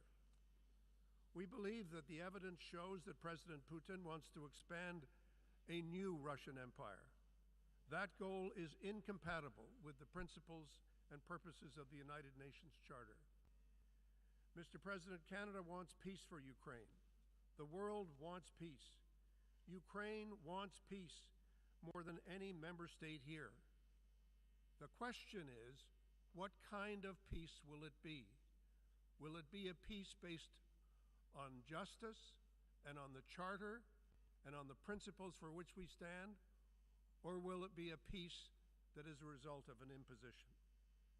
The cost of colonialism at gunpoint, the cost of Ukraine's children, of its territory, these costs are too high. No state has the right to call on another to make these kinds of sacrifices. We must not accept the lie that of all equal sovereign states, Russia's course is now somehow fixed, unmovable, and that we must discard the UN Charter to accommodate President Putin's imperial ambitions. Russia could end this war today. They could stop the drones today. They could make sure they don't drop on children tonight. They can send their troops home today. We welcome the support of member states for Ukraine's resolution. We once more urge all member states to condemn the actions of Russia. Together we must stand for the values of the UN Charter that Russia has tried and tries each and every day to destroy. Ukrainians have been fighting and dying not just to protect their sovereignty and their territory. They're fighting for all of us. They're fighting to protect the principles that are enshrined in the UN Charter that have, after all, prevented worldwide war for close to 80 years now. The peace that Ukraine seeks, as the Secretary General said yesterday, is a just, a sustainable, and a comprehensive peace. One that fully upholds Ukraine's sovereignty, its independence, its territorial integrity, within borders that are internationally recognized in accordance with the UN Charter, with international law, and with the resolutions of the General Assembly. Mr. President, as I close, I want to say to the delegation from Ukraine and to the people and government of Ukraine, you are fighting for us all. You are not just fighting for your own country. What you have borne for 3 years is literally unbearable. We are inspired by your bravery, and we must match your bravery with our own courage today. We are standing with you. Canada will always stand up for Ukraine. Thank you very much, Mr. President.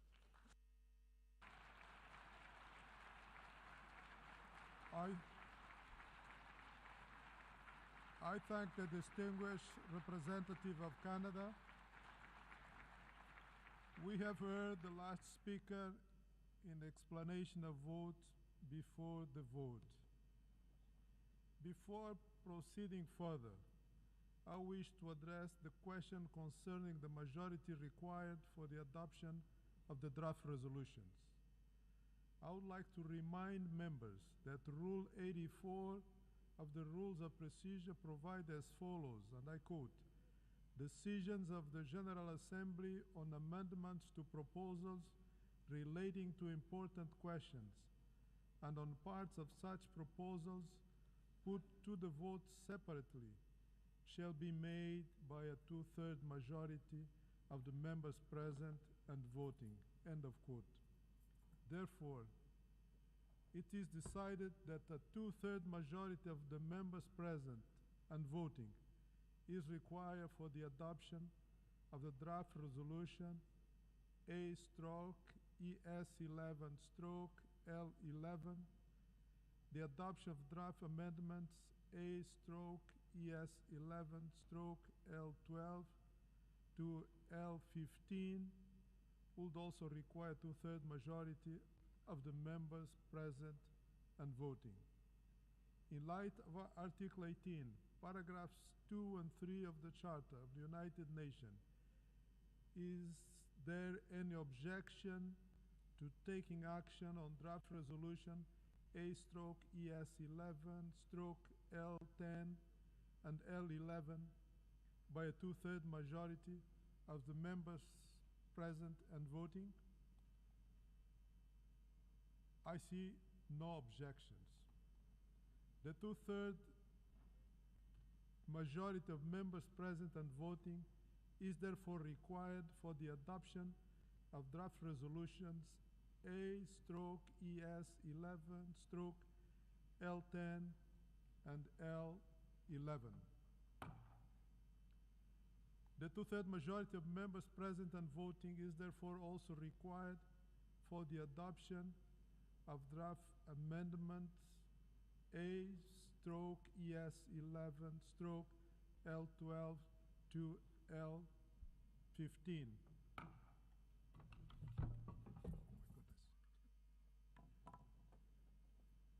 The Assembly will turn to draft resolution A/ES11/L10 and L11 one by one.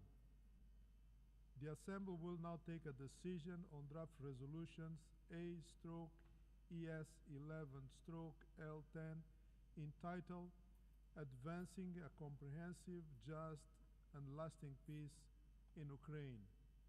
A recorded vote has been requested. We shall now begin the voting process. Those in favor of draft resolution A/ES11/L10, please signify. Those against, abstentions. The Assembly is now voting on draft resolution A/ES11/L10 entitled Advancing a Comprehensive, Just, and Lasting Peace in Ukraine. Will all delegations confirm that their votes are accurately reflected on the screen?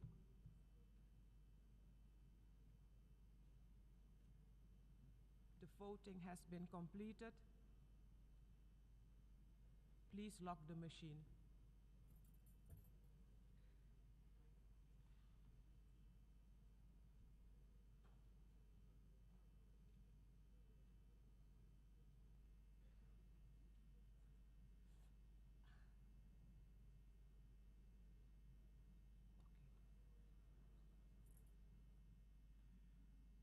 The result of the vote is as follows. In favor, 93, against 18, abstention 65. Draft resolution A/ES11/L10 is adopted.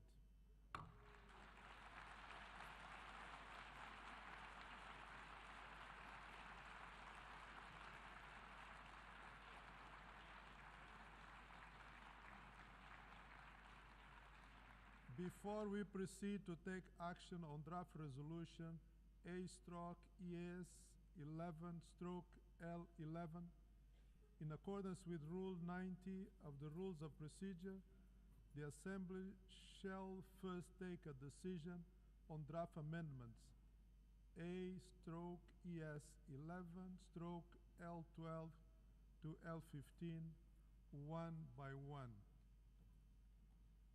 The Assembly will now take a decision on draft amendment A/ES11/L12. A recorded vote has been requested. We shall now begin the voting process. Those in favor of draft amendment A/ES11/L12, please signify. Those against, abstentions. The Assembly is now voting on draft amendment A/ES11/L12. Will all delegations confirm that their votes are accurately reflected on the screen?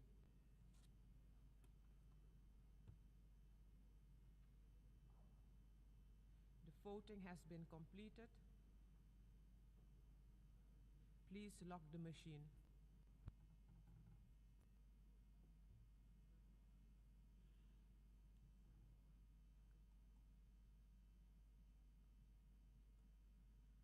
The result of the vote is as follows.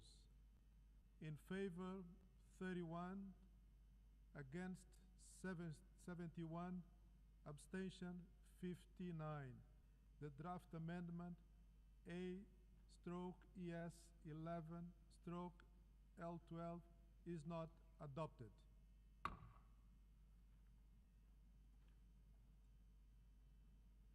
The Assembly will now take a decision on draft amendment A/ES11/L13. A recorded vote has been requested. We shall now begin the voting process. Those in favor of draft amendment A/ES11/L13, please signify. Those against, abstentions. The Assembly is now voting on draft amendment A/ES11/L13. Will all delegations confirm that their votes are accurately reflected on the screen? The voting has been completed. Please lock the machine.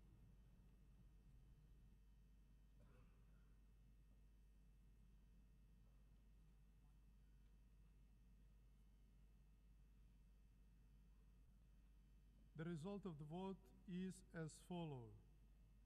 In favor, 60, against 18, abstentions 81. The draft amendment A/ES11/L13 is adopted.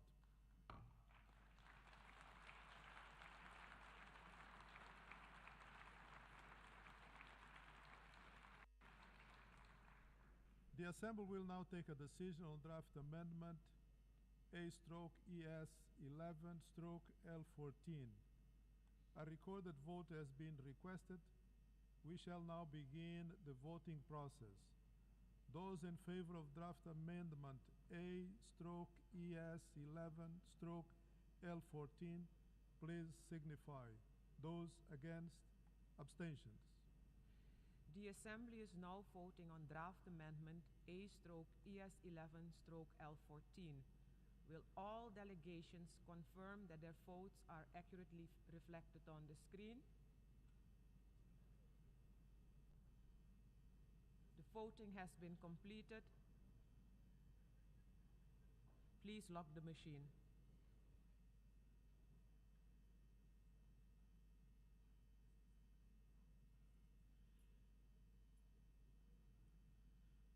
The result of the vote is as follows. In favor, 79, against 16, abstentions 67. The draft amendment A/ES11/L14 is adopted.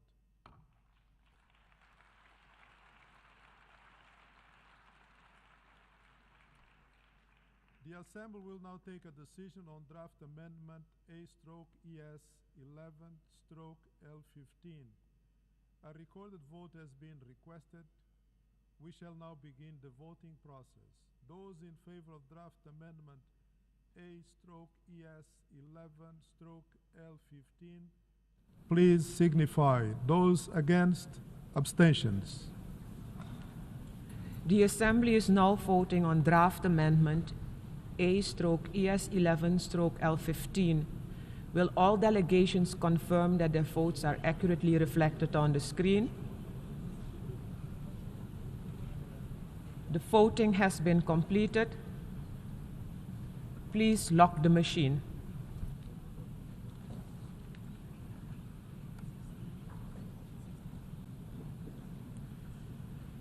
The result of the vote is as follows. In favor, 83, against 16, abstentions 61. The draft amendment A/ES11/L15 is adopted.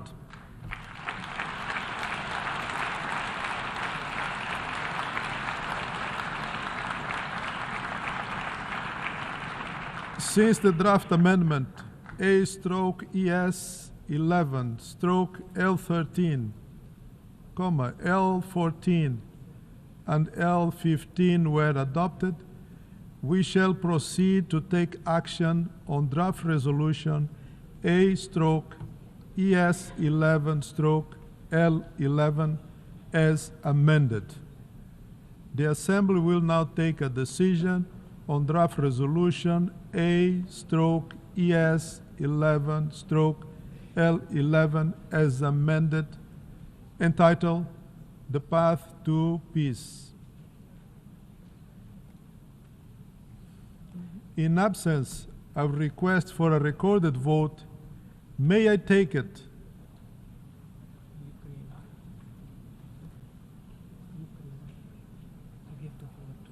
Oh. Before? I give the floor to the distinguished representative of Ukraine. Thank you, Mr. President. The delegation of Ukraine would like to request a recorded vote on the draft resolution A/ES11/L.11. Thank you.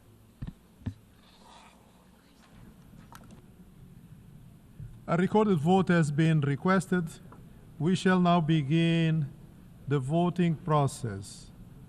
Those in favor of draft resolution A/ES11/L11 as amended, please signify. Those against, abstentions. The Assembly is now voting on draft resolution A/ES11/L11 as amended, entitled The Path to Peace. Will all delegations confirm that their votes are accurately reflected on the screen? The voting has been completed.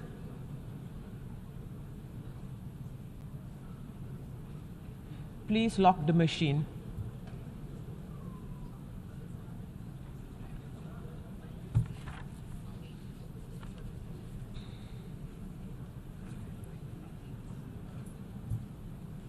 The result of the vote is as follows.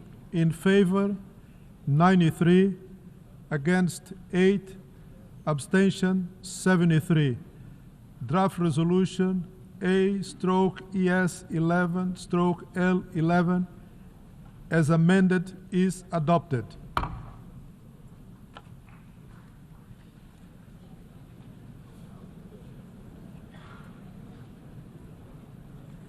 Before giving the floor for explanation of vote after the vote, may I remind the delegation that explanations of vote on any and all of the proposals and amendment are limited to 10 minutes and should be made by delegations from their seats.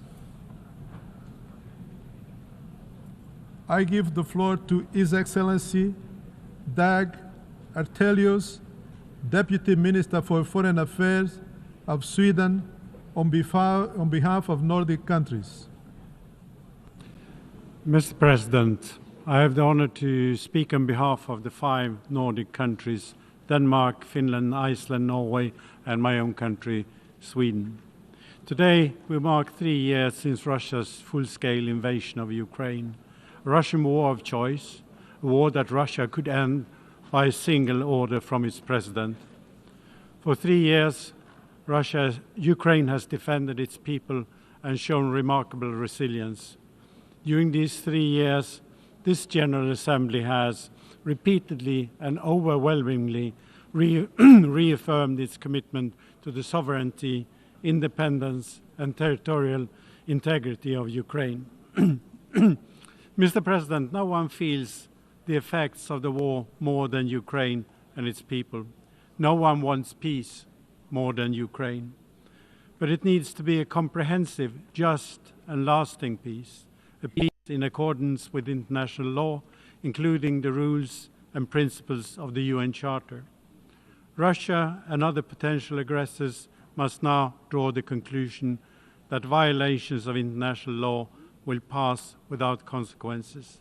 Such conclusions would risk renewed aggression and undermine global security. Russia must be held to account for the crimes it has committed in and against Ukraine, including for the crime of aggression. Let's be clear, this is not a conflict between 2 parties. This is a war in which Russia, a permanent UN Security Council member no less, is the aggressor and Ukraine is the victim. A fundamental starting point for any conflict resolution is that the injured party be part of the process. Ukraine must be involved in any negotiations. Likewise, Europe must be involved in decisions that affect the core of European security. The Nordic message is clear. Respect for international law, including the UN Charter, must be ensured. UN member states need a world order based on university-agreed rules, not the imperial ambitions of individual rulers. Mr. President, the Nordics were proud to co-sponsor the resolution presented by Ukraine and more than 50 other UN member states. The resolution called for de-escalation, cessation of hostilities, and set the foundation for just and lasting peace in Ukraine. Thank you, Mr. President. I thank the Honourable Deputy Minister of Foreign Affairs of Sweden. I give the floor to the distinguished representative of Thailand. President, Thailand reiterates its unequivocal adherence to all principles and purposes enshrined in the UN Charter and its commitment to upholding international law, including international humanitarian law and international human rights law. Our votes today reflect such long-standing position. As we convene today, President, 3 years have passed since the conflict began in Ukraine, which has, of course, affected international peace and stability. Thailand remains steadfast in its support for meaningful dialogue aimed at ending fighting and achieving a sustainable and lasting solution to the conflict. We urge all parties to engage in constructive dialogue and diplomacy to resolve the crisis peacefully.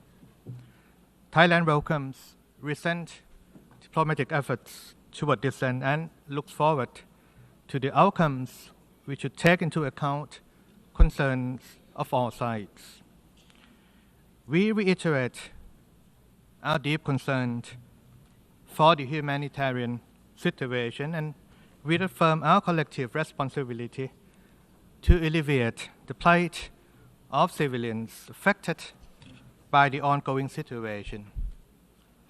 Civilians and civilian objects must be protected, while all parties concerned must ensure safe, rapid, and unhindered access to humanitarian assistance without discrimination or politicization. On our part, Thailand will continue to support humanitarian efforts for those in need. Thailand, through the Thai Red Cross Society and other entities, has long provided humanitarian assistance to civilians affected by this conflict, including the recent procurement of power generators. President, as a true believer in multilateralism and the rule of law, Thailand is in full support of diplomatic efforts, dialogue, and peace. We join the international community in calling for a de-escalation of conflict and immediate cessation of hostilities and alerting peace in Ukraine at this critical juncture. I thank you. I thank the distinguished representative of Thailand, and now I give the floor to the distinguished representative of Kuwait on behalf of the Gulf Cooperation Council. شكرا سيد الرئيس. بسم الله الرحمن الرحيم. Thank you, Mr. President. يسرني أن أدلي بهذا البيان باسم أعضاء مجلس التعاون لدول الخليج العربية، وهي دولة قطر والمملكة العربية السعودية والإمارات العربية المتحدة وسلطنة عمان ومملكة البحرين وبلاد دولة الكويت. صوت أعضاء مجلس التعاون لدول الخليج العربية بالامتناع على مشروع القرار المقدم من جمهورية أوكرانيا وبالامتناع على مشروع القرار المقدم من قبل الولايات المتحدة. ونعيد التأكيد على مواقفنا الثابتة الداعية إلى الالتزام بالمبادئ الراسخة للقانون الدولي وميثاق الأمم المتحدة الذي يحكم العلاقات بين الدول والنظام الدولي القائم على احترام سيادة الدول وسلامتها الإقليمية وسيادتها وعدم التدخل في الشؤون الداخلية للدول واحترام علاقات حسن الجوار.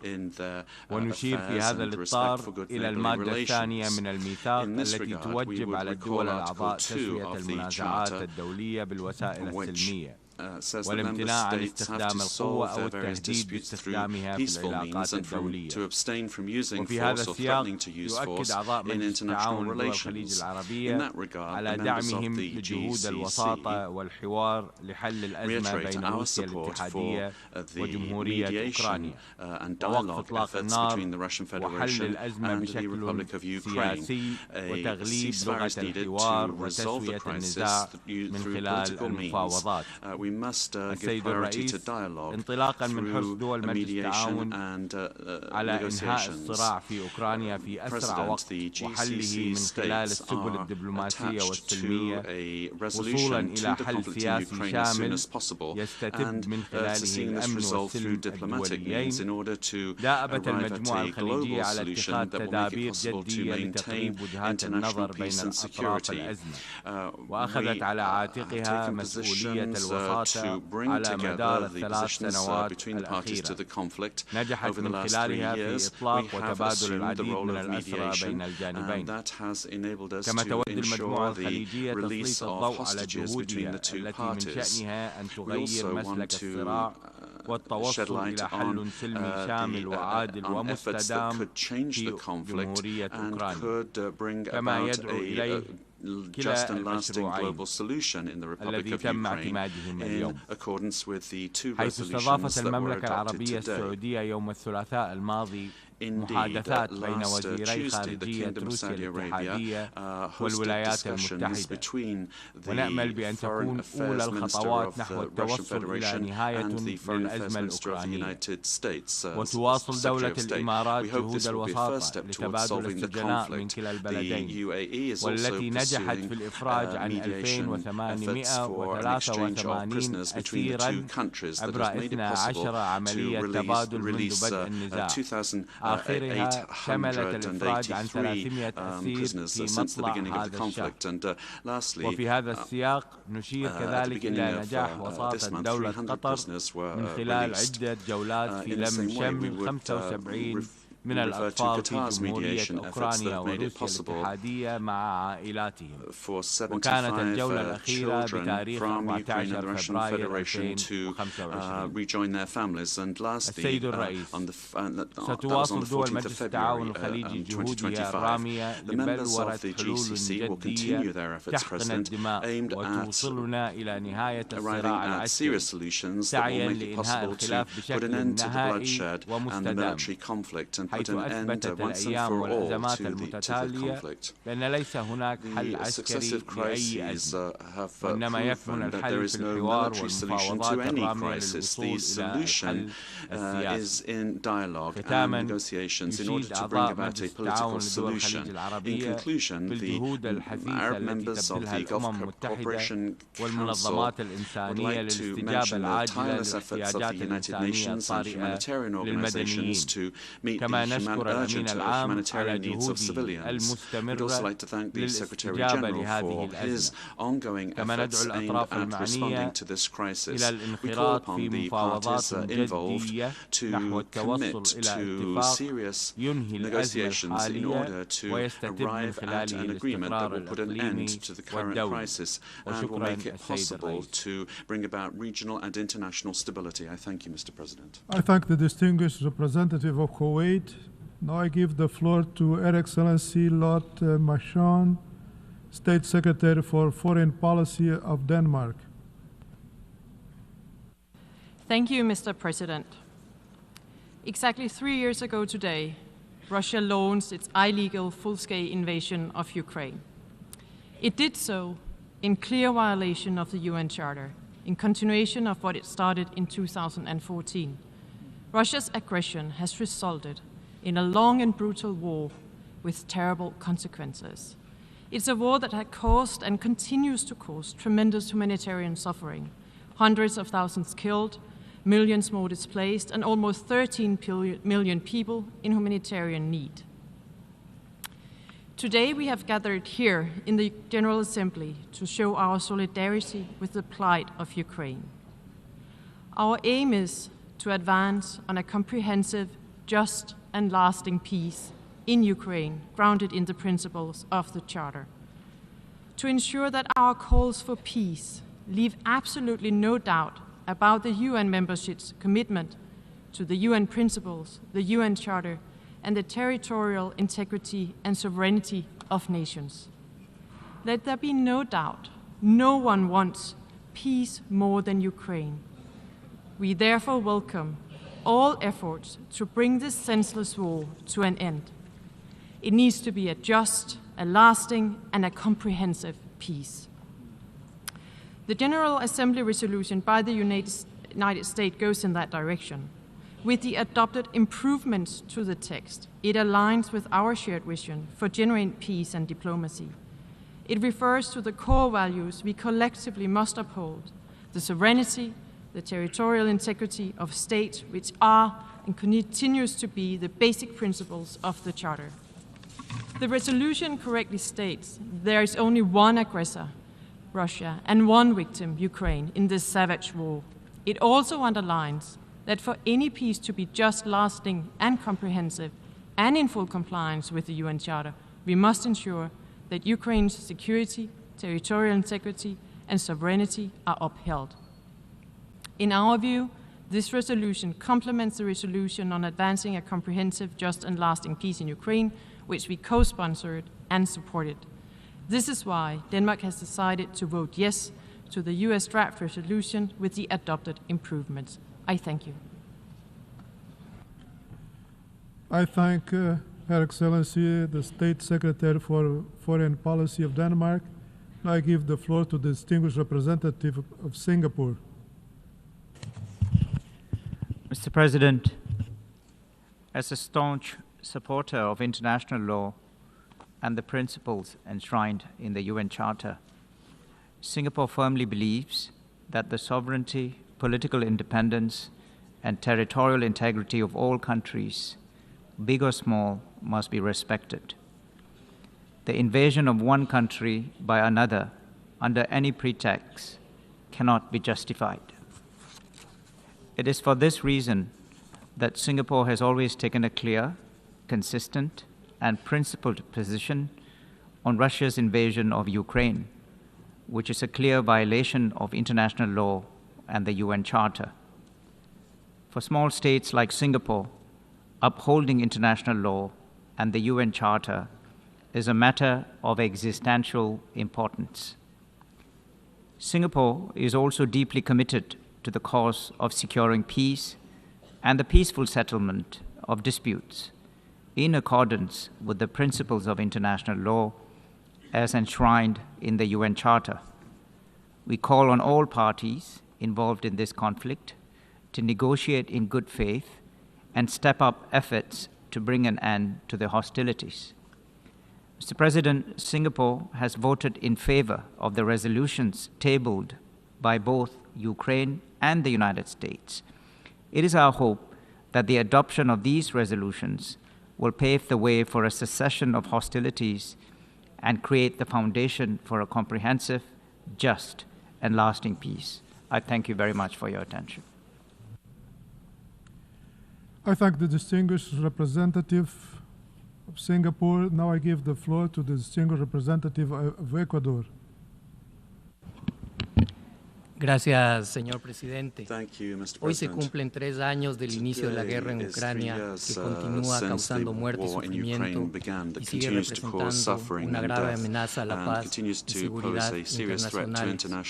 En la primera sesión de este 11º periodo extraordinario de sesiones de emergencia, celebrado el 28 de febrero de 2022, una amplia mayoría de la comunidad internacional anticipó que esto ocurriría de no silenciarse inmediatamente las armas. La situación humanitaria se deteriora cada día y son crecientes las necesidades de protección para la población, incluyendo mujeres, niños y personas en situación de vulnerabilidad, a más de la grave crisis de seguridad alimentaria que este conflicto ha generado. Señor Presidente, desde el inicio de esta guerra, el Ecuador ha expresado con claridad su posición en línea con los fundamentos de su política exterior, que se sustentan en la promoción de la paz, la solución pacífica de conflictos internacionales y el rechazo a la amenaza del uso de la fuerza para resolverlos. La propia experiencia ecuatoriana demuestra que incluso conflictos de mayor complejidad pueden encontrar una solución pacífica. El Ecuador cree firmemente que es el momento de comprometerse a poner fin a esta guerra que ha provocado la pérdida de centenas de miles de vidas. La historia nos ha enseñado que los medios militares no traen una paz sostenible y que todos los conflictos, en última instancia, terminan en negociaciones. Por ello, en la Cumbre de la Paz para Ucrania, realizada en Suiza en 2024, el presidente del Ecuador, Daniel Noboa, ofreció sus buenos oficios para avanzar hacia un proceso de arreglo pacífico de este conflicto armado. Es en este contexto que es urgente que las partes demuestren voluntad política, como lo ha expresado el secretario de Estado de los Estados Unidos, tracen un camino que conduzca hacia una paz sostenible. La comunidad internacional y esta organización deben prestar su apoyo a estos esfuerzos, creando condiciones necesarias hasta el fin y generando un impulso real hacia la paz. Es por este motivo que si bien el Ecuador no ha podido votar por una situación ajena a su voluntad, se habría pronunciado a favor del texto original del proyecto de resolución planteado por los Estados Unidos, así como a favor del proyecto presentado por Ucrania con el apoyo de la Unión Europea. Muchas gracias. I thank the distinguished representative of Ecuador. Now I give the floor to the distinguished representative of Colombia. Señor presidente, Mr. President, la delegación de Colombia the delegation of Colombia abstained on a draft resolution presented by the government of the United States with regard to Ukraine, bearing in mind the tradition of adherence to international law and a negotiated solution to disputes. That has been Colombia's historic position. The Colombian government has been emphatic in opposing war and all actions that attempt to continue with a war over time and that move away from a frank discussion on an equal footing between the parties. Colombia is opposed to any attempt to exclude one of the parties involved in the war from the negotiating process aimed at providing a lasting response to the conflict. On the understanding that it is only with the participation of both sides that we can see just and lasting peace come about. We also abstain from supporting the resolution, drawing attention to the lack of action for a definitive end to the crisis that would put an end to genocide in the Gaza Strip and the violence generated in the occupied Palestinian territories. The deployment of actions of the global north in Ukraine is a worrying contrast with regard compared to the inaction of the allowing for the systemic violation against the Palestinian people. We would call for an immediate ceasefire between Russia and Ukraine that would lead to negotiations for a just and lasting peace. Colombia voted in favor of human rights, and that's why once again we express our firm willingness to support efforts to resolve conflicts and build peace, always with the participation of all parties involved. Thank you very much. I thank the distinguished representative of Colombia. I give the floor to the distinguished representative of Qatar. Thank you, Mr. President. We asked for the floor to explain our vote after the vote on the draft resolutions that were proposed within the 11th Emergency Special Session of the United Nations General Assembly here in Qatar. I would like to renew its principled position on the Russian-Ukrainian crisis, which is based on the United Nations Charter's purposes, especially Article 2, Paragraph 4 of the Charter, which forbids the use of force or threatening the use of force in international relations. We call upon all member states to respect the territorial integrity and independent and political independence of other states. Qatar renews its call on all parties to engage in negotiations to put an end to the suffering that has had many negative repercussions on the humanitarian side and has affected the global arena. Qatar has exerted humanitarian and diplomatic efforts extensively to participate in resolving this crisis. These efforts are an extension of the state of Qatar's approach to mediation and the peaceful resolution of conflict. And here the state of Qatar welcomes the fact that the Kingdom of Saudi Arabia is hosting talks between Russia and the Russian Federation and the United States, and we reiterate our support for these efforts to put an end to this crisis. Qatar renews its belief that dialogue is the best solution to disputes, and we reiterate our full readiness to participate in any international regional effort that aims at finding an immediate and peaceful resolution to this crisis. We also reiterate our interest in keeping all channels of communication open with all interested parties. I thank you. I thank the distinguished representative of Qatar. Now I give the floor to the distinguished representative of Timor-Leste. Thank you, Mr. President. Timor-Leste voted in favor of the resolution aimed at fostering a comprehensive, just, and enduring peace in Ukraine. We underscore the significance of upholding sovereignty, territorial integrity, and adherence to international law. We welcome the ongoing talks between the US and Russia to end the conflict and call for the wider involvement of all parties in the conflict for a lasting peace in Ukraine. We recognize that the ongoing conflict in Ukraine poses a serious threat not only to its citizens, but also to global stability and security. Timor-Leste calls for a swift end to the conflict and urges a lasting peace between Ukraine and the Russian Federation. Mr. Chair, our endorsements of the resolutions tabled by the Ukraine and the US is based on the following core principles. First, we affirm the sovereignty and territorial boundaries of every nation, including Ukraine, must be honored and safeguarded. Second, we condemn the severe human rights violations and humanitarian crisis resulting from aggression.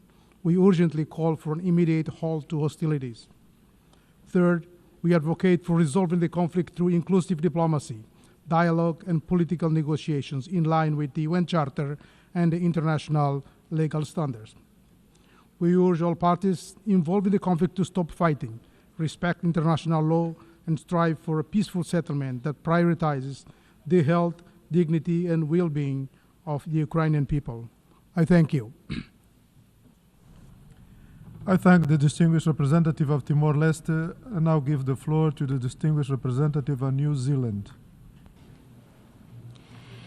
New Zealand co-sponsored and voted in support of the resolution entitled Advancing a Comprehensive, Just and Lasting Peace in Ukraine. New Zealand also voted in favour of the amended Path to Peace resolution in line with New Zealand's support for all efforts to achieve a comprehensive, just and lasting end to this war as soon as possible. It has been 3 years since Russia commenced its illegal, full-scale invasion of Ukraine. New Zealand has consistently denounced that invasion, which was a grave breach of international law, including the UN Charter. New Zealand remains committed to upholding the Charter and international law, including the core rules and norms that underpin international peace and security. This includes respect for sovereignty and territorial integrity, and the prohibitions on the use of force and the threat of use of force. New Zealand maintains that Russia's invasion was illegal and unprovoked, and breached the prohibition on the use of force in Article 2.4 of the Charter. Our positions today are grounded on those core principles. This war has had a horrific human cost. It has caused immense suffering to the people of Ukraine and has significantly impacted regional and global stability. We welcome the effort that all parties are bringing to the shared endeavour of ending this conflict. We acknowledge the renewed energy the US has brought to these efforts. In seeking an end to this war, it is vital that we do so in a way that best achieves a comprehensive, just and lasting peace in accordance with international law. To do otherwise would be inconsistent with the principles and purposes of this grand organisation. Thank you. I thank the distinguished representative of New Zealand. Now I give the floor to the distinguished representative of the Republic of Korea. Thank you, Mr. President.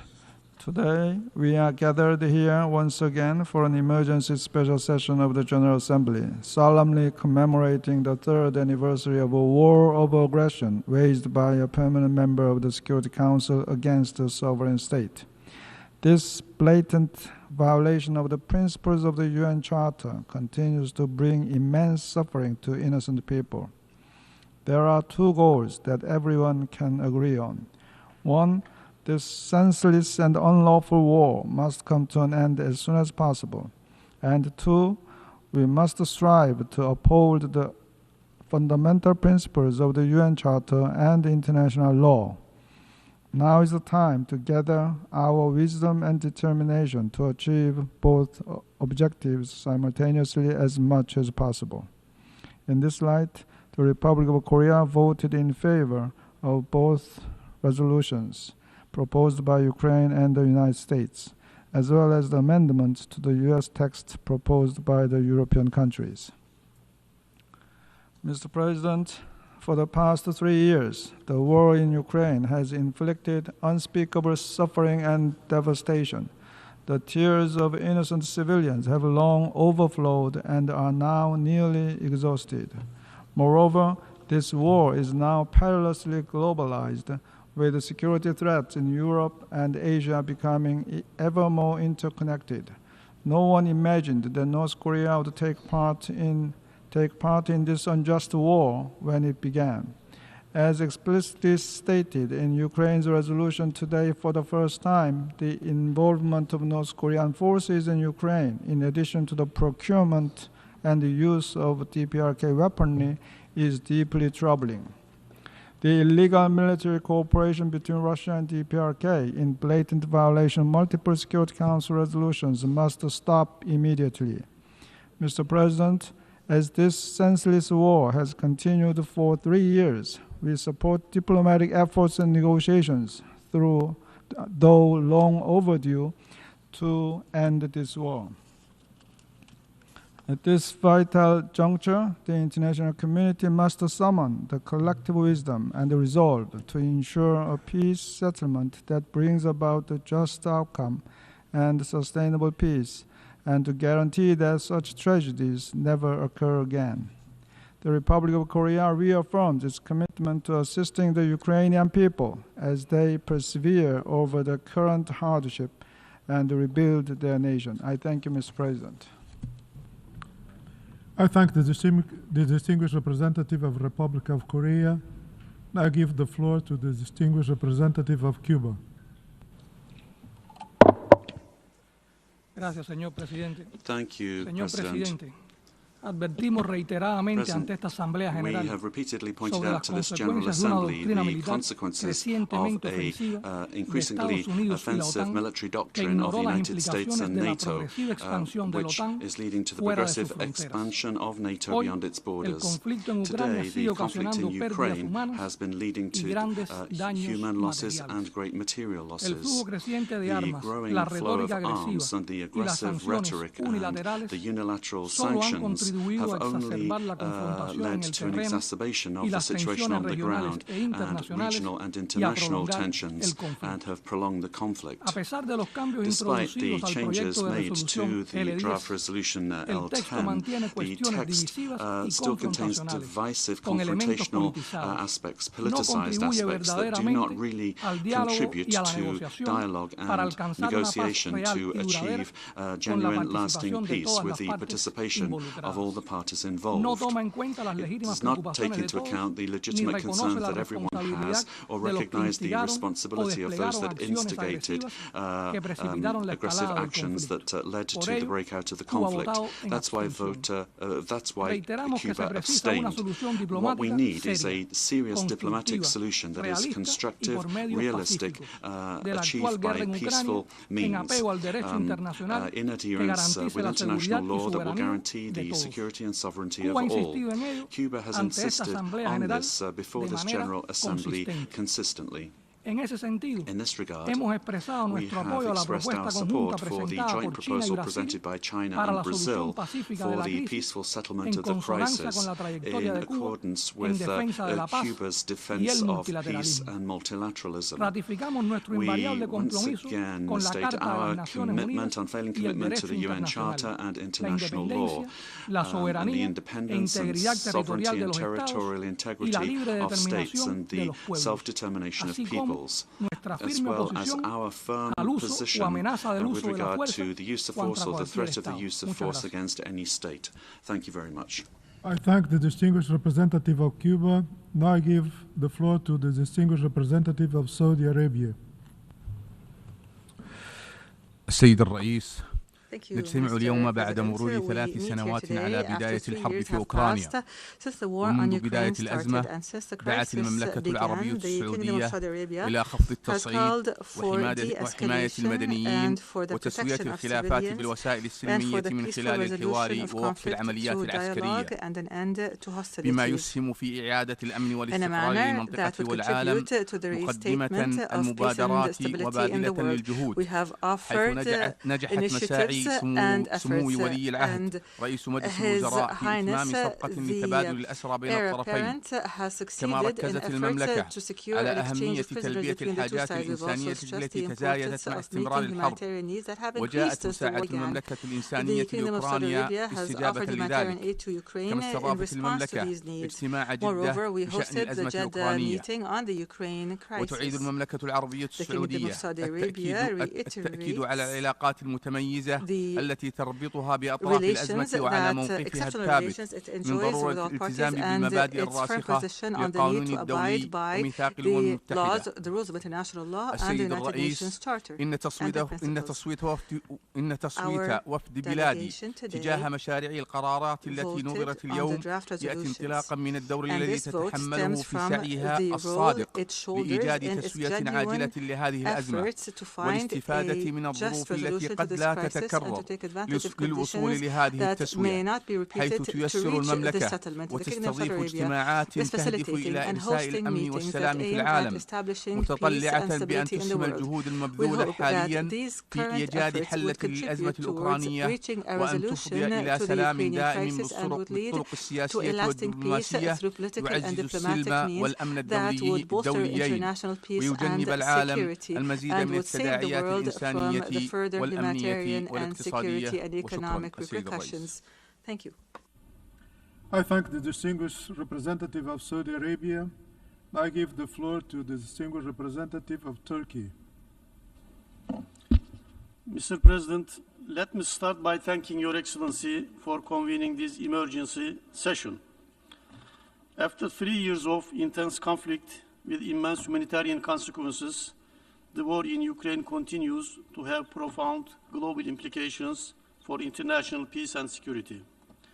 It has now become apparent that military means fail to bring peace, and yet the ultimate solution still lies in diplomacy.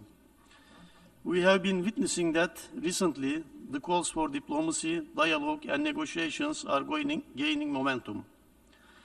It is our sincere hope that the current efforts constitute the beginning of the end of the conflict and consequently pave the way for peace. Mr. President, even though the latest developments may seem like a novelty for some, they correspond to the long-standing position of Turkey, a consistent proponent for a peaceful resolution of this conflict in line with the UN Charter. Since the very beginning, we have been advocating that the focus should be on reaching a just and lasting solution through negotiations and diplomacy, while warning against the risks of escalation in the region.